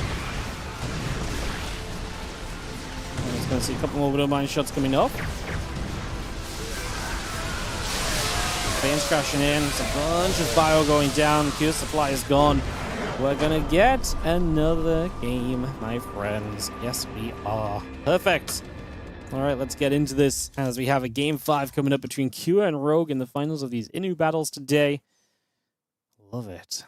Absolutely love it. All right, let's throw the ads up. And let's get ready to go for one more rodeo at Eternity's Edge for game 5. Rogue holding on through so much pressure in that game as well. Hands off to Rogue. Rogue has just genuinely been very good lately. He really has. He has been very good lately. Boom, bada boom, bada boom. Counting down, guys, on our way into this in just a moment.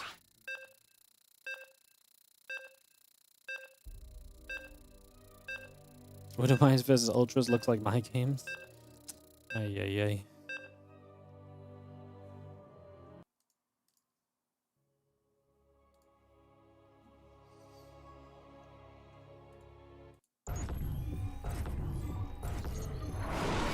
Alright, let's kick this off. In the bottom right corner, our 5th and final game of this series will begin with the Blue Zerg player. This is Rogue.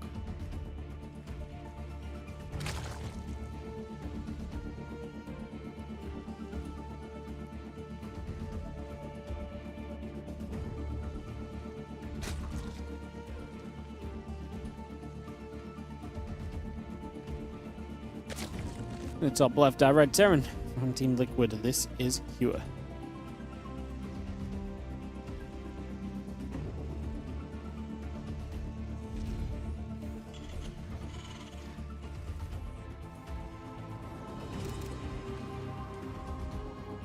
Final map of this event today. Again, appreciate you all hanging out with us. Appreciate Inu for running the tournament for us.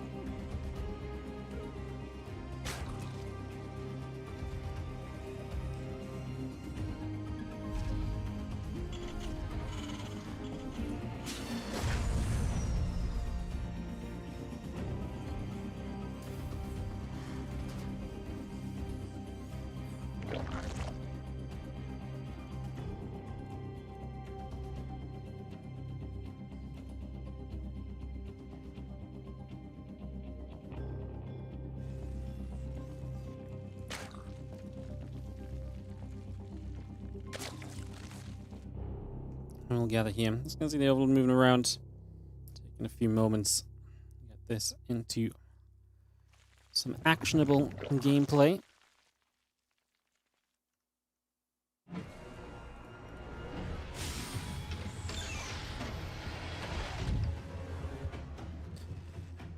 Like I said, it's been a very fun series, very action heavy. It's been fun to see all the different ways in which Rogue has been kind of setting up as well. And he's definitely been good friends with these Mutilas. He's been using them so awesomely. I mean, it's like I say, I think Ling Bane Muta TVZ is almost some of the absolute most fun. I think I'll always stand by this opinion. It's so hard to imagine a matchup that gets better than, that like actually gets better than that, you know? It's just a real test of mechanics, it's action, it's all over the map, there's busyness everywhere. There's just so much to love about it, and it's just so entertaining to watch.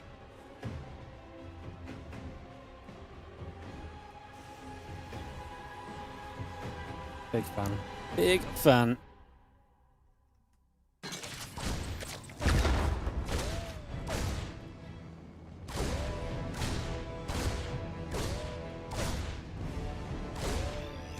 Because I'm going to start trying to find a little bit here early already. Get some damage done. Get some pressure on.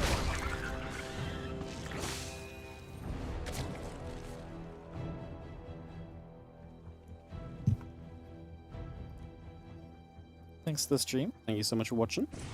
Appreciate you guys. Like I said, it's been crazy good viewership today, so super appreciate you guys being here. One more time, if you are enjoying, do not forget to like, subscribe, and follow. Come watch more StarCraft 2 with us in the future. We'll be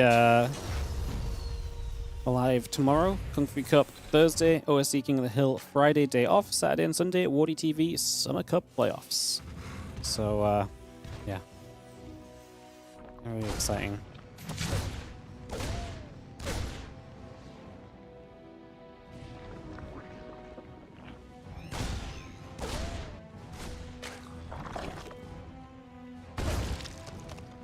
Well, building, link speed building, about to be done. Stim pack producing as well.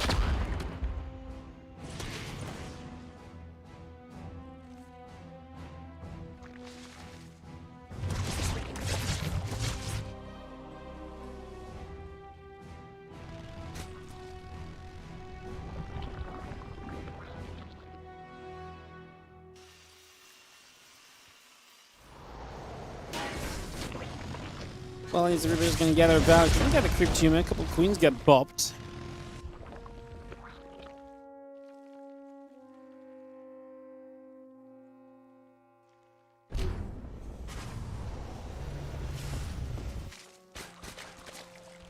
Spire, once again, no surprises. I mean, it's been working well for Rogue.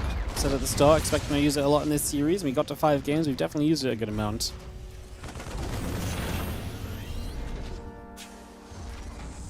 And Spire and the hatchery continue to come through. That bane lane speed is starting up already.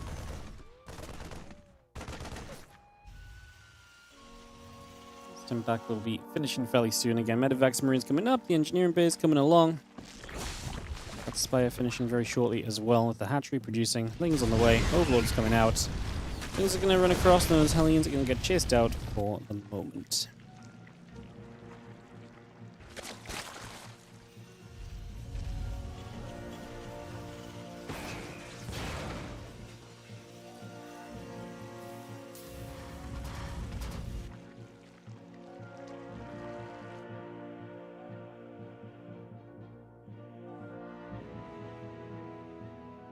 Bio, Medivacs continue to come over, just going to be seeing enemies coming through. Again, the Baneling speed coming about, the Lings are coming over.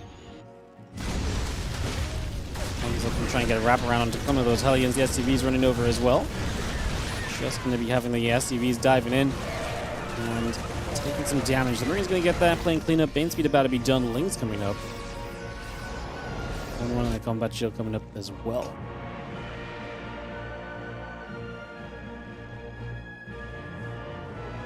Am I going to be skiing at Home Story Cup 30? Yeah, I'd love to do some skiing.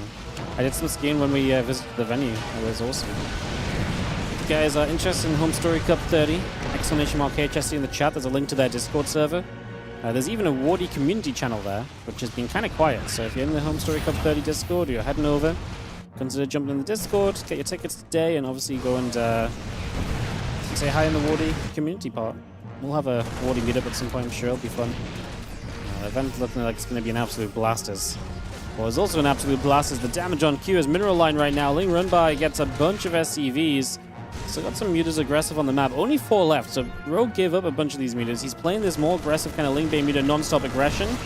These Banes are going to commit. I mean, the dangerous part of this is you're using a lot of units for SCV damage. You've got to be able to defend, but Q is not attacking no more. He's actually already bringing his units back, so this has been amazing damage from Rogue. 40 workers. Rogue supply block needs to get unsupply blocked and need to keep making units.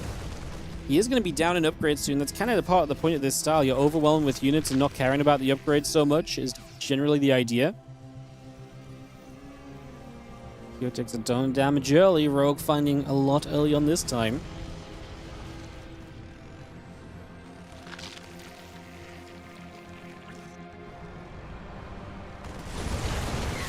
Gonna dive through again. Bio, we're gonna have to pull it back. We just get overhead. Bane's crashing through.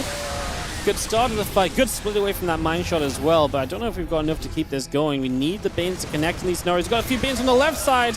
That's big. Forces another stim, targeting down Medivacs. Oh, I love that. Leaves a Reaper and a Marine in the wall off. Beautiful micro from Q to keep the defense alive. Good micro from Rogue as well. The Ling splits, SEV targets. A Ganku leaving a couple units in the front there just to block a little bit. The Banes going to the sides, though. They are finally going to connect through, and Kira realizes that too much has happened here. GG. Rogue is going to take it down. That was some incredible attempts from Kira to keep this game alive for a little bit longer, but it just wasn't enough in the end. GG's. Rogue wins it, man. 2 days in a row. We've casted something that Rogue is the winner of. Rogue is just looking amazing on this patch. He's looked amazing since this patch first came around, and yeah, he's going to win this one. $100 for him today, I believe. Or thereabouts. Or I think it's actually more like $70 for playing a couple of show matches. Well, not really show matches. It was a tournament, right? It was the semi-finals and the final. Crazy. All right. I appreciate you guys. Thank you so much for an awesome stream. We had ridiculous viewership today. I will say it again. I know some people get mad at me for talking about viewership, but it really was just amazing today. We're not doing anything else for the rest of the day. I'm going to go and chill and hang out and stuff. Should be this kind. There you go. Yeah, we're just going to go and chill and so on. Like I say, I'm back tomorrow with some more SC2 in the Kung Fu Cup. So come and hang out tomorrow for some more games in the Kung Fu Cup, guys.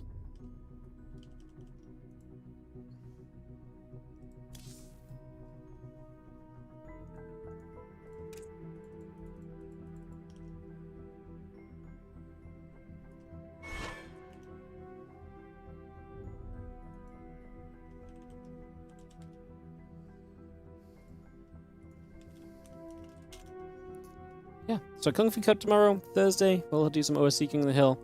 And I'm going to do some Zero Space before OSC on Thursday, I think, as well, because we're going to be starting a bit later, so that should be fun. Cool. I appreciate you guys. Thank you so much for watching. Again, like, subscribe, and follow. I'm going to run some ads on the outro here. When we're done, we have the WardiTV 24/7 channel we'll be raiding on into, so if you guys want to check that out, you can !247 already in the Twitch chat, or you'll get raided over there. It is twitch.tv/WardiTV2, as there's currently a Lenok Innovation series going on. I think it's doing a selection of games that were like, I casted specifically for YouTube back from 2019. There's some cool matches coming up. There's the WardiTV Invitational 9 games that happen here as well, and WSG qualifier matches as well is going to be what's on for the rest of the day, I believe. So you guys can go check that out if you want to. Like I said, I'll raid you guys over there soon. But in case you just want to get there early and not wait for the raid, you can check that out already. Like I say, twitch.tv/WardiTV2. So I'll host you guys over there. Appreciate you all hanging out with us today. Like I say, it's been a pleasure. I hope you guys have had a great day with us.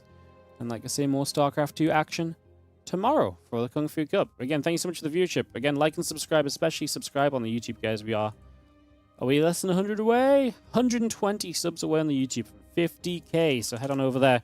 Give us the clicks. It's greatly appreciated. You guys have a great rest of your day. Some ads on the outro. So like I say, I'll raid up in a bit.